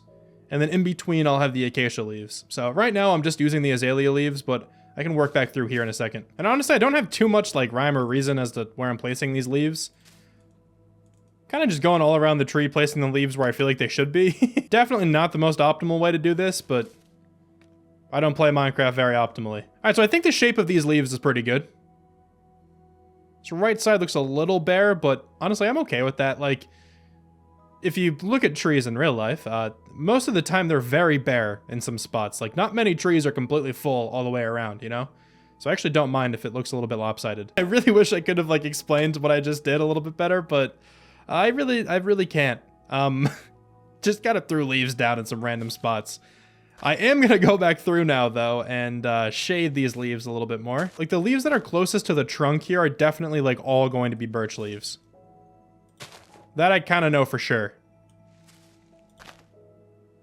That'll really darken up those spots in the tree, and I think it's going to look really cool. All right, let's take a step back without the scaffolding. And yeah, I think that looks pretty solid. Still a little bit more I want to do to this. But that's definitely, you know, a very good start here. I mean, I'm not really start. I'm pretty much done. I just want to add, like, a couple birch fence gates sticking out to be like really tiny branches down here at the bottom. And also I kind of want to do so just going up the tree a little bit. I'll just add one more on this back side of the tree here. Then I just want to add a few more small leaves here towards the bottom. And that should, for the most part, be good. All right, what are we looking like here? Yeah, those little additions, though they were pretty small, I think at the end kind of wrap this whole thing up. You can't really see the fence gates too well, But at least the leaves here at the bottom, I think that kind of wraps up the whole tree very nicely. And the absolute final thing I need to do here in this episode is just add a birch sign in front of that tree with the episode number on it. All right, so let's add this sign, episode 12. And there we have it. Another tree in this world. Another episode, another tree. And this area is starting to look pretty cool here with a couple different kinds of birch trees. Like, dude, these birch trees look so much better than these two, the first two I made. These taller ones just look much, much better in my opinion. I keep looking at this tree and keep thinking that it is a little bit too thin, but I built it already. All right, I committed to it. I put the sign down. That means it's done. Hopefully if I build up more birch trees around here, that'll look like it fits in a little bit more. I still think it looks fine. Yeah, whatever. I'm good with it. Anyway, thank you guys so much for watching this video. Got a lot done in this one, man. Built a couple cool things. Got our first automatic farm in this entire world. It was a good one. Thanks so much for watching one final time, and I'll talk to you soon. Bye. Welcome back to my survival world. This is episode 13, and this one is going to be entirely different from the rest of the episodes in this series. So, my plan for this episode is to stream pretty much the whole thing. I want to stream more. I don't really stream often, and I want to get into it. So I'm setting myself a bit of a challenge. I want to stream essentially this entire episode. I'll have to come through and do some like post-commentary segments to kind of like tie some things together, most likely. And like this is post-commentary right here, so it's not 100% streamed, but I would say 95% of this episode is going to be streamed. And the main goal of the episode is to just explore. I want to explore my forever world without any kind of a plan. Just want to kind of pick a direction and just go see what I can find. I think that'd be a fun thing to stream. Can interact with chat that way. And then just kind of figure out what to do from there. Like, I'll probably build something, but I'm not really sure what it'll be just yet. Of course, I'll build a tree. That's not going to stop, but I feel like I'll probably have something else as well that I decide to build just kind of on a whim. I do want to name all the YouTube members, though, before I actually start streaming. So let me go name all of them really fast, and then I'll introduce you to all the new members joining the council hall. I have now named all of the YouTube members, and quickly before I throw them on the wall, I wanted just to mention, if you would like to get yourself named after a block in this world and displayed in this building forever, you can do so in the description below. There's a link down there to become a Shramalam. If you do that, if you join the channel, you will be named after a block in this world and displayed on an invisible item frame in this building. And now, without further ado, let me mention all of the new Shramalams. Everyone here, welcome to the Shramly. We got Spoopy, we have Sire, Jodes, Uncle Boy, Wombat, my boy, also has a YouTube channel. I'll link that below if you want to check him out. He's a really good builder. He does cool things. We got Luke Beetle as well. And then we have up here, D Magix. I can't really read it. It's difficult. I'm sorry. Hunter Trim. We have Pancakes. And we also have Casper Spangard. That can't be right. But that's what I'm going to go with. I will also mention that Britt Hawks asked me to change her block from what it was before to a stripped cherry wood block. So there you go. That's everyone, I think. Hopefully I didn't miss anyone. Yeah. Welcome to the Shramly, everyone. Now, though, let me cut it away to the live stream version of Shram, and let's see what he's up to. I don't know where I'm gonna adventure to exactly. I just want to find some stuff. Like, I kind of want to find a desert. I don't know if I'll do that, like, today or not, but I really want to find a desert in this world. Hi, I've made a town world and run out of build ideas. Ideas to build, you got any? My favorite way of like coming up with more build ideas, like more buildings to make, is just like pick a block, maybe that you can farm, or just maybe not. Just pick a block, maybe you can store it there. Just make a build based around that block. Whatever block you want. Favorite block in the game, maybe, if you haven't already. Would I ever consider getting a dog in real life? I don't know. Maybe sometime in the future. I like my cats because they're very low maintenance. Don't gotta take it out. Don't gotta take it on walks. They just chill and they do their own thing. Do I have this stuff to make an ender chest? I don't think I do. That's a loud car outside. I don't think I have the stuff to make an ender chest. Oh wait, maybe I do? Oh no, I certainly do. Cool. But that'll be really nice. I can keep a lot more stuff on me than if I have an ender chest. I just need to make sure... I do have a silk touch pickaxe. Where is that? There you are. Make sure I keep that on me. Let's keep the fortune one in there so I don't accidentally use it. Which way should we go? I'm gonna head this way. I feel like I have not explored too much in this direction. Can I just write in this? Like, you can just write in a book in Quill, right? That's a thing. I kind of want to keep, like, a book of cool areas to build. I think that'd be cool. Rather than just, like, writing them down in, like, a real notebook, I think it'd be cool to keep in-game. Like, coordinates or something of really cool places. Like, even, like, this looks pretty cool. I think, like, a fishing village around here would be sick. So you can write in a book in Quill? Okay, I thought so. So let me work on getting one of those. So, fresh animations. I've thought about using fresh animations before. But something about it, like, freaks me out. I don't want to hit Ghost. Oh, I can't do that. That's a baby. Sorry. Here, I'll bring you back to life. Don't worry. Didn't work. Sorry.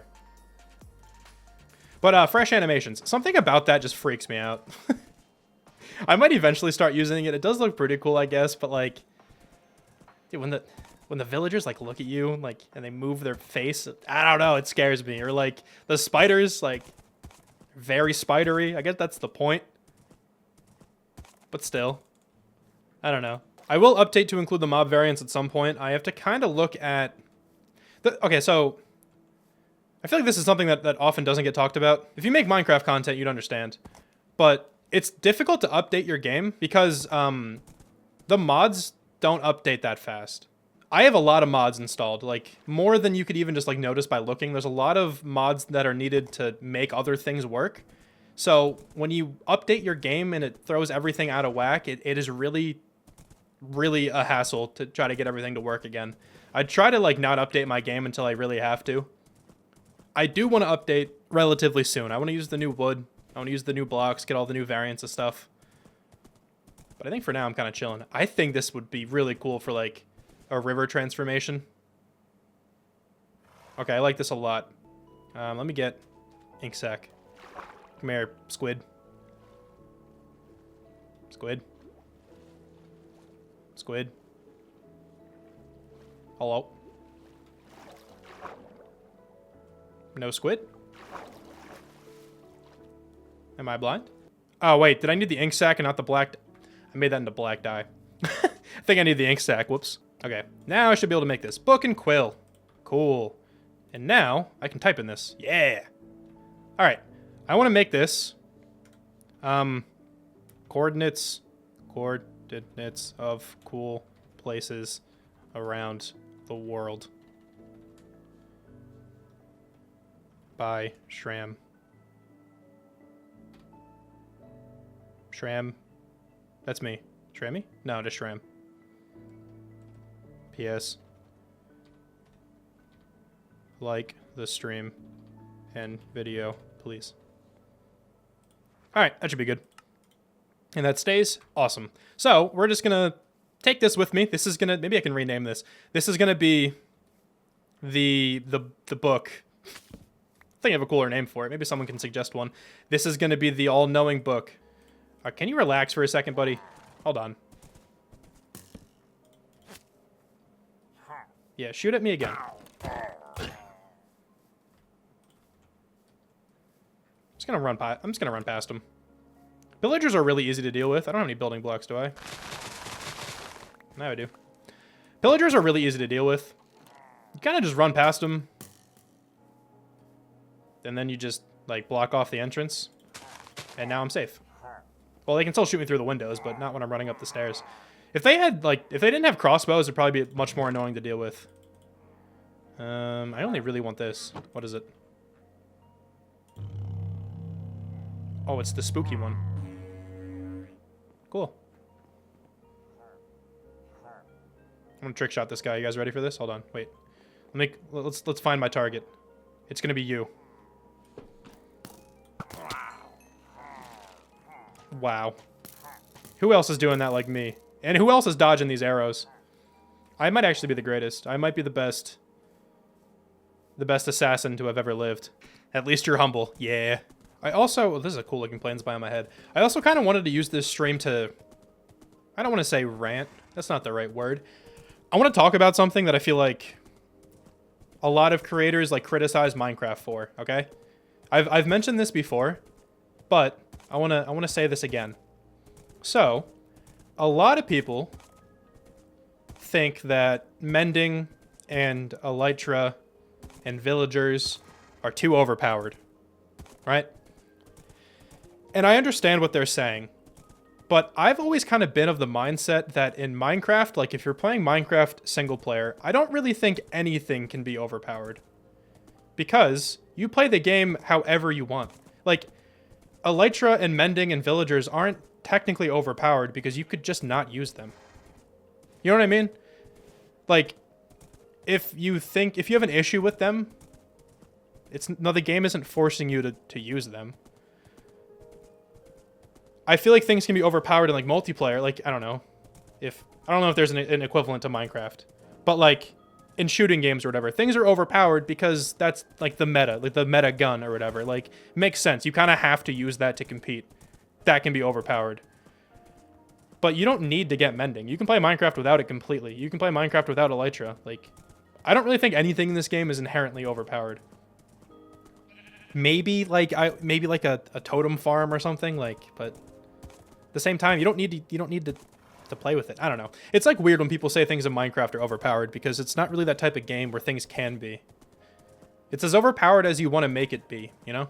And exactly, Wombat as well. Elytra makes the game a lot better if you want to build crazy stuff. It's exactly true. So does mending. Again, mending, like even more so, mending's not that overpowered too because it's not like it takes a while or it's difficult to get new diamond tools. I guess it takes a little while, but it's not like it's hard to do. You know? So, like, mending just saves you some time. It doesn't make the game too much easier. It just saves you time. Yeah, I don't know. I've always kind of felt that way. I didn't see anything interesting in that village, by the way. That's why I kind of just walked through it, but that's kind of why... Oh, that would have been bad. That was deeper. But that's kind of, like, how I've always felt about Minecraft. Like, it's... You play the game as you want. Like, if you get bored of it, I feel like it's kind of on you in a way. Like, not exactly, but you know what I'm saying. And, like, if you think things are overpowered, just don't use them. But I meant to bring obsidian to make some nether portals and then write down those coordinates in the book. Right here. The book. Oh, that's a creeper. Oh, God. All right. We're good. We're living. That chicken didn't make it. Okay. It's about here. Chicken. Chicken. Oh, not... I'm sorry. Was that your friend? Here. Have a seed. That makes you feel better. What do we write on the sign? What should we name the chicken? George. I kind of like George. I'm going to name it George. Here lies George. He was a chicken. And he died. Might be the most heartfelt thing I ever wrote in my life. Rest in peace, George. Yeah, I'll give him a seed in the afterlife. Anyway, I feel like dragging ghosts through the water again, so let's go. Yeah, Cobb, dude, a large biome is definitely a hassle. You're right, for sure. It took me like 300 days to find a mangrove swamp, but I think it feels a little bit more immersive, and I'm glad I decided to do this. So I've been watching this other creator. I think his name's Nico. He has a Forever World as well. He mainly streams it. That's kind of where I got the idea to stream this episode, I'm not going to lie. But yeah, I've been watching him, and he had mentioned something about, like, when he gets too overpowered in his world, just, like, nuking his character, and then starting somewhere new, and I'm definitely going to do that as well. But yeah, I'm definitely going to do that as well. I want to nuke my character, too. I think that would be, like, a cool change of scenery. We'll go to, like, a completely different biome. I think that'd be really fun. What horse named? Horse named Ghost. Pro tips, guys. Stay hydrated. Good looks. Take a sip of water. Out of my Owala water bottle. Use code SHRAM for... You can't. It's not a sponsored thing. Using code SHRAM at Owala will do nothing. I do like Owala water bottles a lot, though. Ayo. Owala company. Your boy encroaching on 100k subs. Reach out to me. Give me a SHRAM water bottle. Someone get me in contact with them. I do have like 3 of these water bottles and then 2 of their coffee mugs. I do actually really like their stuff. Use code SHRAM at Owala for 100% disappointment. Wandering trader. Hello. That would have been nice. That would have been nice from the beginning.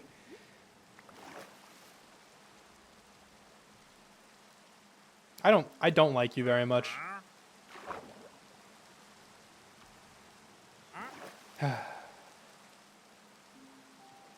Where was that like 500 days ago? You make me sick. Oh, this is suspicious sand. Okay, I think there's 2 pieces right here. Sniffer egg. Sniffer egg, let's go. Well, yes. Is that a sniffer egg? That's a sniffer egg. Or is that an armor trim? No, it's a sniffer egg. Yeah. It's the second one. Cool. That looked pretty good. Not too far, maybe? Too shallow?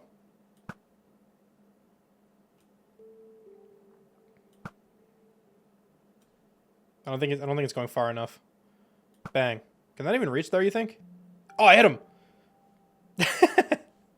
Dr. Throw, the plan for this stream, my main plan is just to build something for the sniffers that we found in the last couple streams. I want to build them a little enclosure. And then if I have enough time, build something else maybe. Or maybe just fish, I don't know. Okay, let's actually get building. So, I do want to make... I want to make a little enclosure. Let me make just a bunch of spruce logs. That was probably overkill, but I'll use them. Let me just go map this out, and then I'll go grab some materials. I don't know how big I want to go. These are pretty big friends. And I don't want them to be crammed, you know? Maybe I could extend it this way a little bit more and have it really wrap around the pond. That could be cool. Looks a little strange, but I feel like it works. Might look better once I actually build these walls up a little bit more. I'm trying to see how this is going to look from over here. I think this works. We can have the entrance like right here where the leaves are. This is what I can do. Okay, I just got the idea of what I'm going to do around this pond. So this pond is very undecorated around it. I think I'm going to decorate this pond to kind of have like a sniffer theme. So we're going to have all like the sniffer plants and stuff populating this whole area. Yeah. Okay, you just plant it like that? Cool. The way I like detailing things as well, at least lately, is kind of doing like a block at a time. Texturing with like 1 block at a time. I think that's the best way to do it because I feel like if you, at least for me, whenever I would try to detail with too many blocks at once, it would just get really, really cluttered. I'm going to do it so that everything that's like touching, also I'm going to vary the height a little bit. Everything that's touching, I stripped that. Maybe I shouldn't have it in my offhand. But everything that's touching the strip spruce, I'm going to make oak. I think that'll look cool. It's good chicken. Wait, do we have a stream chicken? We could have a stream chicken. How do I want to do this in the best way possible? Straight up. Stream chicken. Darn. Ow. That's what you get. You're not even looking anywhere near me, man. How are you hitting me? What is that? That came out of the back of your head.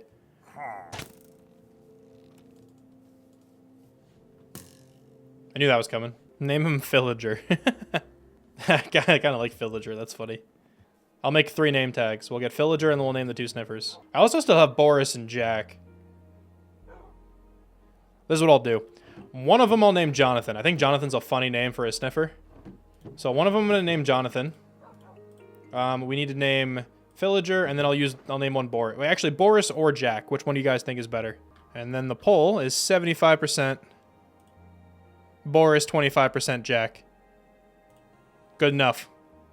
It's Boris. Alright, so Boris. Cool. So Boris will actually get used. We have Jack for something else. Maybe I'll trap a skeleton at some point because that was the original use for that. You look like a Jonathan to me. And you look like Boris. Jonathan and Boris. Let's go. That looks cool. Yeah. I like this. I like having the fences on top. That's nice. Alright, I like this. One last thing I will add to the wooden section. Well, one last like wood block I want to add. I'm just going to grab an entire stack's worth of spruce trapdoors. I want to put spruce trapdoors on all of these sections where the oak wood is exposed. So, I think because of that, I'm going to switch this one out. Yeah, I think this will look better. The oak wood being exposed is a little bit jarring in a couple spots. I kind of like that. Adds a little bit of color. I don't mind it. Hello, Shram, what are you doing? I'm a bit late. Building this. Made a little sniffer enclosure for Jonathan and Boris. Oh, there's a pitcher pod. Those are the names of the sniffers. Jonathan. Boris. What's good, fellas? That's cute. A little spot to hang out now. So, you guys saw that first vision. Who won the Super Bowl? The Eagles did.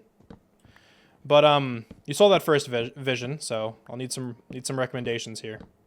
That was Vision 1. Let me show you Vision 2. This is Vision 2. What are we thinking? I could texture this up a little bit more too. Or not really texture, but maybe I can put like trapdoors and stuff to make this... Oh, that's what I'll do. Wait, trapdoors could be huge. Ooh, that was like the exact number of trapdoors that I needed. Yeah, I can't do it on every layer. I can only do it on that one. After some deliberation, I decided to go back to the first vision that I had made. I was talking with chat, trying to figure out if I could make the second style work, and I just couldn't really come up with something that I liked. So I just decided to go back with that regular, just peaked roof. I also wanted to point out here that you might have noticed my levels jumped up to level 55, and the reason for that is I'm preparing to name a lot of YouTube members next episode. Throughout these streams, Dr. Throw was, a user watching. MVP of the streams, by the way. He donated like 80-something YouTube members, I think, across the 3 streams for this episode. Yeah, so I kind of started stockpiling some levels now, because I'm gonna need them to name all the new YouTube members. Yeah, just wanted to describe that and give a quick shout out to Dr. Throw. He's getting a memorial in this world. It'll probably be like a fountain or something. But anyway, yeah, let's continue here. Okay, so I can't do... Oh, you know what I could do, actually? Okay, we could do this. And this. Then I could work some of these in. And then something like that. That's pretty cool. Or maybe... do one of those in the middle. I like that because... Let me find my lanterns. Then I can put a lantern right here. And let's put a couple lanterns on this thing. So we can put one here. We can put one here. Yeah, and then I'll put a chain. Can I do that in the middle? Is that going to connect? It does not connect. But that shouldn't be a huge problem. Let me just go get another slab and we can make that connect just fine. All right, so little spot from them for them to kind of, get out of the rain, take some cover, do whatever they want. I love these guys. Look at them. Actually, I don't know if I'm going to put this here. Wait. Just thought of something. Because I can do that. And we can get like a little diagonal design going instead. Yeah, I think that's cooler. I'll keep that. All right. So I'm comfortable with that. Let me add some like greenery to the inside. And in order to do that, I'm going to need some leaves. Tips for finding a good place for a base. Kind of depends on like whatever biome you think is cool. You can make pretty much anywhere work. It just depends on how much effort you want to put in terraforming. If you don't want to put much effort into terraforming, I would suggest like plains or like a savanna biome or something. You don't really have to clear out too much stuff there. It's just mainly like grass that you have to clear out. So that'd be my recommendation at first, but if you prefer like a spruce biome or like a forest, those could also look really nice. You just have to clear out some trees. All right, so I think it's time we build the tree. And, hold on, let me pull up the picture. I saw some really, really cool oak tree designs on Twitter, and I want to take a little bit of inspo from these. It is by Grayson8151. He's an amazing builder, by the way. I've been following this guy on Twitter forever. If you don't follow him on Twitter, I highly recommend doing so. He makes fantastic builds. Okay, so his small oak tree, I like quite a bit. We might even go smaller than this. Okay, it looks like he mainly just uses full blocks and then eventually goes into the walls. Okay, we can do that. Don't want to make it exactly like Grayson's tree. Okay, let's start with that. As like the base of the tree. This one actually looks fairly simple to make. Let's start with this as like the base of the tree, and then we're just going to come out and chuck in a couple. That did not open the right way. Ow. Okay, we're just going to come around then and just throw... Actually, I'll put the trapdoors, or not the trapdoors, the fence gates on last. So that'll be a good height, I believe. We'll texture this up, don't worry. It's not going to look just bland like that forever. So then we kind of just have to... Okay, I kind of see the idea. So the top here, that's where like the majority of the leaves are gonna go. And then I'll just throw in a few small branches. Don't want anything too big. And I'll probably make them out of slabs and like trapdoors and stuff. Yeah, just something like that. That's not too crazy. Actually, let me put this on the block below or the block above. I'll do the block above because then I can put one of those underneath. Yeah, okay. I think that'll be good. Let's throw one of those at the bottom. It's gonna be a pretty tiny tree. Yeah, I'm not trying to go crazy with the branches. I think the leaves are really gonna make this look better. Let me move this trapdoor up one block so I can put a fence gate underneath like that. I might extend this. No, I don't actually want to extend that out. It's just gonna end there. Okay, so now we can get the leaves going, and this is gonna be the most annoying part. The leaves are always the hardest part, and I'll come through and texture up later as well. I'll shade these leaves more than the leaves I have right now. Okay, so let's make just, I don't even know how to describe this, what we're going to do here. But I'm just going to kind of build out with all these leaves and have like a little top to the tree. I'm not great at describing myself when it comes to making trees. I'm still not too great at making them myself. So I don't feel like I'm really too qualified to talk about them, you know? So all I really want for this is just to have it kind of like swoop down a little bit. Not crazy.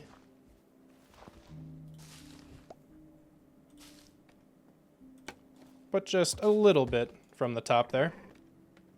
Okay, that looks pretty decent. As the top of the tree. The back needs a little bit of work, but the front looks solid. Okay. I think I'm comfortable at the top of that. At least the shape of it. I just want to come around and put more leaves on the other branches that we made. But none of the pockets of leaves are going to be as big anymore. Alright, it's looking pretty good, in my opinion.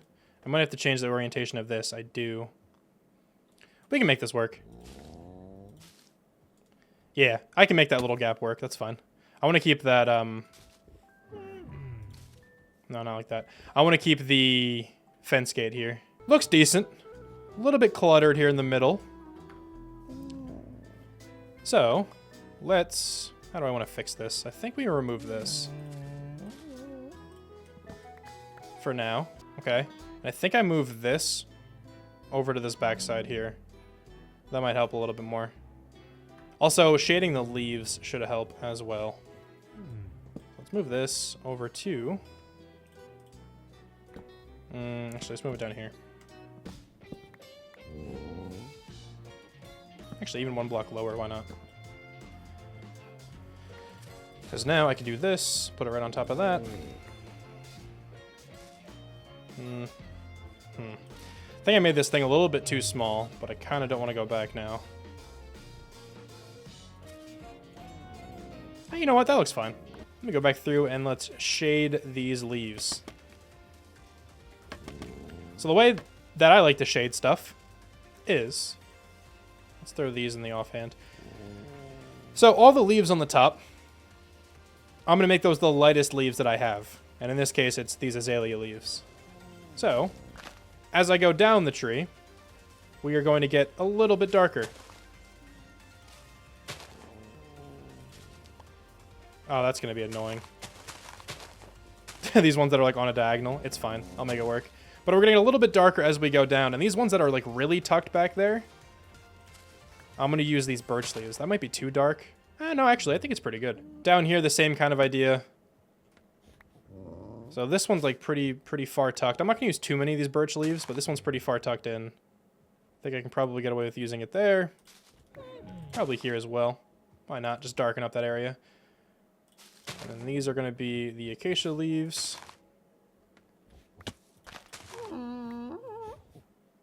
Jeez, man. These guys are so loud sometimes. Yeah. Okay, I think that's probably good then for the shading. But I think that looks really good. I'm really glad that I'm like shading the leaves on my trees now. I think it looks so much better this way. This is for the most part finished. I do just have to texture up a little bit more and then add some like roots. I think that looks pretty decent, I think, for little roots sticking out. Let me put that there. Oh, that's pretty good, I think. Yeah, let's do that, and then I'll just put like a regular slab back there. Yeah, that's pretty good. All right, I think that's decent. So now let's just texture this up with some oak logs. Not gonna have really any rhyme or reason for this. Just gonna kind of stack them together in a couple spots. And then honestly, that might be good. That's looking pretty decent. I think that's a solid tree for this episode. All right, so after building up this tree, I decided to continue building with some foliage here, and I built up a couple bushes and a couple like smaller trees as well. I think they actually look pretty nice in this enclosure. Hopefully the sniffers like them too. And then after that, I wanted to detail up the dirt a little bit more, so I brought in a combination of coarse dirt and brown concrete powder to kind of like line around where like the fence and walls are in this area. I'm not really sure what effect I'm going for necessarily, but I think it looks cool. Looks a little bit more like worn down here on the inside. And then after that, I just kind of threw in some moss and bone mealed it a little bit. And then the enclosure was pretty much done. These sniffers now have a pretty comfortable place to call home. Oh, this will probably do it for the episode though, for episode 13 of my survival world. I'm still going to stream for a little bit more, but I don't know if I'm going to include the fishing in the episode. So everyone, how am I going to do this? Maybe I can record the chat. I'll throw it on screen. Yeah, everyone say what's up. Everyone say hi to YouTube. This part's going in the video. Everyone say what's good. This is going to be the outro of the video as well. So I hope you all enjoyed watching. This feels weird. Doing a YouTube outro while live. This feels strange, but I hope everyone enjoyed the video. Thank you so much for watching. And I'll talk to you all soon. Bye. Man, that felt weird. I'm still live though. Don't actually leave. I'm not ending the stream. Everyone say hi to Walter. Walter introduces you all to episode 14 of my survival world. Like the video for Walter. Look at him. He's just a little guy. But last episode, I streamed like 90% of that episode. And it was actually a lot of fun. I don't normally stream, so kind of challenged myself to commit to something like that for an entire episode. And it was a great time. I really enjoyed like hanging out with you all and talking about random stuff and exploring, and it was a good time. Like, the main essence of last episode was just to explore. I just wanted to see what I could find in this world. I was kind of hoping to find a desert, I'm not gonna lie. I don't know if I actually included that in the video or not, like me talking about it, but that was like kind of the goal that I set for myself, like the personal goal. But then things changed once I found the sniffer eggs. So I found 2 sniffer eggs in my travels, and those sniffers hatched into Boris and into Jonathan over here. Now, after I found those eggs, I kind of changed my plan of action. I decided to head home, and then I built this. We have a nice little sniffer enclosure now for Boris, Jonathan, and their kid, who is unnamed at the moment. I don't know if I'll ever name the kid. We'll figure it out, I guess. But yeah, we have a nice little enclosure now to gather up these pitcher pods and the torch flower seeds, a little storage area back here too, a little water trough. It's nice. And then the custom tree is in this enclosure as well. That was the tree for the episode. All in all, it was a great time. But I do have to say that during those few streams, I want to say it was 3 streams it took me to record that episode, I got like 100 YouTube members. It was wild. So I'm gonna name 50 of them here to start this episode. I didn't want to name all 100. That just seemed excessive. So I'm gonna name 50, and I've actually already done that. I already recorded this section of the video, but then I forgot to export out my audio. So I'm re-recording the whole thing. You know, whatever. I've been doing YouTube for so long, and I still do that somehow. But while I'm just running over to the membership hall, if you would like to become a Shramalam and get yourself cemented into this world forever, you can do so in the description down below. Click the link, and it'll direct you to become a Shramalam. You can pick a block to be named after, and thrown in this building. It is not completely decorated yet. I did have to expand because of all the new YouTube members, but, you know, I'll decorate this at some point here in the future. I have said this plenty of times already, but, you know, I'm not allowing people to be named after blocks that I can only get one of. I'm going to add to that list as well, so along with blocks that I can only get one of, I'm not going to be naming subscribers or YouTube members after blocks that are just incredibly rare to find. For example, like, you know, a notch apple, or like a heavy core, or like the blue axolotl or something. Like if I put that in a bucket, I'm gonna take out all of those blocks as well. You can make it a block that's hard to get. I don't mind that.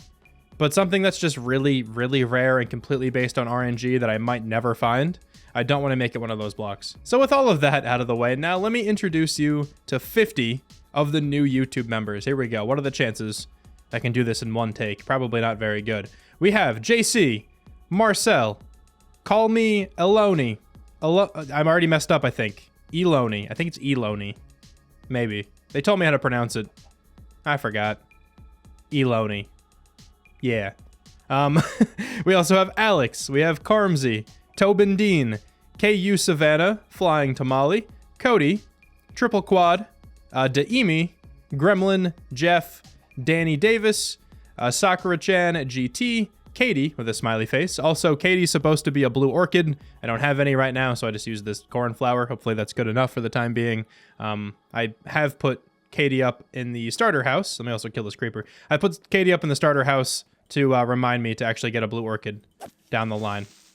I have to go back to the swamp at some point anyway to get some frogs. So probably when I'm over there, I can get the blue orchid. That'll be at some point in the future.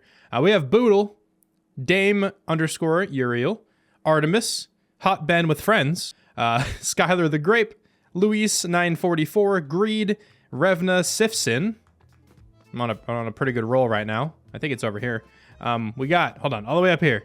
We have Michelle, Bat _ Tech 419. These are hard to read. Why did I make this so high? Dustin, Metalfire 425, Octana, Bluish Kitten, Amy Abernathy, Terra Zero, Teehee 31, Andrew, Simply Butler, Stale Bread. I thought there was numbers after that. There's not. Rob TM, Kyrox, Lord Mech, Emir, Vic, Alex Berry, Obnoxious Rex, J Bud Knows, Clarabelle, Mutant Polar Bear, Marianne, Liam Rayner, Jerry Gettings, and Chill Macho. I think I did that in one take. Look at me go. I also feel like there's a chance that I've already named Amir something. I looked earlier and I couldn't find it, but I feel like I remember saying that name another time. Like, I can remember thinking of Attack on Titan when I read it. I know it's not spelled the same, but still. I swear. But I guess if Amir, you got 2 blocks named after you, it's not the biggest deal in the world. It didn't say they rejoined, so I don't know. Whatever, I can't find it. Oh, also, I think this block is renamed. So now this dark oak plank is renamed to the Milkman. I would also like to say, I'm sure I messed up either on the spelling of something or like a block someone wanted who's on the wall now. I'm sure I messed up with those 50 new members. This took me like an hour just to name the members. I'm not complaining. I'm definitely not. Just putting it out there that it took me a minute. I probably messed something up. So if anything was wrong with your block or with the spelling of your name or just with whatever name I wrote down for you, you can let me know in the comments and I'll try to get that fixed here in the near future. It might not be next episode, it might be the one following, considering I'm going to name 50 more, I think, YouTube members next time. But we'll get there. We'll get there in the end, for sure.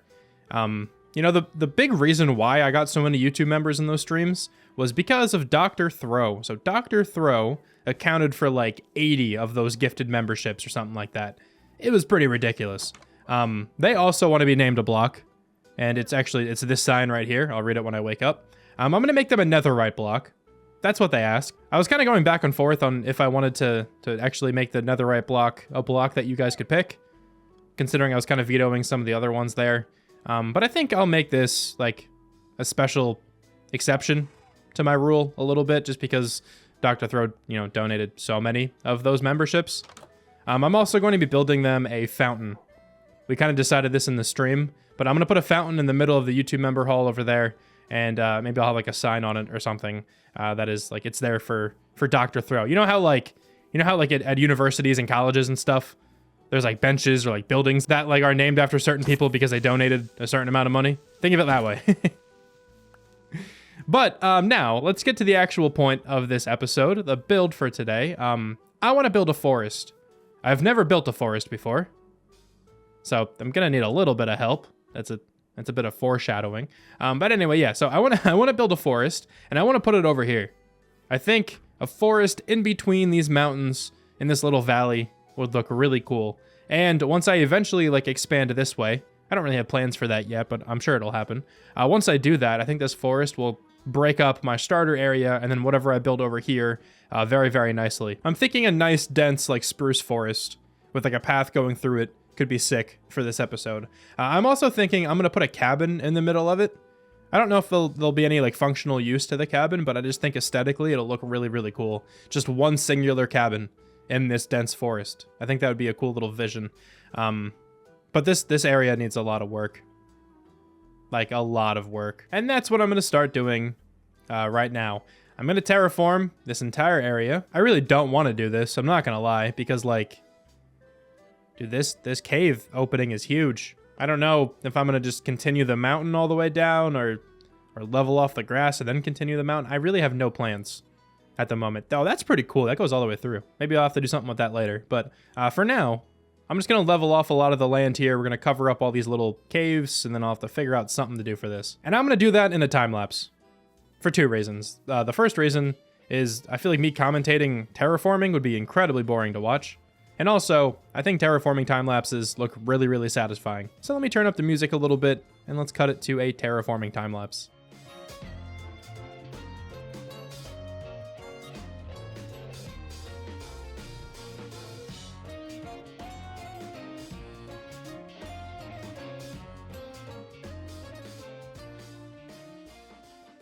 Alright, so now this area looks a lot better, and I can definitely imagine some trees going here. Way better than I could have before. I'm hoping I do still have enough room here to build up a whole bunch of trees and still put a cabin in the middle. I think I'll be fine. I can probably line this like whole area with trees, and I think it'll fill out nicely. I did start working on this mountain a little bit as well. I'm out of stone though at the moment, so I think I'll continue to work on this whenever I get more. But you can kind of see what I'm going for. I'm just kind of slowly creeping up to have it connect up to here. I'm gonna have to probably do the same around this bend as well, but I think it'll end up looking fine. I'm not really great at making mountains. I've never, honestly done it before, but I think this is a pretty decent start. It's now time though to build some trees. And I would like to phone a friend to help me out with this. And I think he should be arriving at spawn here pretty shortly. So let me go grab Ghost and we can go pick up my friend, Simply Knight. Oh, hey. Hey, I brought you a horse. I see that. Here. It's nice. I'd bring it up there, but the lead's probably gonna break. I'll come down. That's what took me so long. How do you know where you're going? I've been around these parts many times. Okay. Like I said, I couldn't find the stat, but I've died a bunch. Usually takes me a while. I usually die again on the way home just to replenish my food. That's wild. Yeah, there's a couple of villages along the way, and those iron golems don't like me. I've been punching them. That one over there, they have like your face on a poster. Just do not let this guy into the village. Man, you are not popular in these villages. No, yeah, nah. You're stealing everything. Nah, yeah, they're gone. Yeah, I think I even let out pretty sure I let out the animal that was here too. Just like out of spite, like for no reason. Literally open the door. Yeah. You just let it. Like villagers can't do that, so that was definitely me. Are we sharing a cubby? Yeah, you can park him in there. That's only horse stables I have. All right. Anyway, this is it. What do you think? Colorful. It is, right? It is. Wow. Everything looks so tied together already, man. Let me introduce you to everyone. All right, we got Ishigaki. All right, we got Mangrove. What's a mangrove? Swamp? Swamp? Yeah. Mangrove That's his swamp. middle name. Oh, okay. Yeah, In parentheses. Yeah, Those are included. We got Phantom, my boy. Hey, Phantom. Yeah, yeah. What's up? Man, it feels weird having someone else here. It's usually just me. Yeah, you're just talking to yourself normally now. Yeah. It is Walter. There's a reason to talk. Hey, Walter. And this Enderman wasn't supposed to be here, but that just kind of happened. It looks like he's holding him. He kind of does. Aw. That's actually kind of He's cute. like, wait, Yeah. it looks like he's riding his back. Do you see Yeah. that? Am I crazy? He kind of does. It's He's like on like his shoulders. piggybacking. Yeah. Look at that, bro. That advancement's all yours, man. That's the fastest I've ever gotten diamonds before. That actually might be fastest ever. Did you check? Fastest ever. No, hold on. Let me Google it. I don't think Walter likes me. Walter won't look at me. Oh, well, it's because you looked at me. What in the? All right. You are a speedrunner. I've never seen anybody place chests that fast before. That actually might be fastest ever. What do you think? Yeah, hold on, let me Google it. Fastest time to place 6 chests. Watch this. Watch this. Watch this. You ever see someone play scaffolding this fast? Ready?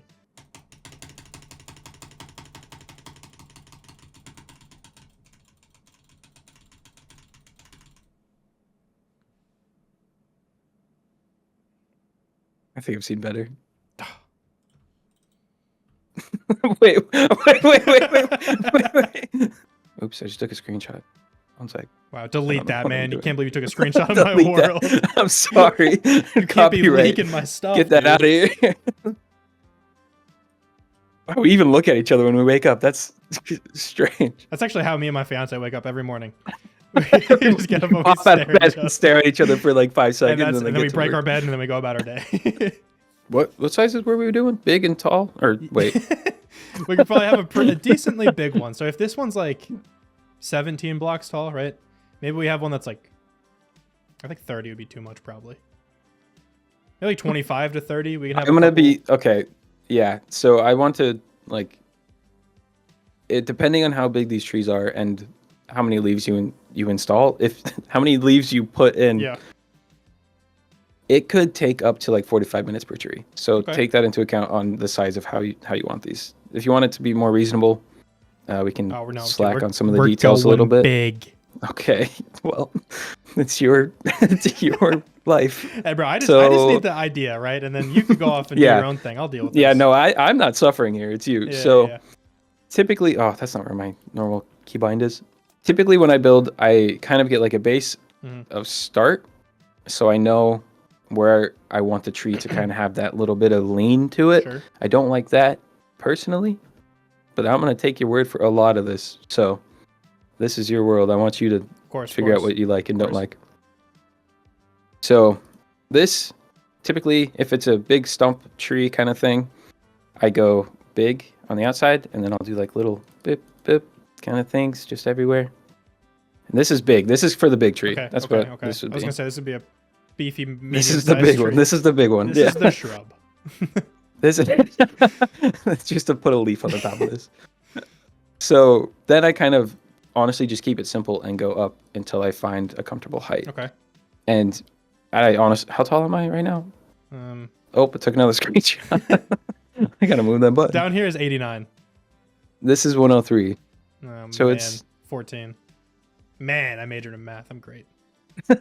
Thank goodness. I don't know how to count. So 15, and then maybe a couple leaves at the top. How does that look? Is this medium size? Big size? That seems medium. Okay. Do you like the stump? I feel like that works. Yeah, because I mean, I could put a couple, obviously, stairs and whatnot on there. Okay. Maybe extend. Oh wait, I don't have feather falling. Oh. You would have spawned at spawn again. Here. Yeah, hold on. I'm gonna put my bed down and actually stay. I'm gonna get another shot. You're gonna be here a while, so. Yeah. So it really does start out like this simple, bare bones, kind of get the shape you want. And this does seem like a medium tree. And I think that this thickness, honestly, is a pretty decent size for what we're going for. Yeah. The next step is to kind of, it really is pretty simple, but this is where it gets really frustrating, is to go through with all these little doodads and similar to how you already do it. Genuinely, the way you build trees is like pretty much how everybody builds trees. How do you know how to do the thing? If you're in your inventory, right? Yeah. You know, I know you can obviously click on the thing and drag and drop it off, and then that drops it. But you could just like, you hit Q on one block, you drop it. There's a way to do it where you could drop the whole stack. Control. Is it control?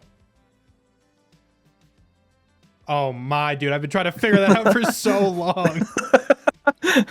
Wow. Honestly, there's still things I don't know. Like there's people that they click over everything, but it looks like they're not clicking. They're just like hovering their mouse and it just automatically puts everything into a chest. I don't know how they do that. That's a mod. Is it? Yeah. I have that installed. Oh. It's amazing. I thought you guys were all just like no, it's a you mod. knew something I didn't know. Okay. It's I forgot what it's called. Can I have those? Oh. Wait, let me do the new thing now. Yeah. Oh, yeah. See, something like that. And then you kind of just go around and add branches and stuff. Yeah. Genuinely what you do. You pretty much have Then I like to add little, nope, not that. Add little bits like this with fence gates to kind of give it more. All right. Yeah, I see what you're saying. Of a branchy look. And as you go up, it's mainly kind of the same thing, except you're trying to get a lot of awkward, goofy angles into it. I was going to say, are you a big diagonal branch guy? I was just about to make one, yeah. Yeah. So that's the problem with that tree over there as well. There's no diagonal branches in that first one. From this distance, it really doesn't look that bad, man. I think the closer you get, the more you're like, oh yeah, that's just like in the 4 directions. From left, right, and up. Yeah. And left, right, and up, all 4 directions. All 4 of them. Oh, bunk beds. Let's go. That's how we do it over here. Where are we going to spawn? Oh. So this weird little thing right here. Yeah. We might change it, but typically what I like to do is have, and again, it's going to look weird without the leaves on it, but having that little height difference there, maybe this is not a good angle. I see what you're saying. That just kind of breaks up some of the, like the space there. Yep. It kind of adds in between detail. Okay. Typically kind of makes sense. It doesn't really make sense, but when there's a leaf on top of it, you'd be like, oh, it's just a branch. Right now, it's just a floating stick. But yeah, no, I get what you're saying. it's a lot of that. It's a start. I mean, again, the branches are pretty big on how the rest of your tree is going to go, but it can kind of guide the leaves, and then you might not like the way that, that fence right there is sticking up. So you might get rid of it, and it comes together once you kind of work through it. And honestly, once you put the leaves in and you're like, oh, I hate that, it kind of puts a picture in your mind of how you want it to look, Which is why I spend a lot of time, like I'll build the branches like this, and then I'll put the leaves on and be like, that just seems like too heavy on one side or something like that. It doesn't feel balanced, or maybe I could add more detail somewhere. So it's a lot of build it up, tear it down, build it up, tear it down until it kind of fits what you're trying to do. Also, something I totally forgot, which now that I'm looking at it, I can see a problem. As you go up a tree like this, you typically want it to kind of get shorter in branches. Yep. And I forgot that this is a very small tree. I was going to bring that up at some point, but I was letting you cook. Yeah. Don't. I wing it half the time. That's my whole thing. That's the whole essence of this series, man. That's fair. I don't plan anything. We just go. While we go grab some leaves, simply, you want to tell them about today's sponsor? I forgot every product that exists. I forgot every product that exists. And the top is super simple, in my opinion. Just kind of do something like that. I don't know what it looks like, but probably like that. Get some different height variations, fill in some spots, make some branches kind of stick out. Yes. In places. Yeah, not like cover up the branches completely. I've been trying to get better at that too, like leaving some more air pockets and whatnot. Yeah, air pockets are good, especially if you're not making those super bushy type of leaves, branches. All right, everybody watching, if I land this, you not only have to like this video, but you have to subscribe to Simply. I place my scaffolding. If I land this, you not only have to subscribe to me and like the video, but subscribe to Simply Night. Look at him down. Wait, where is he? Look at him down there. He believes in me. All right, here we go. Yeah. I'm gonna do a spin. I placed it, dude. I placed it, and I was crouched. There goes all of my subscribers. All right, now everyone dislike the video. Unsubscribe. Yeah. It's not worth it. Dude, I placed it, and I was holding crouch. How did I not crouch on that? That was pretty dramatic. I'm gonna be, from my perspective, like that was. I might have to go to therapy for that. That was tough. Oh, that's nice though. Oh, it's still going. Yeah, look at that go. Ooh. That is nice. Wow. All right. Can't wait for that to fall for the next 5 minutes. I know, right? Everyone's gonna be proud of me though. I set my spawn before I did that. Yeah, you don't have to walk back from spawn. I never set my spawn before I do that. So honestly, I think for how small this tree is, it might be. Yeah, that's a perfect actually. I think for how small this tree is, you might not need like this to go up as high as it does. I was just thinking that as well. I wonder if I could, like... it can definitely be skinnier now that we're looking at it like fully up. It can have like maybe 1 or 2. I think with your texturing skills, this is gonna look awesome. Yeah, I can't wait to especially once you get everything in here. Mm-hmm. This area is gonna look cool. I'm excited for this. Man. This whole forest, dude. I'll give you all your stuff back on a loan system. Oh, sure, man. I got some bones. I don't know where those came from. Here, you could keep something. You can keep something. You can keep. Keep this for your troubles. All right. And then next time you're here, you'll have a diamond axe. All right. Whenever I call upon you again to build me another kind of tree. Yeah, another tree.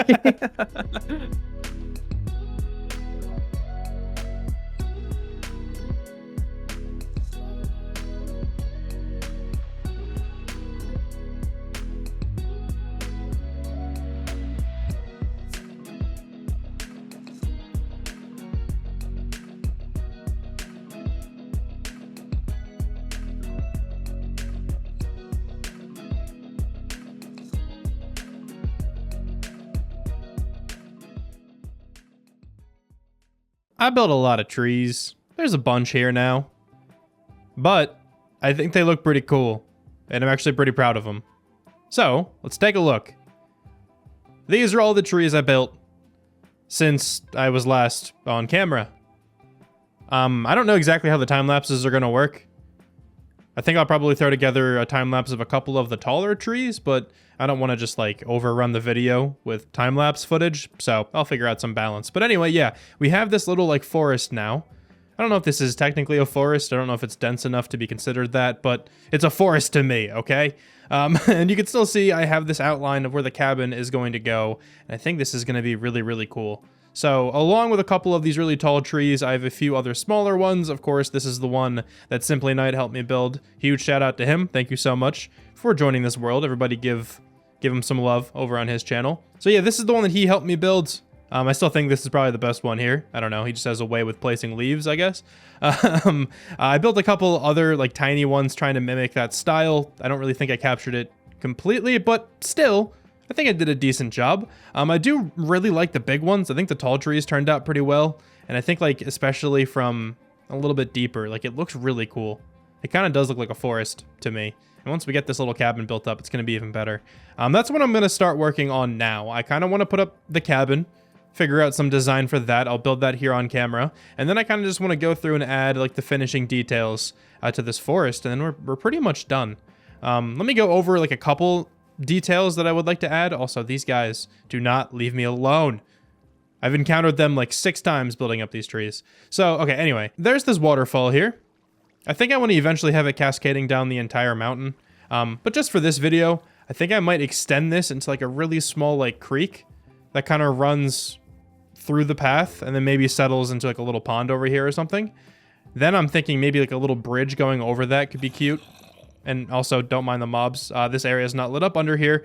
I'll do that in a second. But that's one of the main aspects I want to add. I want to extend this little creek going all the way throughout. I think that would be pretty cool. I don't want to make it huge. I don't want to like a riverbed in here or anything like that. Just a small stream of water I think could be super nice. And then I want to run through and add some really small trees. So we have these like medium ones here. We have the really tall ones. I'm thinking we can add some trees that are mainly like just fences as the tree trunk.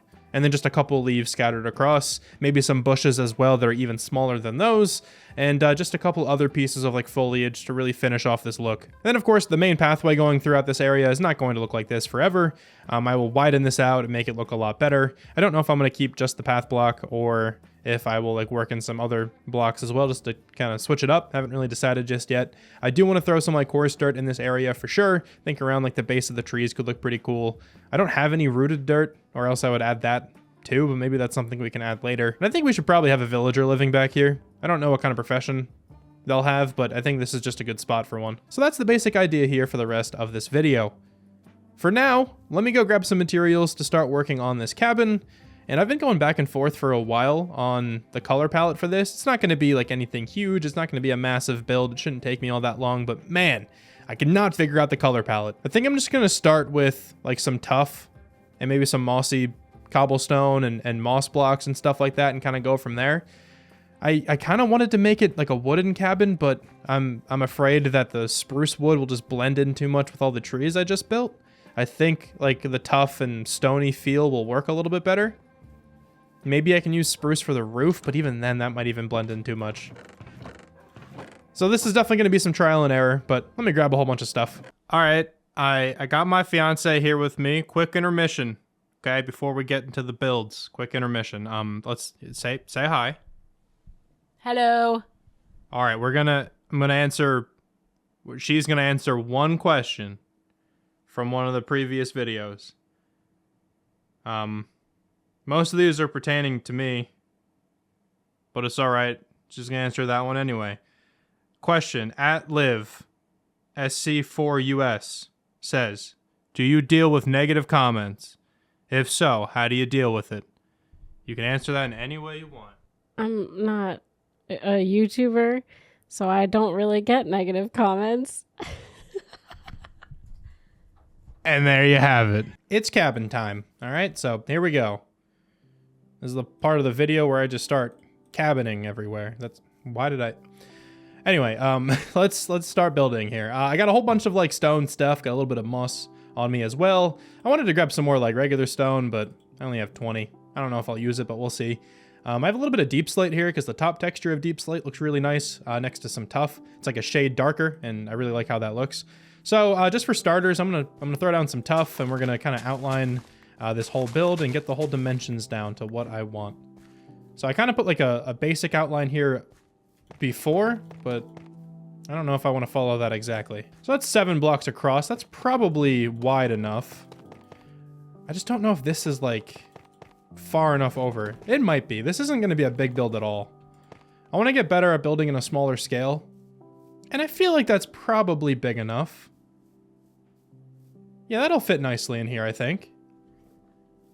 Let's go with this shape. I think I'm going to have some kind of like covered awning sort of section just out in this way, just to add a little bit of, interest to the shape. So let me work on one of these walls. And for starters, I'm just going to put all the same block, and then we'll come back through and texture this up. This should work for the height. I'm going to break in a door, probably like here-ish. All right, that probably works. And then can we have like windows over here? Yeah, I can have a 2x2 window right here. That's perfect. Love me a good 2x2 window in a cabin like this. So with the door, do I have my stone cutter anywhere? I do.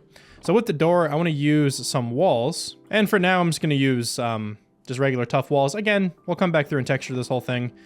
I want to outline it like this, just to add a little bit more depth to that doorway. And do I have a spruce door on me? I don't think I do. Does this connect to the wall? It does not. I suppose I could just do this. That works. That still has that little bit of depth there. Makes it a little interesting. I don't mind that. And I think once we texture it up, it'll look a lot better. All right, so that's going to be like the front of the cabin. I think that looks pretty good, for the size of this thing. So let me run through and actually texture this up. I've been working on the texturing here on this building for longer than I'd care to admit, honestly. For a building this small, it's taken me a little bit of time to get this kind of design, but I think I'm finally comfortable with this. For a while, I just had the tough, the deep slate, and the mossy stuff, and I felt like it was missing something. So I incorporated a little bit of this basalt here in the top left corner to make it like really dark, and I think that helped quite a bit, honestly. My kind of idea is that I'm trying to mimic like the shadow that the trees would be causing. The issue with that is like, if the sun were where it is right now, for example, like this tree wouldn't really be causing this type of shadow. I was kind of imagining it as if the sun was like there-ish. So like the light beam was coming diagonally this way, and then that was kind of casting a bit of a shadow here. And then like these blocks down here would probably also be in the shadow, if I'm being honest, like in another pretty dark section. So let's darken that up a little. That looks pretty good. I kind of like this. And I don't want it to be too symmetrical, because then it looks weird. Then it looks like you're going for like a design rather than a shadow. Yeah. Yeah, I kind of like that. Okay, we're going to cook with this. I'm going to cook with this idea, and I'm going to try to mimic that in a couple different spots around this building. So I guess let's see what I can do. Okay, so if you ignore like this left wall, this wall looks really strange. But if you ignore this one for now, I think the rest of this thing is textured up actually pretty well. So of course we saw the front face of the building, the side over here, just kind of some mossy bits, like nothing too crazy over here just yet. But then this back side is kind of like the front. I have this little darker section over there, trying to capture like the shadow from this tree that would potentially be casting down. So I think it looks cool. I'm hoping that this paints the picture that I'm going for, and I kind of feel like it does, just looking from back here. I think it kind of has that effect. So I'm going to start working on the roof, and I feel like this roof is going to be very, very simple. So I do want to come through and use fence gates, at least on like every other one here on this roof to kind of like support it a little bit better. Let me pillar up here to the top, and I feel like we might just go with a very basic like stair roof for this building. Now, I've seen a lot of people make roofs lately where they like don't overhang it. And honestly, I do not know if I'm confident enough in my building capabilities to go through with that, but let's see. Kind of want to incorporate just a little tiny window up here too. But I don't really know how to do that too well. That doesn't look bad. Could potentially do something like that. And then maybe we just kind of like slab the whole way across. Let me bring it a block out actually. That might look a little bit nicer. That kind of looks nice. I sort of like that. I wonder if this building is a little bit too small, but I feel like it's not. Like it's just a little cabin, you know? I'm gonna throw spruce on the backside here.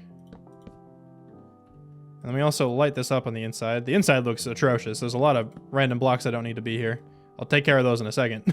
All right, so that's all filled in now. I might texture up this roof a little bit more too. I mean, right now it's just spruce. I don't really know what to mesh this with, but I'll work on that later. I want to just get the shape of everything kind of down. I kind of like this, dude. It's tiny. It's a little guy. But I think it's kind of adorable.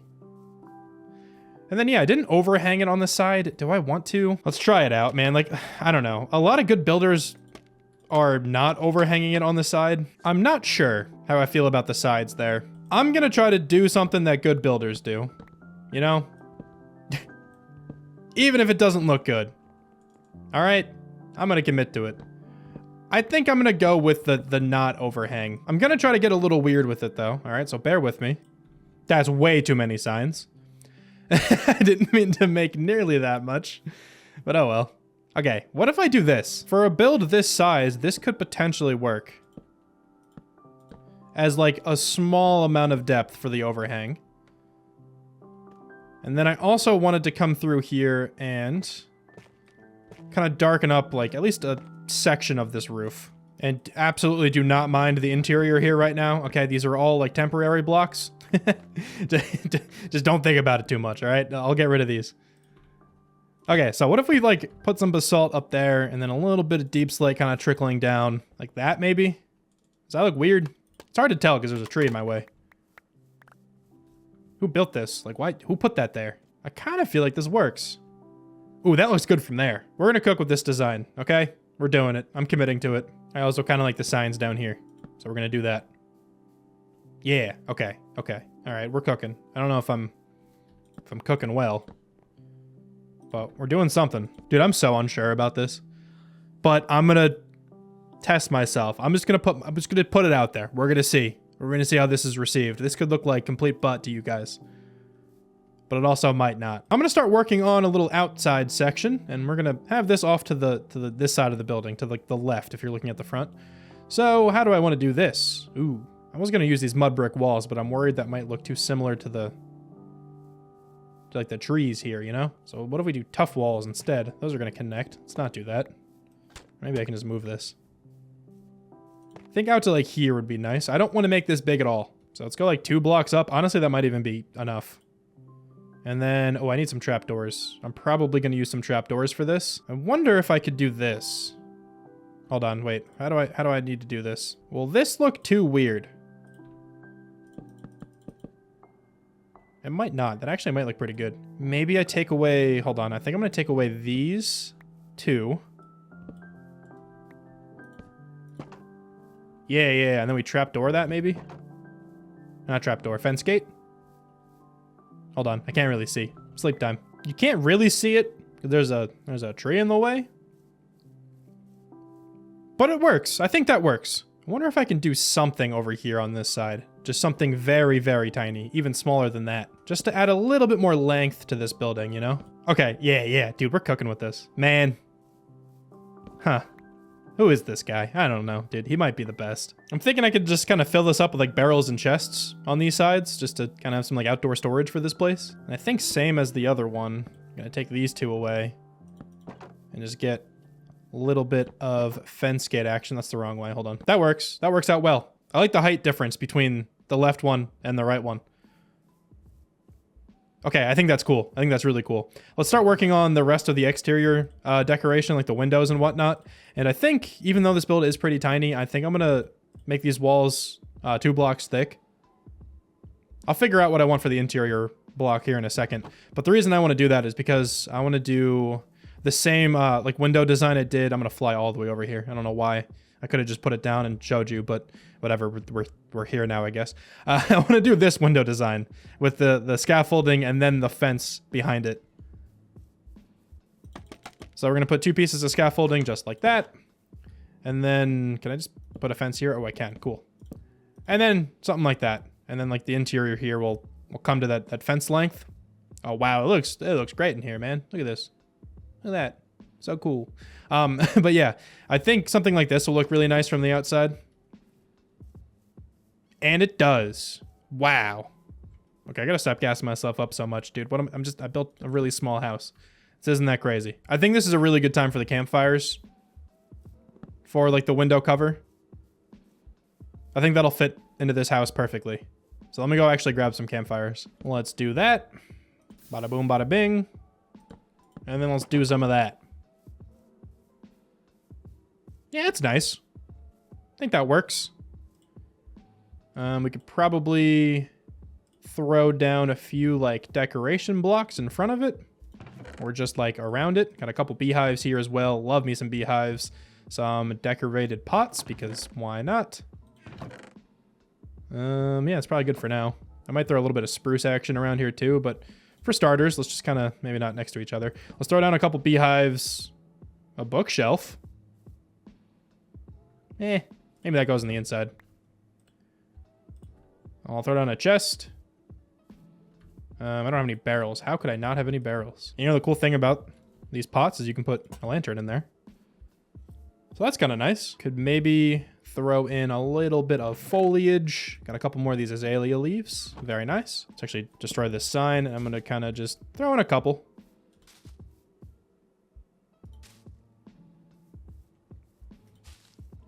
Nothing wild, but just a little bit to cover up that left side. And then let's plop in a couple barrels as well. Barrels always look good. Maybe a chest on top of the barrels. And then actually, let's destroy this one and put another beehive. I don't think that's too much stuff. I think that's pretty good, actually. We're going to put a couple barrels in here, of course. Also, a few chests, because that's kind of what that's for, like some outdoor storage. Probably the same back here.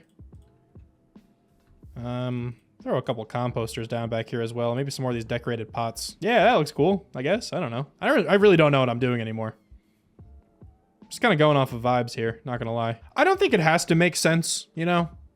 I'm just kind of throwing stuff down. I feel like we could use a window up here.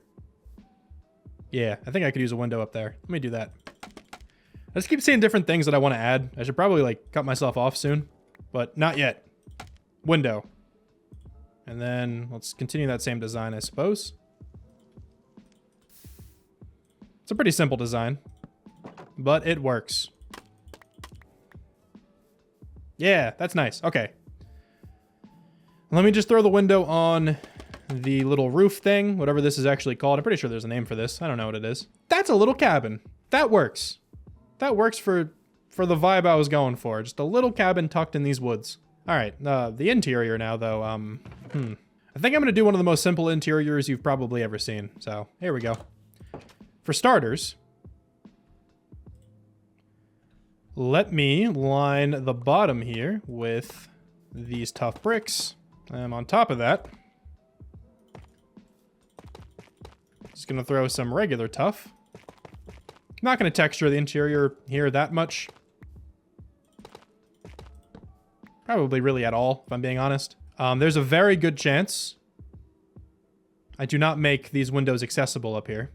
Very strong chance. Is that blocking anything? No, okay. Very strong chance I do that. Yeah, I'm pretty sure I'm just gonna put like a basic ceiling on here.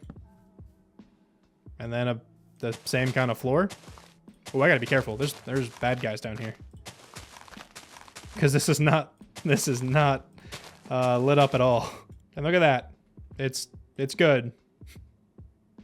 Kind of. Bookshelf? Maybe like a little thing up here? Little shelf in general up there could be kind of cool. Yeah. One of those guys?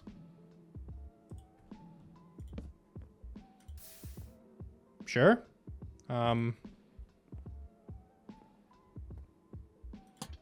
Lantern? Oh, dude. There's not much room, alright? That's my excuse, dude. I can't really put that much in there. I don't want any leaves. Yeah, actually, I do want some leaves. Change my mind immediately. And then we'll put Simply Night's bed in there. This is his little shack, I guess. Put a leaf like that. Cool. Where's the bed? This yellow one is his bed. Let's put it, middle of the room. Yeah. Barrel. Sure. Chest. Yes. And I have a couple signs on me. Put a sign there. I need one more. I want to put a sign here too. I'll grab that here in a second, but for now, let me, put another barrel. Because, of course, 2 more barrels. Lantern. And then... Chest? Chest. That's probably it. I could potentially make a way to get up here. There's room for a ladder right here.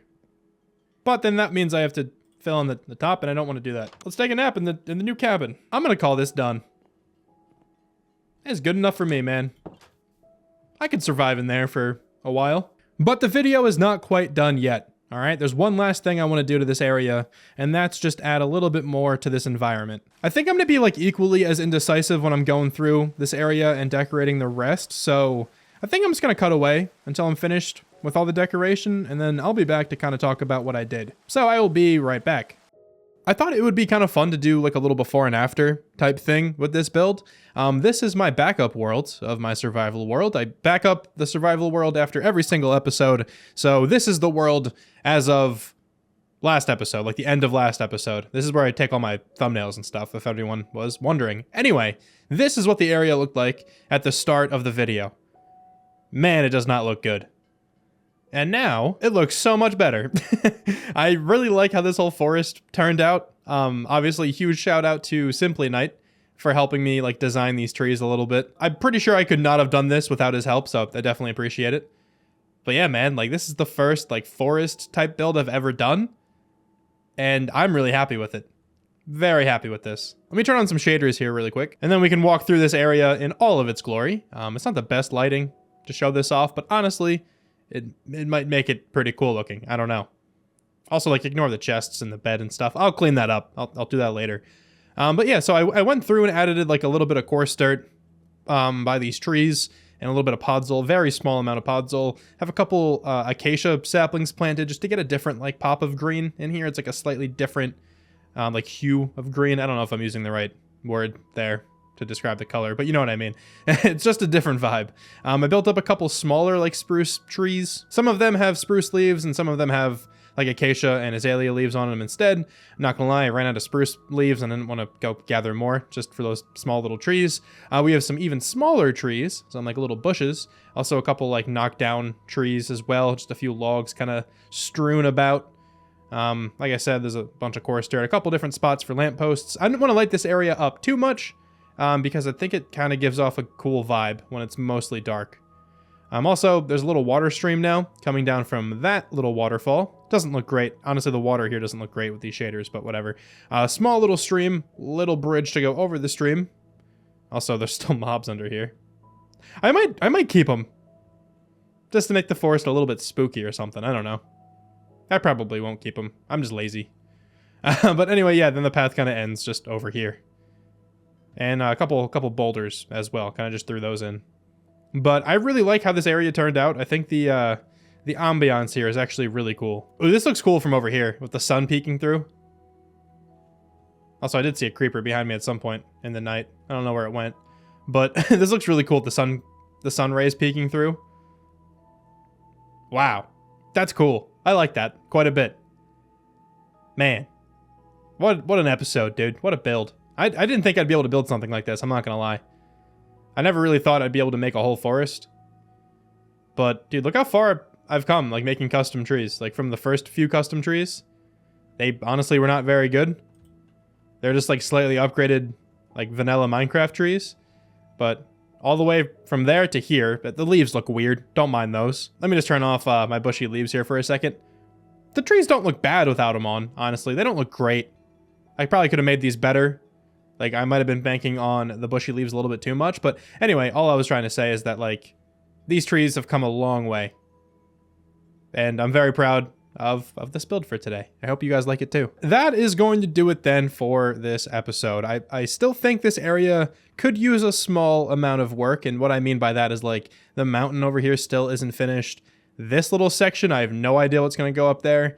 But I'll worry about that a little bit later. Maybe when I get more plans for, like, this flower forest biome over here. Maybe that can be incorporated, like this spot. I don't know.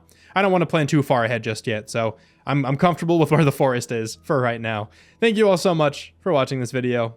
Really hope you guys enjoyed this one, and I will talk to you soon. Bye. I completely forgot that I actually had some cactus in this world. Pretty sure I bought a piece of cactus off a wandering trader a couple episodes ago, and I've forgotten to plant it entirely, like, that whole time. So look at my little cactus farm. Do you guys like it? But anyway, welcome back to some more of my survival world. Hope everyone's having a great day. Today's gonna be a good one, all right? I think I might beat the game. I think it's time, but I'll talk more about that here in a second. I want to start this video off by naming all of the YouTube members. And I also kind of have to apologize a little. I sort of goofed, all right? And I'll talk about it as I'm walking to the member hall. But, you know, a couple videos ago, the video that I pretty much entirely streamed, in one of those streams, a legend by the name of Dr. Throw donated like 80 plus YouTube members. Gifted like that many YouTube memberships. It was insane. And I have honestly just waited too long to name all the members. I think most of those memberships have expired by now. So I can't, like, see who all those people were. So I think I missed out on naming a lot of blocks. And I feel real bad. I didn't mean to do that. I just kind of didn't realize that the memberships would expire like that. I don't know what I thought was going to happen. But, yeah. Yeah, I goofed pretty bad there. I was able to name some of those members, like from the gifted memberships, because they commented what block they wanted to be, and I, you know, have been screenshotting those comments lately, just so I don't miss any of those. So a couple of them went through, but the ones who didn't comment what block they wanted to be named, I kind of just lost them. I'm really sorry, man. I couldn't figure out a way to, like, look at the entire history of my YouTube members, like to see everybody who joined and then had their memberships expire or whatever. I couldn't figure that out. I can only see my active members. But with that apology out of the way, let me actually introduce everyone to all of the new YouTube members for this episode. Okay, so to start things off, we got Mitchie UK. We have Arctic. And now I have to come back over here. We have Jorson. Clay McCown. I'm going to do this all in one take. Wonderfully Made. Marfnaf. I feel like I'm going to mess up someone's name here. ZZ. Mewtwo24. Emily, or E-Mally. I feel like it's Emily. I don't know, though. I never got that confirmed. We have Shamario Ross. Arlie Gordon. My cat's scratching something. I'm going to persevere. Stop scratching. She stopped right when I said that. I appreciate it. Good job. We have Caleb Whedon. Henry05. Tori. Tess. Jokey. Firegator50. Savarius. We got Remy. A. Archer. The Golden Chef. Lanzifer. And the Daddy Fish. That was all in one take. Even with the cat distraction. Man. Am I the best or what? Oh, and also last episode, I built up this forest with the help of my friend, Simply Knight. He joined me on this world to help me design a tree. He designed this one right here. I still think it's probably the best looking tree But I built up this entire thing. Gonna pop into free cam for a second. I think this looks cool. This is the first time I've ever built a forest. I feel like it looks all right. This serves no actual purpose. There's a little cabin in here, and it's not really useful. It's completely empty, honestly. I think I'll probably put a villager in here at some point. I mentioned about doing that last time, and I just kind of didn't, but it's something I'll probably do. But yeah, anyway, I think this forest looks really cool. I think this adds to the area super, super nicely, and it divides up, like, my starter area and this flower forest biome over here pretty well. I want to eventually put something over there. I have no idea what that's going to be just yet.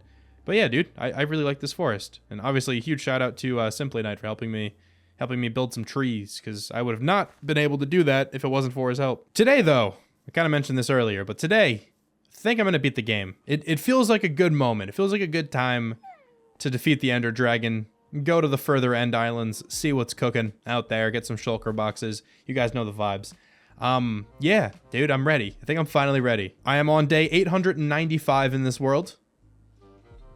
Feels like the right time. I'm excited to finally get my hands on, honestly, some shulker boxes first. That's the thing I'm definitely most excited about.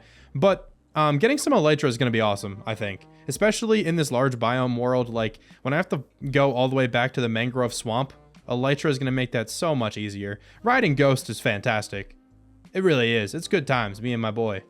And I'm still definitely going to take Ghost on some adventures here and there, but when it comes to stuff like that, like flying that far away, I feel like elytra is going to be the better option. I'm also not going to be making like any kind of gunpowder farm or anything like that, so I won't have like unlimited rockets to use. If I want to get rockets, I'll just have to go kill creepers myself, which I think is going to be pretty fun. So I don't think the elytra is going to be too much of an issue for me. Like, I don't plan on abusing them, so it should be cool. The wall of signs over here is also kind of expanded. To go off topic a little bit here, I have a bunch of other suggestions for blocks that I have to go get at some point. So we have built from scratch up here. They want to be a deep slate diamond block. I can just go get that now. I just was a little bit lazy a second ago when I was naming all those YouTube members. We have Ninja, Kitten Cat, and Asher. They both want to be a Creaking Heart, which is accessible to me now because I have updated my game. I can talk more about that here in a second too. Obnoxious Rex wants to be a Sniffer Egg, which I do actually have. I just have to go name that. Giraffe Milk wants to be some lime green wool. That was why I am planting this cactus. That's kind of what sparked me to look in my chests to see if I had any. So thank you for suggesting that. Otherwise, I would have completely forgotten to plant my cactus. Blonde Beard 93 wants to be a purple block. So once we go to the end today, I can get one of those. Purgatory wants to be a piece of green wool. So kind of the same thing as before. And then, of course, all these other ones that we were looking at before. So I'm going to try to knock off a lot of these today as well, just throughout the episode. And going to the end will definitely allow me to. So that's something to look forward to if you're one of those people on the wall. How many pieces of blaze powder do I have? Oh, 1. Sick, dude. I do have 10 ender pearls though, so we're actually almost there with that. I just have to go to the Nether, which I hate doing, but I have to go there to grab a couple more pieces of blaze powder, or blaze rods. Before I go though, I am level 30. I might as well enchant something. I kind of want to enchant a hoe. Pretty sure that's like the only thing I don't have enchanted at the moment, so we might as well finish it off. And getting Silk Touch on this would mean I never have to use shears again. Oh, dude. Okay, so small thing.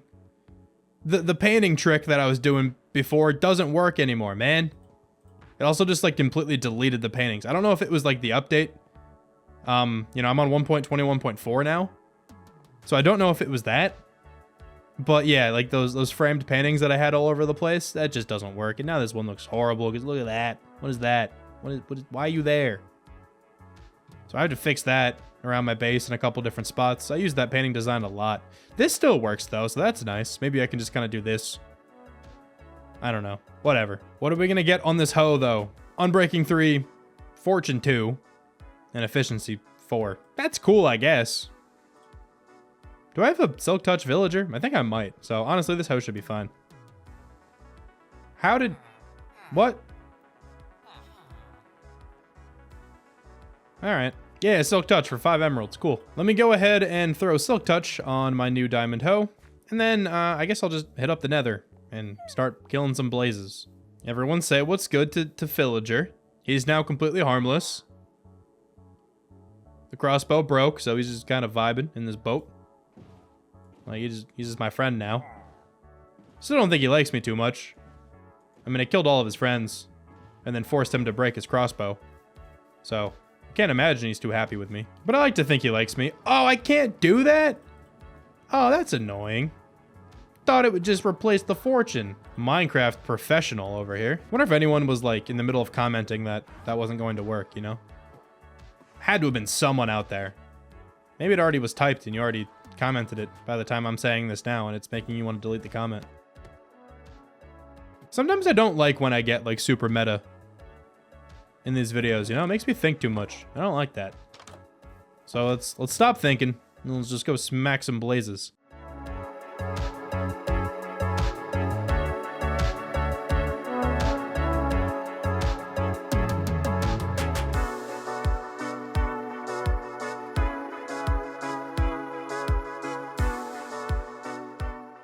After a little while of killing some blazes there in the Nether Fortress, I now have 22 blaze rods, which is more than enough for me to make all of the Eyes of Ender that I need. Unfortunately, I only have 10 Ender Pearls. That should be enough to get me into the Stronghold, and then once I find the portal room, I guess I'll know how many more I need. Hopefully this is somehow enough, but I think the chances of that are pretty low. I also got this rib armor trim smithing template, so that's pretty cool. That's the first smithing template I've gotten since this coast armor one, so always love to see that. But let's make all of these Eyes of Ender. And I'll bring some blaze rods with me. I'll just put them in my ender chest, that's fine. Let me go ahead and take a nap so I have my spawn set for here. I don't want to have to run all the way back. That would be really annoying. Let's fill up my water bucket. And then we can officially be off and search for the strongholds. Which direction are we going to have to go? It is directly this way. And that first one stayed alive. Love that. I don't want to take Ghost with me because I'm going to spawn back at home again. So we're going to be doing this journey on foot. I will see you in a little while, base. And when I have returned, I'll be able to take to the skies. Alright, so it looks like the stronghold is just right down here. This really is not that far away from my base. And I still have 9 Eyes of Ender left. Let's start digging down. And here it is. Almost dug down right into it, but not quite. Alright. Let's find the portal room. And we got an extra ender pearl. Love that. Oh, I hear a silverfish already. Oh, it's right here. Yeah, that didn't take long at all. I barely even explored this place. Cool. I need one more ender pearl. No, I threw one.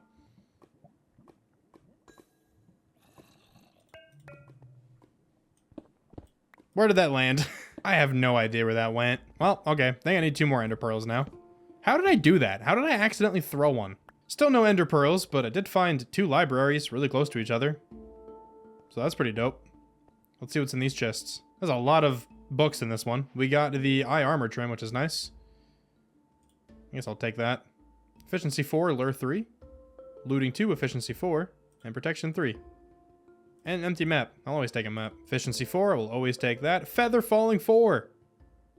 But I can put that in my boots now. Or you know what? I'll wait. No, I won't. I don't want to die. Yeah, I don't want to die from fall damage in there if I can prevent it. I was going to consider waiting just in case I found like a really nice pair of boots in an end city that could have used that enchantment as well, but my boots are pretty good. And like I said, I'd rather not die if possible. Luck of the sea too, I don't need as much. Got a lot of efficiency 4 books. That's a beefy book. I'll take that too. Man, we got some really good enchanted books from these libraries. Ton of efficiency 4 though. Pretty much everything I have can be efficiency 5 after this. Well, that's 2 libraries looted, but still no ender pearls. I spent the next like 35 to 40 minutes looking for ender pearls and the stronghold, and also looking on the surface for endermen once it turned nighttime. That didn't work at all. So I just decided to go to the warped forest biome in the Nether. This is probably what I should have done from the beginning, because I got an ender pearl very quickly after getting here. But with the additional ender pearls, I think I'm ready to finally take on the end. I always get a little nervous to do this. I mean, I've done this plenty of times already, but it's always a little bit nerve-wracking. Here we go.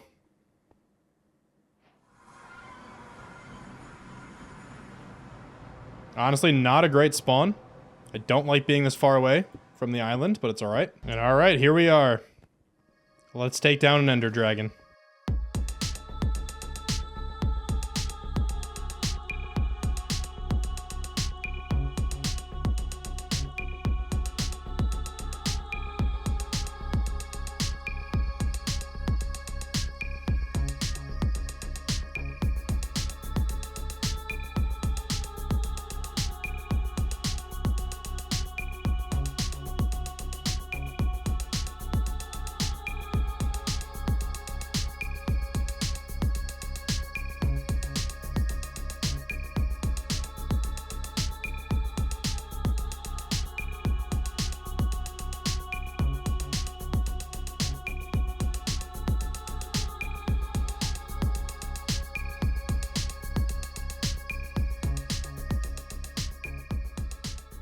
We have now freed the end in my forever world.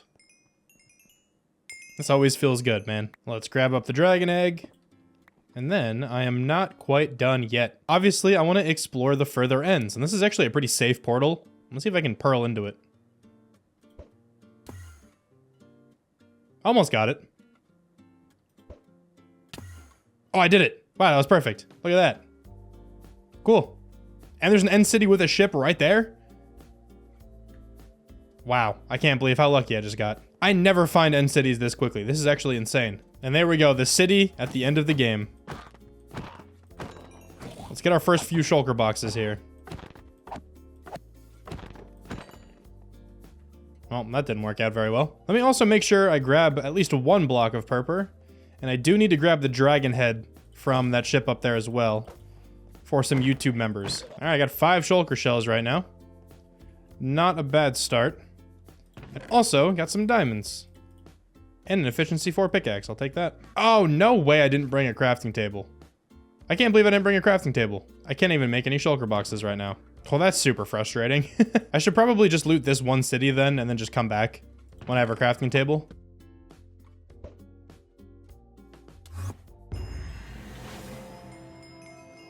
Oh, I didn't even mean to do that. That's cool. Now, after 902 days in this world, I have my hands on a pair of elytra. And of course, let's throw these 2 books on there. So we got Unbreaking 3, and we have Mending. And I got the dragon head. Let's go. And for the first time in this world, let's take flight. I'm aiming for this portal over here. I do want to go home really fast, because like I said earlier, I don't have a crafting table. There is another end city over there with a ship, which is fantastic. Ooh, should I actually... I'm thinking I should maybe loot this first. I don't know if this will be my spawn again. I think it will be, but just in case it's not, I'm going to go ahead and loot this one city, and then we can head back home just to grab a crafting table. All I want to do is make a couple shulker boxes. I'm so glad I found a ship this early, though, because now, like, traversing the end is going to be stupid easy.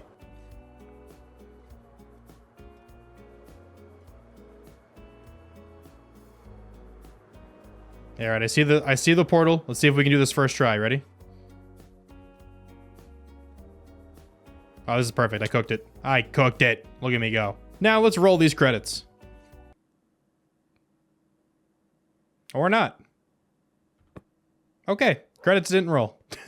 Whatever. There's something so nice about seeing shulker boxes in your ender chest. All right, though, let's fly back to the end portal. I said this earlier, but I'm not going to be like abusing flying in this game, you know? I still want to ride Ghost every so often and actually travel by foot and, you know, kind of enjoy that aspect of this game. But just for this episode, I'm going to fly around a little. It does feel nice. Like, it is pretty fun to do. And this is way faster than walking over here, so that's just fantastic. We're back into the further end islands now, and I'm going to use this elytra to fly around for a while and loot a bunch of cities. I do enjoy this part of the game actually quite a bit. It can get annoying dealing with the shulkers, but I just love all the loot you get from these end cities. It is really fun for me, so I'm going to do this for a little while. I am 3 for 3 on finding ships with my end cities. My luck is never this crazy. It's right there, man. Just give me the shulker shell. Let me down. All right, well, my ship luck finally ends, but at least this city is going to have some chests. Got some mending diamond leggings. That's fantastic. Also a mending chest piece. That is a crazy sword.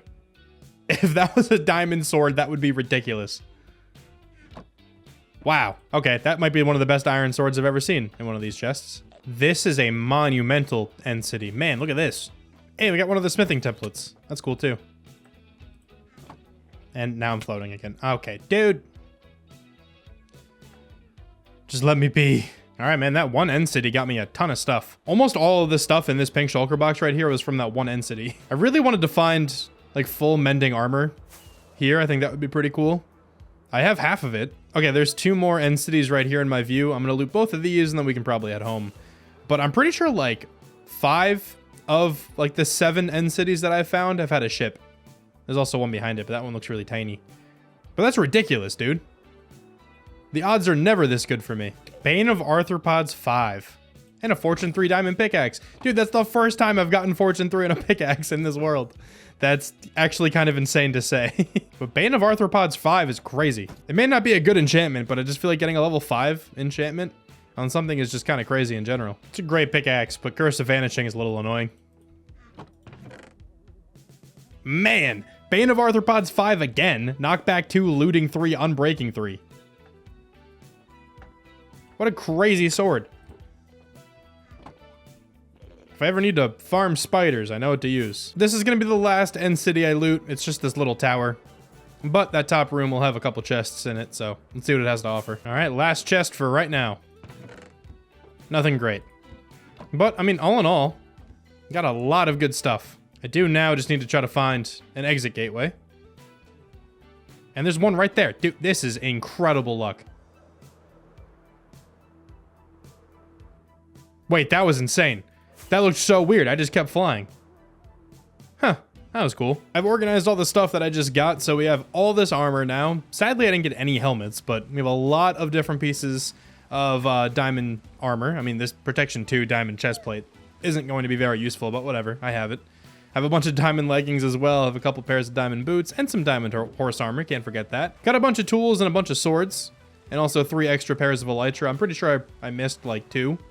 Honestly, just thinking about it now, I definitely found more than 4 ships. I want to say I found at least 5. So, pretty sure there's still 1 pair of elytra chilling in a ship I looted, but it's fine. And then we got all this extra stuff. Got 9 extra shulker boxes, got 28 more diamonds, a good bit more iron, emeralds, some gold. It was very, very successful. Now, though, I want to spend all 63 of the levels that I have. And I want to make my tools and armor just as good as I can possibly make them right now at the moment. I'm going to enchant a few things most likely and then mix in just a couple like combining and whatnot. I have a bunch of books up here too that I kind of have to go through and organize. All these are enchanted books of some capacity. So I'm going to run around for a little while. This is actually probably going to take some time. And let's see how good my armor and tools can be after using these 63 levels. I'm just now realizing that I still have my Viking skin on for my snowy world. I'm gonna keep it on. I feel like I'm too far into the video now to change, so we're just gonna commit to the Viking skin for this one. Why not? But I have all my enchantments now on my tools and my armor and whatnot. Everything's looking a lot better. So let me kind of just go over everything that I was able to acquire, both with combining stuff together and just grinding out the zombie experience farm just to get some, enchantments naturally through the enchanting table. But I have now a Fortune 3 pickaxe. It's the first one on the world. Efficiency 5 is also on this. I'm breaking 3 and mending, so that pickaxe is fantastic. We have our Silk Touch pickaxe. Not much changed on this. It just has efficiency 5 now. Pretty sure that's new. I actually can't remember, but I'm like fairly certain that wasn't on it before. The sword looks insane. Now we have sharpness 5 now instead of smite. Fire aspect 2, I think, are the only other 2 changes. I'm getting lost with what exactly I did. I probably should have taken some notes, but we're just going to continue riffing it. Why not? We have efficiency 5 now on the axe. I have efficiency 5 now on the shovel. I have a silk touch diamond hoe now. I also still have this fortune 1. I should probably eventually get fortune 3 on that because you do get more crops that way.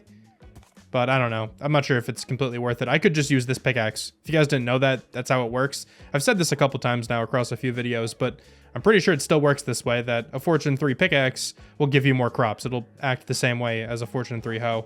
I think you just need Fortune 3 on something. The helmet isn't completely perfect, but it now has Respiration 3 on it, which isn't too bad. Also, I think Unbreaking 3 is new. I have Blast Protection 4 on the chest piece. I like having Blast Protection on my chest piece and then just regular protection on the rest. It just saves from those creeper explosions just slightly. Thorns 2 as well on this. Thorns is whatever. I don't really care for it. It's kind of like knockback for me. I would almost rather not have it, but it's fine. It helps a little bit, I suppose. I now have mending on my diamond leggings, and then my boots have Depth Strider 3, along with like feather falling, which we got right before we went into the end. So everything looks a lot better now. Now the natural next step to improving the armor and tools even more would be to make it netherite, but I'm certainly not going to be doing that today. Something I actually do think I'm going to do is put an armor trim on my new armor. I want to use that rib armor trim. I don't think I've ever used this one. Yeah, let's go ahead and duplicate this a couple times. And the color of the armor trim, I think I'm gonna go with amethyst shards. Yeah, that's gonna look cool. Let's do that for every piece of my armor. And now I am fully decked out. This actually looks really sick with the purple. I love it. There are 2 more things that I would still like to get done here in this episode. One of those, of course, is building the tree, but I'm going to save that one for the end. Instead, now, I'm going to go ahead and knock off a lot of these YouTube members that have been up on the wall here for a while. I was going to go ahead and type these out in my notes on my phone, but instead, let's use the book. All of these blocks are now in the book. Here we got 14 different blocks that I have to go ahead and gather. Some of these I do already have, but I just wanted to put them all in the same place. So I'm going to head off with my new elytra, and we're going to fly all the way back to the mangrove swamp. I guess I don't actually need a mangrove swamp necessarily. I just need a swamp. I think frogs can just spawn in regular swamps. But I need the swamp for the blue orchid and also for some slimes. I don't have any slime balls on me right now. I'm very certain I found a slime chunk. I mean, I had to have because I do have some sticky pistons. I just don't remember where that slime chunk is. And I'm too lazy to go back and check, so let's just fly. And this will probably be the most flying I'll do in like a regular episode of this series.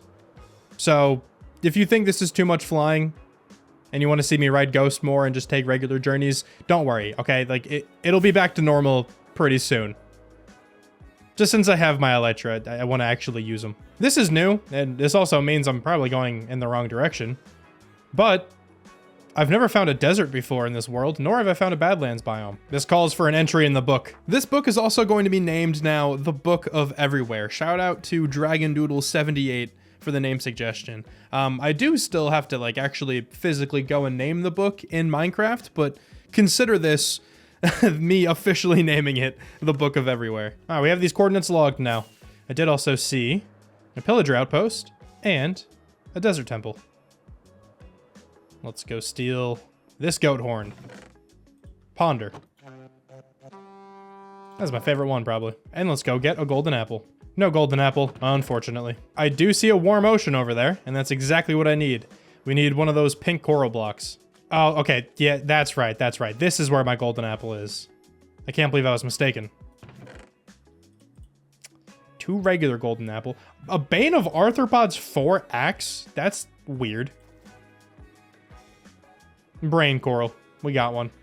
This is also one of my favorite biomes, I think. I love these biomes, dude. They're just so vibrant. I'm glad I found one of these. But I also am glad I found my golden apple over there, my enchanted golden apple. You could probably see how I got it wrong twice. You know, they're so close together. Should be understandable, right? One of these times that's gonna work. The search continues, though, for just a regular swamp. I've not found a swamp just yet, but I did find this azalea tree. So, this means that there is a lush cave directly underneath here. And one of the blocks I need is a bucket of axolotl. So let's go grab that. Let's go. We got ourselves an axolotl. Cool, I can get out of here. And then the search for the swamp will continue. Dude, I finally did it. We found a swamp, and there's slimes. Okay, hold on. It's time. It's time we finally get some of the stuff we're here for. Okay, let me get some blue orchids. My elytra are also on their last legs, so I need some experience here. So thankfully it is nighttime. I can gather up some experience this way and also get some slime balls that we're gonna need. Oh, dude, I've been searching for so long. I'm gonna screenshot the coordinates before I forget. I'll also throw them in my book here in a second when I get a chance to breathe. But I should have everything that I need at least the nighttime for. I have 55 slime balls at the moment. I only need those to actually breed up the frogs. I am not seeing any frogs at the moment, but we can kind of just hang out here for a little while until I find some.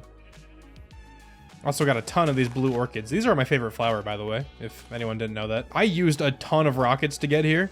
I only have like a stack and a half left, so honestly, these creepers are going to be great. Okay, I finally have a moment to breathe. My elytra are pretty much healed up now. We'll go take a nap in this village, and then we can spend a little while trying to find some frogs here. But dude, this took so long. We're on day 929 right now. I feel like I've been flying forever. Sorry, buddy. This is my bed now. And now, let's see if we can find some little frog guys. I have 63 slime balls. We got our first 2 frogs. What's up? Come here. Who's it gonna be? Is it you? Who's heading towards the water? I think it's you. You got it, little man. See if I can help you out a little bit. All right, go ahead. Do what you gotta do. Wow, that was quick. No, I didn't. Can you not pick it up in a bucket?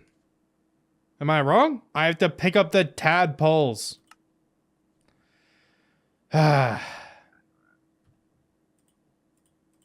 Well, that's going to waste a little bit of time. Let's see if I can find any other frogs. These frogs are definitely a little bit difficult to keep track of, I'm not going to lie, but I'm doing it, okay? Okay, there we go. That should be the last of the tadpoles that I'll need. Got a lot of frogs around me, though. Now we just have to wait for these tadpoles to spawn. Then I can scoop them up and then head home. And honestly, I'm not going to lie, dude. I really don't want to then have to go to the Nether and take one of these frogs to get the pearlescent frog light.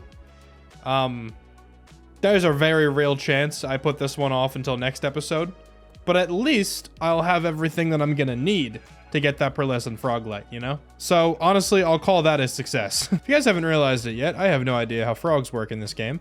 I did not know that one of these will spawn like 3 tadpoles. So this one over here spawned 3 and I grabbed them all. I'm gonna grab 2 more out of this one because I don't have enough iron to make 3 buckets, but it's fine. So we're gonna have plenty of frogs to head back home with, which is very nice. I can breed these guys up once we get home and get a whole bunch of frog lights that way. Oh, I guess it's not always 3. Look at that, that's perfect. But with these frogs, let's head home. And I think I could probably knock out pretty much everything then once we get back there. Yeah, so this is a bit unexpected. I found the new biome. Look at this. This is awesome. I wasn't expecting this at all. I was honestly just trying to make it home.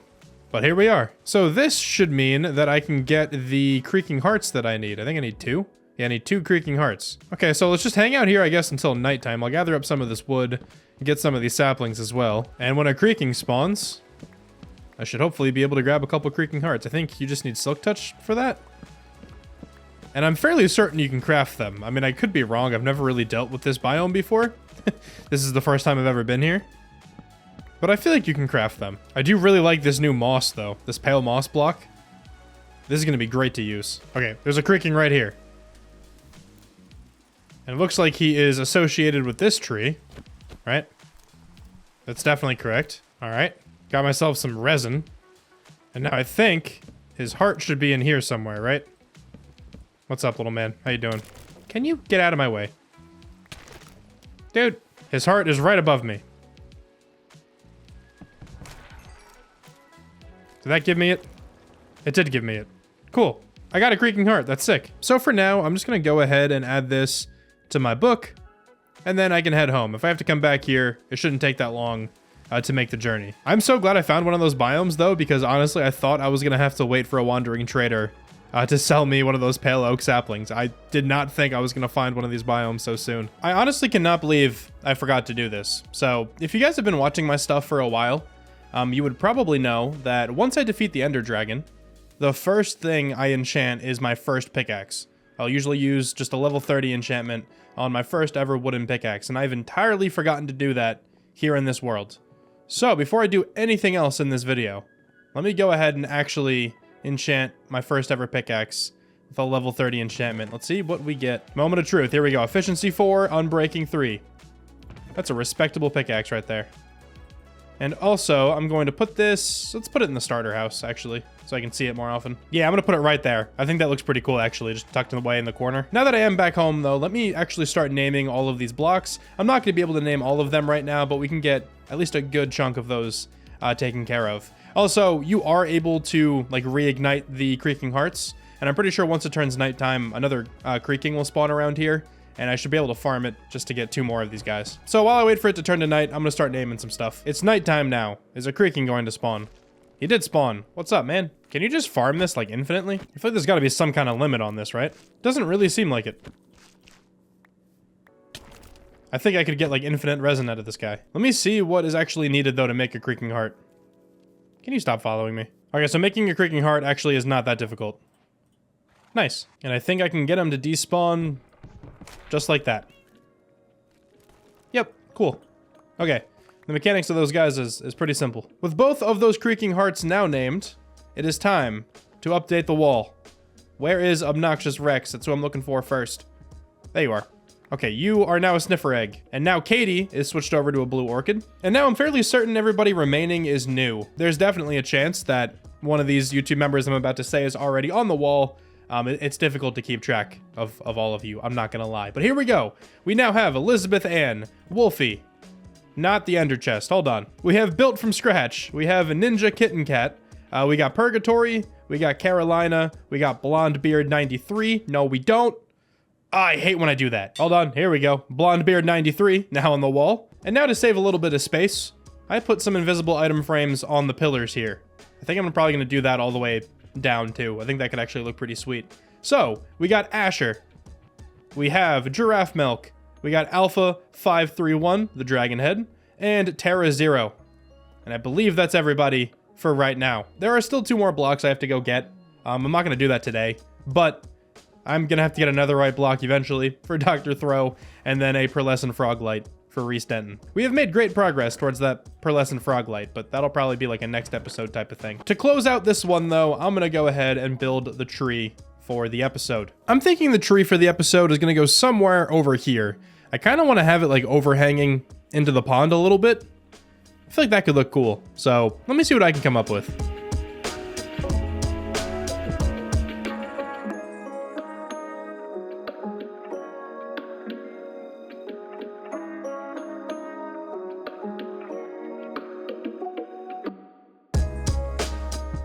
This is either one of my favorite trees I've made so far, or one of the worst ones I've made. Honestly, not sure which one it is. I'll let you guys decide, I guess. Here it is. Here's my tree that I built. I really don't know. I was going for like a more unique sort of shape for the tree. I wanted it to kind of look like it was like drooping into the water, you know, like kind of falling over. Some of the leaves are even in the water. I have a couple glow berries in here to kind of accentuate that as well. The trunk itself is like kind of arched over, a bit of a droop. We also have a spore blossom just for the vibes. Spore blossoms give off immaculate vibes. I love the little particles. Yeah, there's a lot going on here, but I kind of wanted it to look messy. I wanted it to look overgrown and not like well kept, you know? And I think I accomplished that. It's a weird one. From this angle, it looks kind of strange, but I sort of like it too. I could maybe like thin it out a little bit more and make it look a little bit prettier. Trees in real life are kind of weird looking, you know? So I feel like it's okay if it looks a little bit strange and a little bit awkward from some angles. I do think it looks really nice from this side though. I think this is my favorite angle to view it from because you can see a lot of the trunk in there. You can see it kind of like finish and droop off over there with that trapdoor. I think it's cool. It's definitely not what I'm like comfortable building, but that's kind of the point of me building a tree every episode. I don't want it to be comfortable. I'm trying to get better at this, and this is the best way to do that, I think, at least for me. So yeah, here's the tree for the episode. It's an interesting one. Please let me know in the comments what you guys think about it. But that's gonna do it here for this episode. This was a good one. We finally have shulker boxes. I have some elytra. Let's take one last fly around of my area. Look at this. We can see it from a bird's eye view perspective, as if I haven't been able to do this whole time with a mod that I installed called FreeCam. I never use FreeCam though. I'm not sure what you guys are talking about. Anyway, thank you all so much for watching this one. I really hope you guys enjoyed, and I will talk to you guys soon. Bye. It's finally named the Book of Everywhere. Let me also direct your attention down here. You should maybe do that. Do both maybe if you can. That'd be cool. That would help. I'm kind of on the road to 100,000 subs now, so any amount of support is greatly appreciated at this point here. Anyway, though, welcome back to some more of my survival world. It's episode number 16. I hope everyone's having a great day. Last time was a good one, man. I can do this now. So that's pretty cool. Honestly, though, more importantly, I have access to these 6 beautiful shulker boxes. It's going to bring a tear to my eye. Man, it's going to be so nice to have those. That's going to help a lot today, because today I'm probably going to have to go gather a decent amount of materials. Let me kind of talk about my plans for today, and then we can get into the YouTube members. So I want to make an observatory of some kind, because I want to put my map room in there. I've never had a map room. I've never made one of those huge maps, and I feel like this is a good world to make my first map on. And I think making it into an observatory would be really cool. I think it would make sense. And I think this spot up here would be a good place to put this build for today. Only annoying thing is that getting rid of all this powdered snow is going to be such a pain.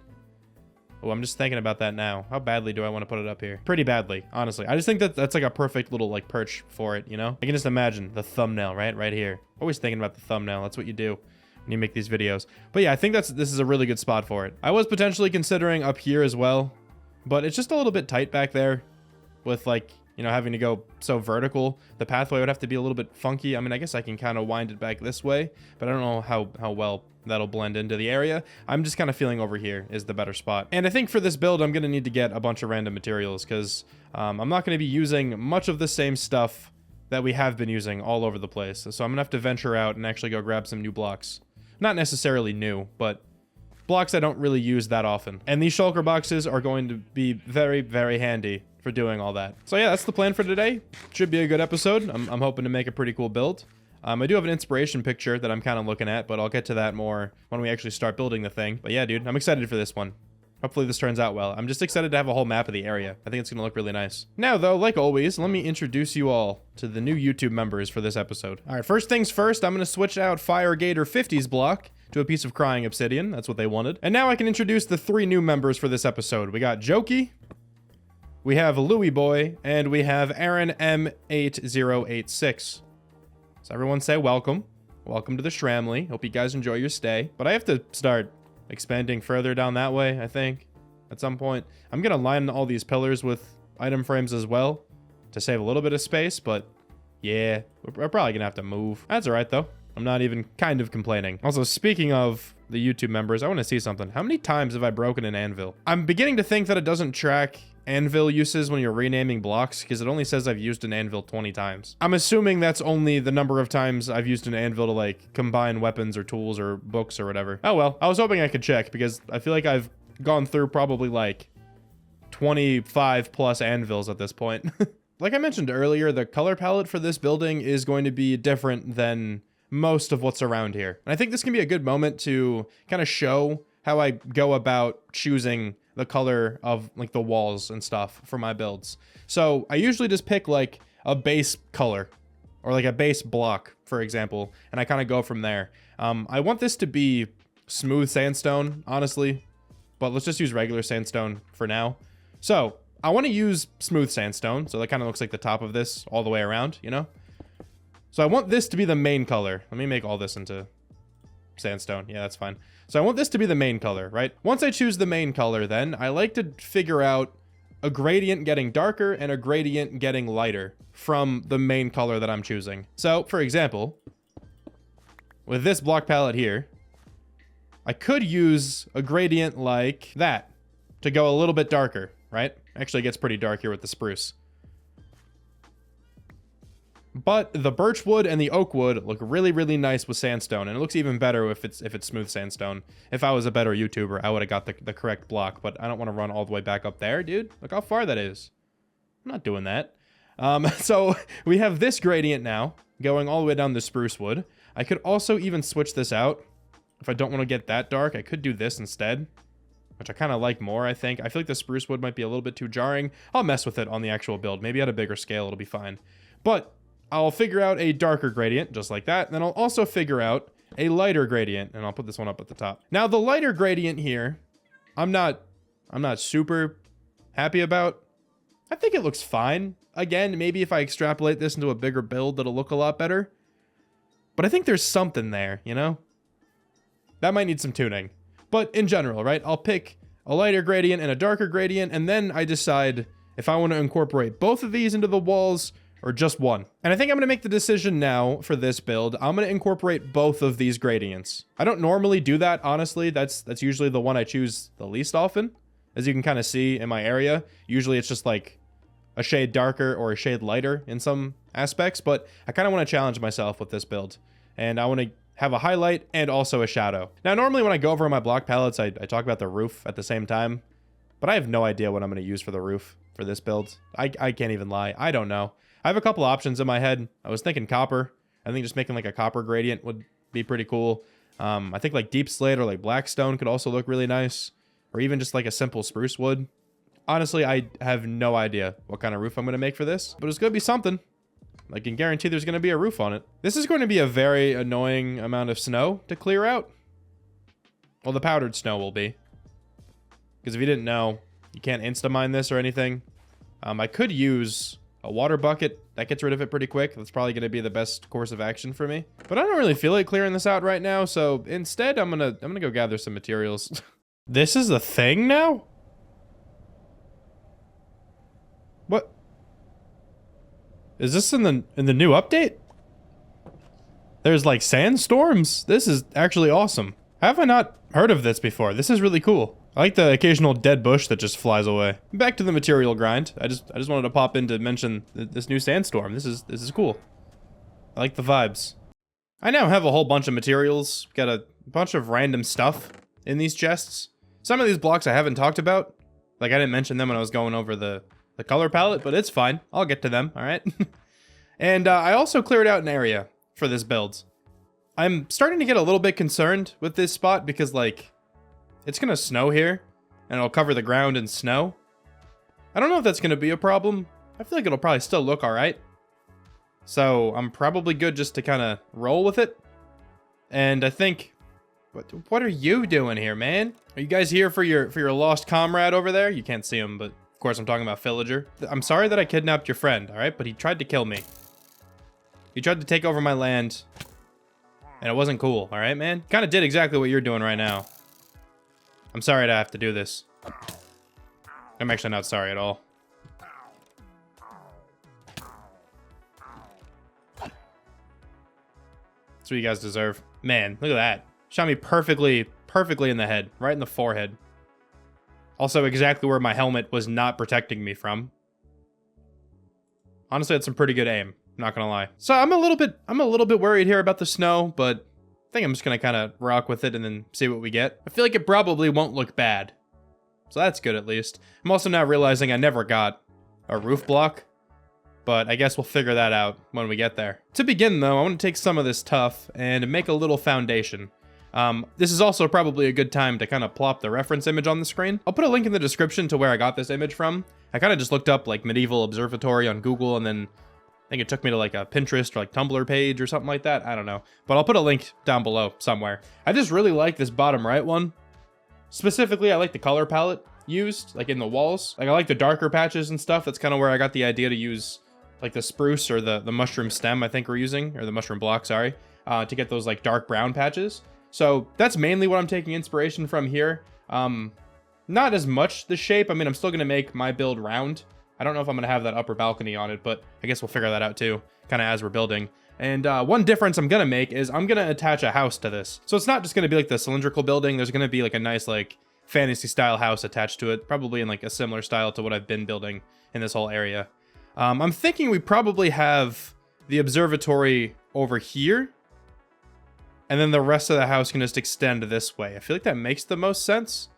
And you know, once we build it up enough, we'll be nice and above this little mountain. So it should make sense as an observatory to really like look at the stars and stuff. So I feel like it'll work like size-wise. Let me just try to get a nice like circular shape that I'm comfortable with. Now, what does this look like here? Wow, dude, that's a circle. Look at me go. I didn't even look anything up for that. That feels like a nice circle to me. Okay, and that's probably a pretty good size. I think it's going to get a little bit smaller as we go up, so I think that's a good base size here. I'm just a little worried that I don't have enough room for like a nice house on this side, but maybe I do. I can probably figure something out. I feel like something like that would probably even be okay. You can even extend that out a couple more blocks. All right, I think that's probably good enough. The main like attraction here is going to be the observatory like tower anyway. And because of that, I think I'm going to work on this left side here first. I'll worry about the little attached house later. For right now, I just have a bunch of tuff thrown down. I'll come back through and texture this at some point, probably once I'm happy with the shape. But I think this is a good start here for the foundation. I have some upside down stairs on top of that layer of tuff that I threw down. Some spots I wasn't really able to put stairs, like I can't do it here. I guess I could. I would just need to put a block like there. Which doesn't look too bad, honestly. I think I'll probably do that all the way around. So, now that we have this in place, let me start building up with some of this smooth sandstone that I collected. And much like most things that I build, I'm not going to texture as I go here. I'm just going to use only the smooth sandstone for now. And then once I'm happy with the shape, I'll come back through and texture with all the different blocks that I gathered too. I'm a little concerned with how I'm going to shape this out. I'm not great at making like diagonal or circular buildings. Like if it's not a rectangle or a square, I kind of don't want it. But hey man, this is your sign. Build out of your comfort zone.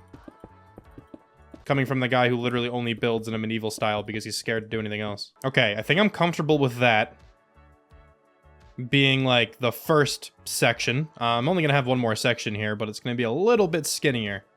And am I completely out of smooth sandstone after that? I don't have my elytra on. That's cool, just broke my ankles. I am completely out of smooth sandstone after this, so I don't think I'm gonna have enough. Maybe when I texture this, I can get enough back to fill it all out. I don't know. Let's grab up some temporary blocks and let's bump this whole build in one block. I'm also kind of nervous to do the roof. I think I'm gonna probably have to do some kind of like big domed roof, and there's no way I'm gonna make that look good. This is another kind of struggle I have in this game. Like, okay, so earlier in this episode, I might have sounded like pretty excited and optimistic and stuff to build this, and that was the case at the time. I always have these really cool ideas in my head to make awesome stuff, and then almost every time I realize, ooh, I might not be good enough to do that. So I usually just kind of compromise and build something I'm used to. I feel like this happens all the time. This is one of those times right now. But the problem with this build is it's a shape I'm not used to. So I kind of can't just like resort back to something I'm comfortable with, because this is inherently uncomfortable, you know? I'm also out of the smooth sandstone block. That's great. Love that for me. And I still need to go up a good bit, probably. Let's see how much sandstone I can just craft. I don't really think I have that much sand, but maybe it'll be enough. That's not gonna be enough, man. That's like a stack and a quarter. It's alright though. We'll persevere, don't worry. You know what has always pissed me off about my super smelter that I made? There's 8 furnaces here, and my lava farm has 9 cauldrons. That has always bothered me, but I'm too stubborn to take a cauldron out. I could probably just make a better super smelter, but I don't want to do all that. Alright, I got my measly stack and 14 more smooth sandstone. Let's go throw all that down, and then I'll pop back in with some of the texturing blocks. You guys proud of me, though? I actually brought scaffolding. The first time. I didn't have to go back and get it. That deserves a like, I think. I think that alone deserves a like on the video. And this is all of the new sandstone I just got, but I think we're getting pretty close with the height of this thing. I gotta remember that there's also gonna be like a domed roof up there. So I don't want to make it too tall. Honestly, that could be good if I just finish off this little chunk here. So I think I'm gonna have enough once I take some of this away to make it look better. And I think I can start working on that now. I do want to figure out like a little trim area for this. I feel like just using spruce wood makes the most sense. Like, I know I'm so spruce heavy in this area, but it's just such a good wood type, and it complements this color palette so well, I think. I just feel like I can't not use it, you know? So I'm thinking, right? I put stairs in this little junction, and then have some kind of like overhanging bit. I could get away with putting stairs here as well. This block just gets kind of weird. I guess I'll do a slab. Slab never hurt anyone. Except for that one time. You know, I should probably just work on the front face of this before I put it everywhere, because if I end up not liking my design, I'm just gonna have to walk around the whole thing and destroy it all, but I'm already done. I already completed the ring, so, oh, okay. I think I thought of a better design. I think this looks a lot cooler. There's like just height difference kind of going all the way across, and I just think it's more appealing. So, I'm gonna rock with that. You are back again? Man, you guys gotta be really pissed that I captured one of your friends. Just gonna let you keep doing your own thing. But if you come closer, you're, you know, not gonna be breathing anymore, so think carefully here, fellas. All right, now the next step here with this is I want to overhang this trim just a little bit. I think it'll probably only overhang like a block or so. Think I could be cooking with something here, or I could very well just not be at all. Let me do this for only, let's do this for only half. That looks pretty cool. I could probably throw some like fence gates under here as well to make it look a little bit more supported. But I think as for an overhang, goes, that's pretty decent. All right, we're committing. Doing that the whole way around. It's kind of like negligible from back here almost. Like it's pretty thin, but I think with more spruce details, it'll kind of stick out. All right, so the whole point of that was because now underneath here, where all this smooth sandstone is, I want to switch out a lot of this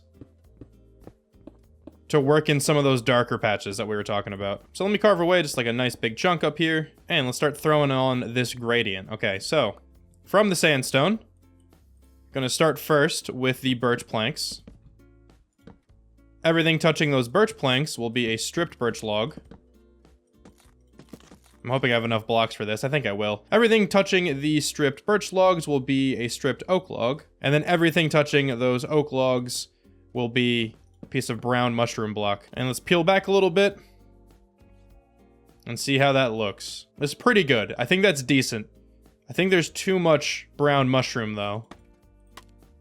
And there's a pretty easy fix for that. Just gonna destroy some of it and replace it with the stripped oak logs. Is that any better? Okay, it's definitely better. Part of me does want to end the gradient, though, at the oak logs instead of going all the way to the brown mushroom block. It's just not looking right to me. Though, from back here, it looks pretty good, honestly. I think I'm going to roll with it for now. I can always come back through and fix this pretty easily. But this is the basic idea here. Kind of going all the way around this thing. So now that I'm a little bit more comfortable here with that gradient, let me shift focus again to putting down just some smooth sandstone. Hopefully I have enough now to finish off the top of the build there. Because then I can move on to one of the other techniques we're going to use in this whole build. And kind of explain my thought process behind that. Alright, so I was able to fill out that chunk, and I think this is probably a good height. Because like I said before, there's going to be a nice like domed roof up there that's going to add some more height, so we should honestly be good at this point. Now though, I do want to show off another kind of blending technique that I thought about after I already went over the block palette. So you might have noticed, but I have a bunch of bamboo logs in this chest as well. And I kind of want to show off why I'm going to be using those. And I hope this looks good. I haven't tried it out yet, but I think it could look pretty cool. So down here, right, at this tough level, as you could probably all guess, I'm going to be working in some moss, right? To blend this now into the sandstone, right? I was thinking about how I could do this. And I'm going to be using some bamboo blocks to accomplish this. My thought process is that everything that's touching the moss, I'm going to put some bamboo wood, right? This might be a little bit difficult to do on a diagonal here, but it's fine. I'll make something work, right? With this bamboo wood, if I orient it like this, I can transition that into the stripped version pretty easily, right? Like those kind of go together really, really nicely. Let's go up a little bit more. From there, I can go into the regular bamboo and then into the birch, and then the birch will just naturally lead into the sandstone. This might be too much. I'm concerned this might be just too many blocks. But let me try it out on this small section here and see what I can come up with. All right, let's take a look. Is this just like the worst thing I've ever done, or is this cool? Taking a step back. I think there's something there. I think there's definitely something there. Like, I think it looks really good right here, going all the way up, but it does look a little bit funny on the side here, right? Because I can't get like this top texture all the way around. You know what I mean? I kind of want to continue with it, man. I don't know. Is this weird? This might be weird. It's hard to tell. I think I'll only really know once I kind of do it everywhere, and then maybe I'll take like a night to think about it. That's also a pretty good like building tip. I don't know if I've really said this yet, but if you're unsure about something, rather than just taking it down right away, unless it's like really bad, but rather than just taking it down right away, kind of just leave it there and just see how you feel about it in the next like day or two. Because if you come back and kind of vibe with it, it might not be as bad as you think. I think what'll also help is if I compare this to the alternative. The alternative here is going to be out of white blocks just to get a little bit lighter. If I use this like moss design, I'm not going to be using the white blocks as well. That'll just be way too many blocks in my opinion. So let me do a patch of the white blocks back here on this corner, and let's see which one I like more. All right, so I threw down a small patch of the white blocks, and I don't know how I feel about it. I honestly think I might like the green a little bit better. Even though there's a lot more going on and it might look a little bit messy, I think I'm gonna stick with this moss design. in a couple spots. I'm not going to do this everywhere. I'll probably only do it like one other spot. But I think I'm going to commit to that. And let's see if I regret this. The other moss section I'm going to use, I'm going to try to take advantage of this flat wall a little bit more. So it's not as much on a diagonal. And I'm going to put it like right here. All right, so I got another one of those moss sections on the back side of the building. And I think it looks okay. Still like a tad bit weird, but I'm kind of embracing the weirdness. I definitely do still have a bunch more texturing I'm going to have to do all the way around here. Just specifically making, you know, a couple of these spots darker, like we did in the front here. But I do want to move on to the roof now. I should probably figure that out before I do anything else. Otherwise, I'm just going to kind of stress about it. All right, so I'm doing some testing here on the ground level. It's way easier to do this than to keep losing all my blocks. I think if I do a shape like this, it'll kind of work. There's an 11 block diameter between these two. Let's see if there's 11 blocks here on the top. It is perfectly 11 blocks. Okay, so I should be able to kind of replicate that design down there and get it to work here. So that is this shape. And I feel like that looks all right. You can't really see it too well from down here. So maybe I should make it a little bit taller, but that's a good start. We at least got a shape that doesn't look terrible. Ready for me to sleep in this bed? Here, watch this. Didn't even hurt. All right, so then alternatively, I could also do this instead, which I think I might lean towards. This is just a little bit taller. I feel like this could be a little bit better. I think that's a bit more proportioned. All right, I'm gonna rock with that all the way around. Now I just have to kind of figure out how to fill in the insides to make it look good. And honestly, I think I might use deep slate. I was kind of going back and forth if I wanted to use spruce or deep slate for the roof. So I think actually a spruce trim with a deep slate interior would look the best. I also kind of want to work in some walls here. I think that'll better shape out, you know, these curves. So like maybe the top of all of these, I can take the block away and put in like a wall or two, like a mud brick wall. I think that could actually look pretty decent. Let me mess around here with this roof for a little bit, and then I'll be right back once I have it filled in and, you know, once I'm at a shape that I am more comfortable with. Of course, right when I come back, it starts raining. Gotta love that. I finished up the roof, though, and I also kind of finished up the texturing going around the entire thing. There still might be a little bit more that I add, but I got a lot of it done, at least. I'm a pretty big fan of the roof shape. I think it looks pretty solid. It's like a nice big dome. And also, I could put like a lens sticking out to actually be looking up at stuff and kind of look more like an observatory, but I'm a little worried I'm not going to be able to accomplish that. So let's just imagine that it's like closed right now. Maybe this isn't an observatory after all then, but I don't know. I'm going to just keep referring to it as one. But I really do like how the texturing has turned out so far. I think this thing's actually, you know, looking pretty good right now. Next up, though, I want to continue working just on the outside of the build here, and I want to come up with a couple different, like, window designs and just other pieces of decoration kind of going all the way across. The windows for this building, I think I want them looking kind of like this. I just kind of have to iron out the design in general, but I think this is a pretty good start. And then I'm going to have, like, glass or some other block here on the inside. That way there's a lot of depth here with the windows, and I even want to, like, accentuate that even more. Because I do want to put like an overhang. Let me just get a little bit more scaffolding. I do want to put like an overhang on the outside of this. I'm worried the stairs are going to be a little bit too blocky, but let's see. If we kind of just do something like this, and then maybe, should I put a stair in the middle?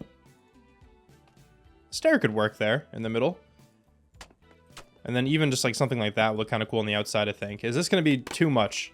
Let's see. I don't think that's too much. I think that actually looks pretty cool. I think I need to change this block out though for some spruce.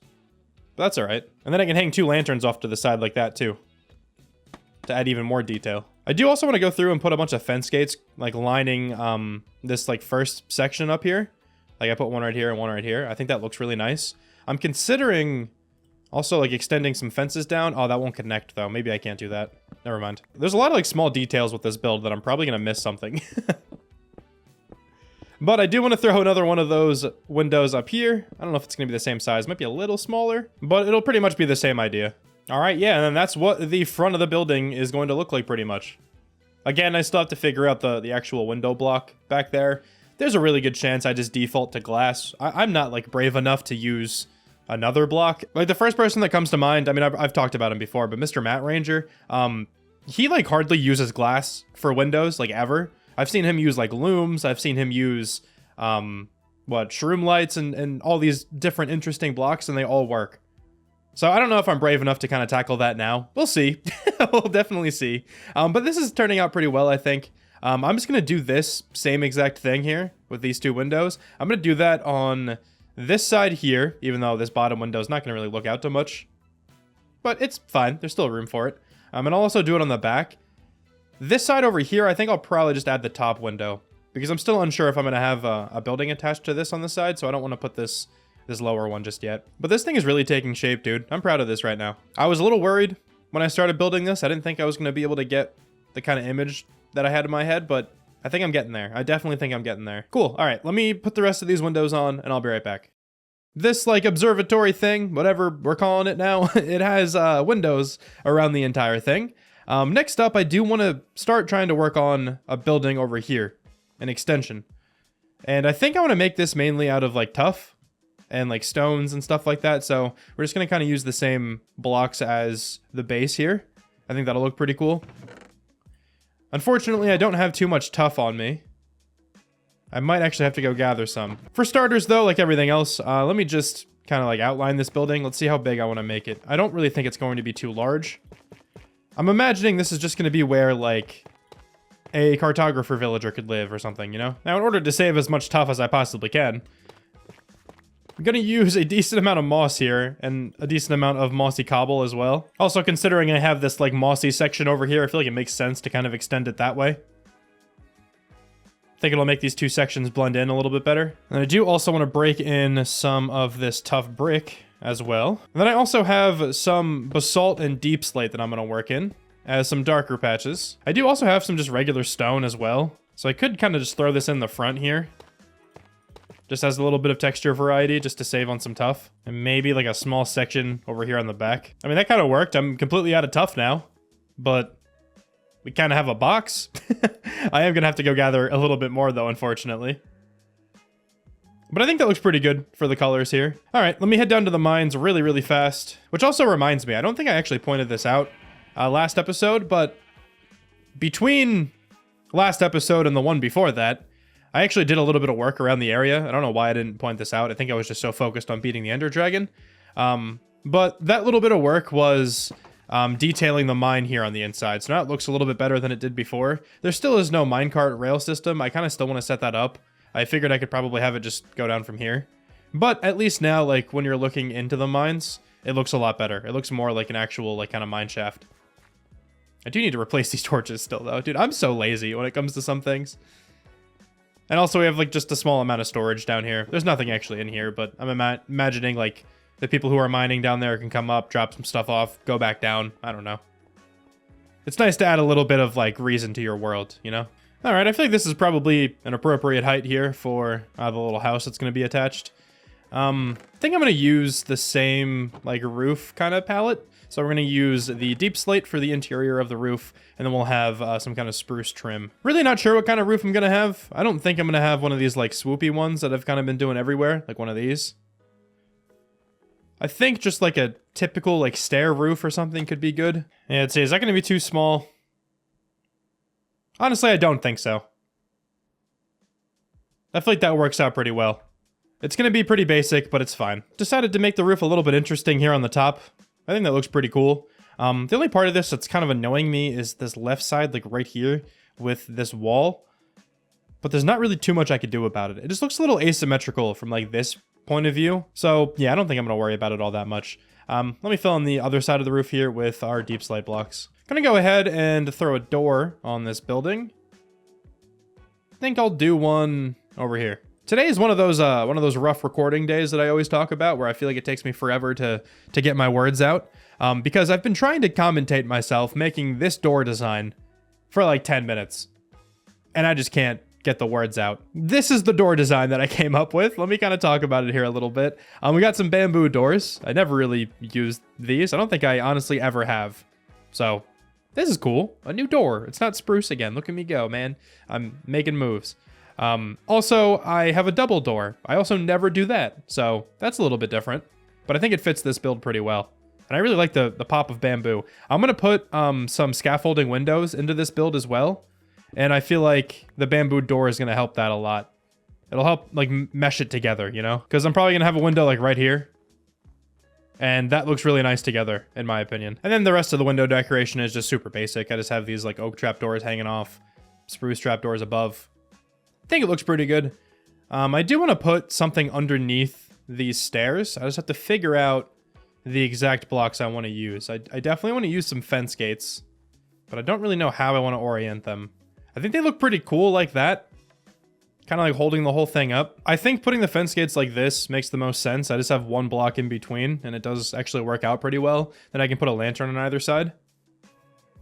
I think that's a pretty cool design here. So I think that's pretty much going to be the design here for this right side.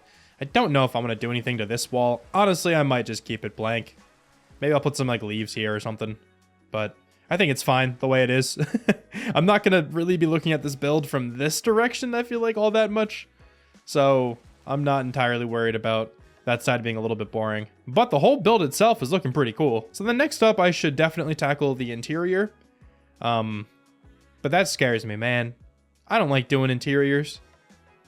I don't know how I'm going to do this. We'll figure something out. And after much thought and consideration about what I was going to do for the interior, I decided to just outsource the interior to someone else. And that someone else is my friend, Etat. So let's go get him. You see this? Huh? Oh, what? How you waving? Is that part of Essentials? What are you doing? Yeah, look at this. What? Woo. Wow, dude. Ready? You're wiggling. Oh, okay. All right, man. That might be the best thing I've ever seen. Take me home. Might be the best thing I've ever seen. All right, follow me. There you go. Horsey dad. That's you, man. That's your horse. That is genius. If I was Shram, where would I keep my paper at? Where's my sugar It's a good cane? question. What's a good question, man? What do you think it is? I'm just gonna let you keep searching. Is it in a different building? Nope, it's back Well, here. It's back here. I got some. You just run to the sugar cane over there. Yeah, wait, you know what we could do? Mm. Which could be kind of fun? Is add a little bit of variation in here. So we'll have like, this is where your doors are, right? So you come in, and then you'll also have, I don't know if we want to use stairs or slabs, but, or maybe a mixture of both. But the first floor can kind of start up here. I think this is a good idea because it is pretty cool to come in and you have stairs directly to your left rather than it just being the same level. I think I do like that. So we also want to go to the second floor, right? Probably. So I have to figure out a way to get up there. Yeah. And I'm pretty anti-ladder, you know? I agree. I think we should figure out that first, and then we'll be able to like plan our map down here, and then whatever we want to decorate upstairs. You know what would be cool is upstairs, instead of doing a full floor, basically making it to where it's like a hole and have like railing sort of thing, so that you can't like fall over into the edge. That way it would make this area feel like really nice and big, you know? It's a little squiggly right there, but it's fine. Take it even out. There's nothing wrong with a good squiggle. I think I messed up. We'll have to get the stairs looking a little bit better. I did some weird stuff here. I'll figure it out. I'll figure it out. Hold on.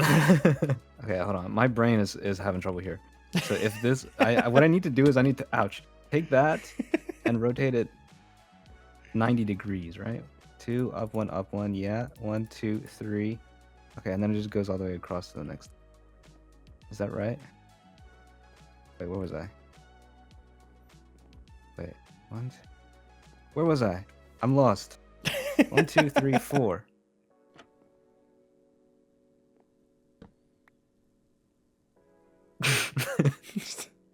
Are you under any more pressure than you normally are? Yes. I was so nervous.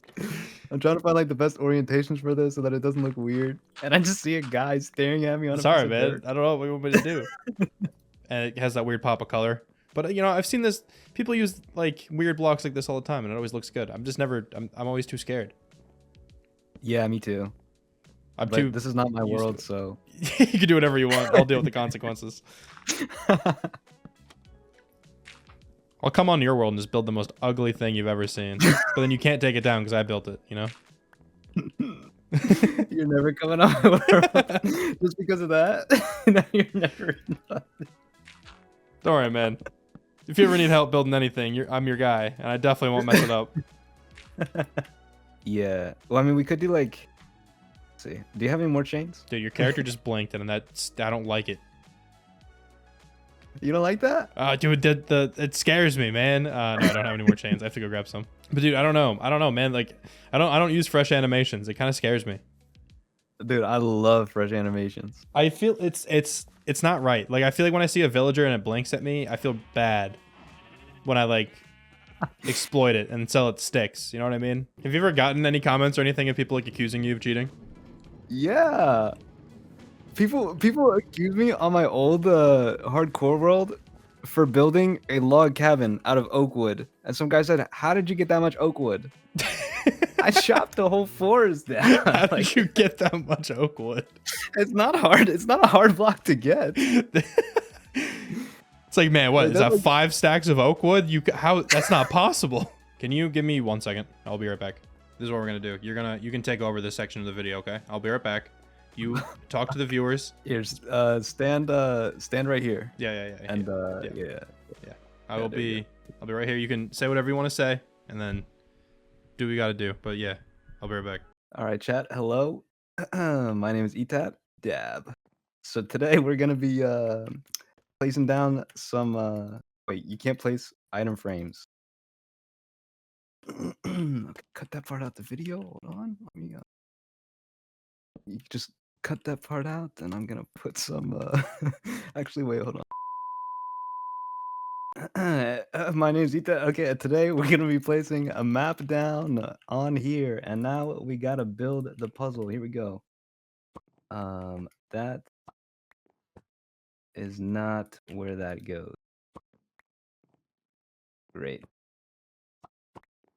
All right, that's that for sure, right? Center? No. Yes. Yes.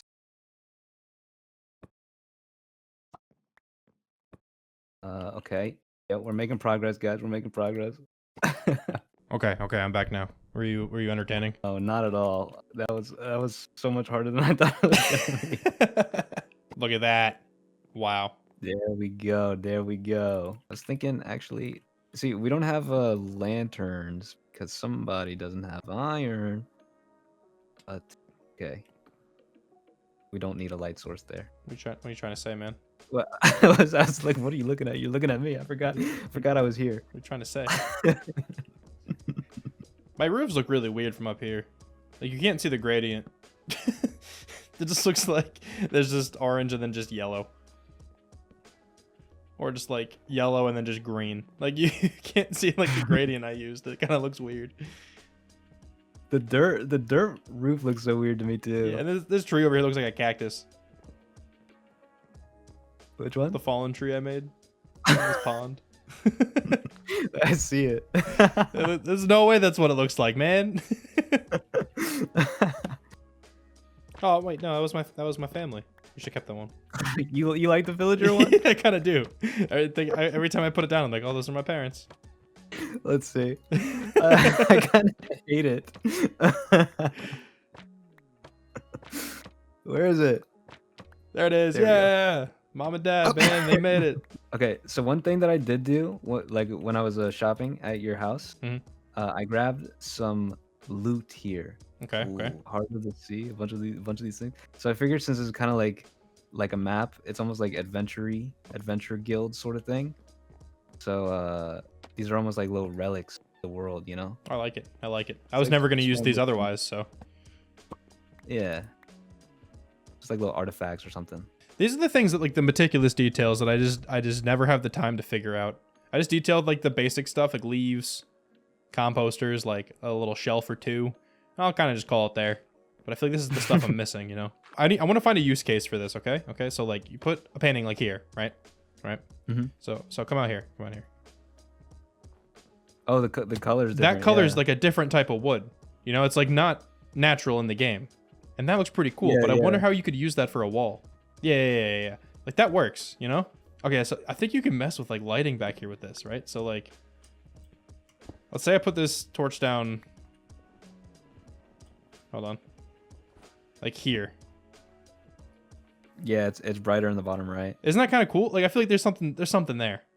Yeah. Anyway, that was pointless, but not the death.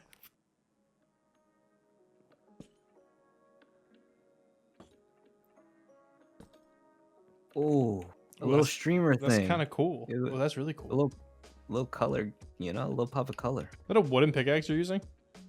Yeah, I put my diamond one in the emerald down below. So you made a wooden one? I didn't want to use the iron. That is fair. Wow, look at this. I can't believe I built all this myself. It's nice and colorful. It's vibrant. Yeah. Adventurers Guild. And you know what you could do? Like, okay, so this is something that I was thinking. Yeah. Ever since you messaged me, I was like, what if we made a spot where, like, if you invite someone to the world, they can like leave a message or something. You okay. know? Or, like, okay. Yeah. Like, you know how like a hotel, like, oh, I enjoy my stay. Yeah. So we've got a little bookshelf here. We need like a book and quill, but okay, there we go. Wait, don't read it now. Okay. I'll read it later. Don't worry. Read it when I'm gone, because okay. It's gonna be awkward. Okay. Anything else? Any final touches you want to add? I think that's about it. We'll leave my pink bed here. Yeah, go ahead. This can be. Yep, that's your house. You'll take care of this area. Mm-hmm. It'll look horrible, but yeah, I will. But yeah, man, right. I appreciate the help. I think you made the building look better. You know.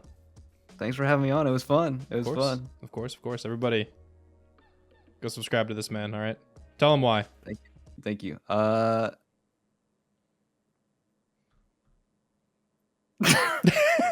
You man. Come on, man. Give me a one sentence pitch of your channel, okay? The reason the reason you should come subscribe to me. Mm-hmm.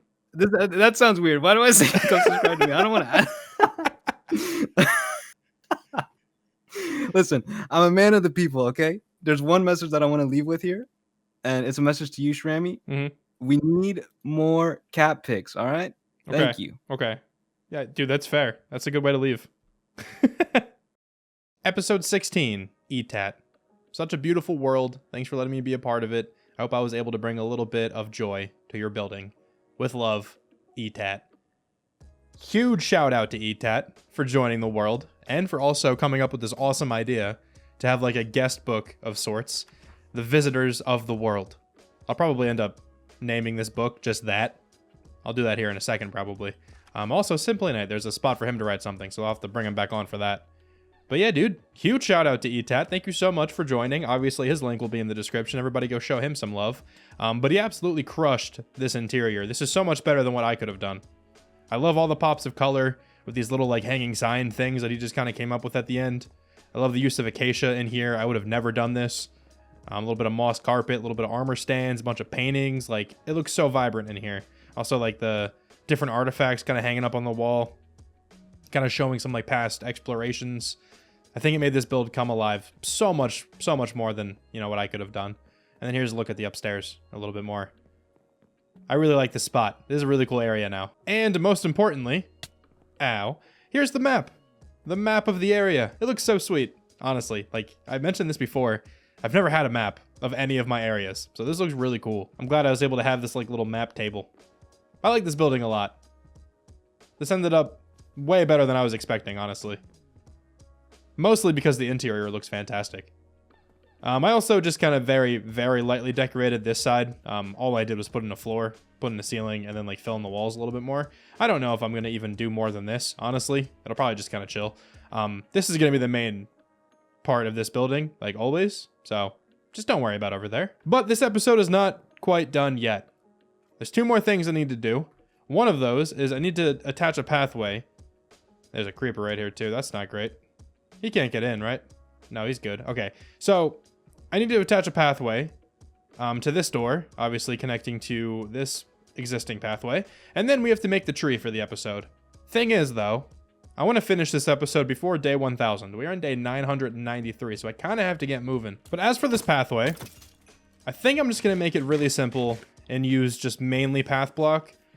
Main reason being snow won't form on path blocks, and I think it'll look pretty nice. I don't really want this pathway covered in snow. I could put it all on like a slab level. That would also disrupt the snow from spawning, but I think I'm just going to use path block. Just keep the same kind of pathway vibe going that I've had in this whole area so far. And I also did elect to go with no windows, like no block behind the windows. So we just have completely open concept windows. And I think they look really cool. I'm actually glad I ended up doing this. I think this is better than any block I could have chosen, honestly. So let's figure out this pathway. I might have to just put stairs going for the most part all the way up, because it is pretty steep right here. I don't know how much room I really have to mess with, you know, but I'm okay with some stairs. Stairs aren't that bad. This is what the path is mainly going to look like. Like I said, it's gonna be a little bit weird with the stairs, but that's kind of the best I can do right now, and honestly, it doesn't look too bad. And you know what? Honestly, instead of using some coarse dirt, let's just throw some packed mud in here just because I have it. Change it up a little bit. I do just want to throw just a couple pieces of fence kind of bordering the path, because I think putting some torches, I guess, on here, because I don't have any lanterns left. Putting some torches on here is gonna be useful as well, because that will stop the snow from spreading to like the immediate area around the torch. And I think that'll just expose the pathway a little bit more and just look a little bit nicer. I think I'll just use the fences only on this section up here next to the build. I don't really think I'm gonna fence off the pathway going down the hill, because that'll get a little bit awkward. And with that, this is pretty much going to be the finished build. I am really tempted to throw some like azalea leaves around this, but I kind of don't want to, since it's up on a mountaintop like this, up on a snowy mountaintop. I don't really feel like azalea leaves will fit too well, and I don't want to use like spruce or birch leaves, so I think I'm just going to leave it as it is. But I am definitely very happy with this build, so I don't mind leaving it as is right now. I do want to shift focus though. Of course it starts raining. I do want to shift focus though to the tree for the episode. And I honestly think I might build another one of these birch ones. I know I've built a bunch of these, but I really like how these turn out, and they are super quick to build. I think putting another one of these birch trees like back here would be pretty nice. I am going to take a nap. I am kind of wasting a night here, but I'm done with the rain, man. I'm sorry. I'm over it. Okay, so let me build up this new birch tree right back here.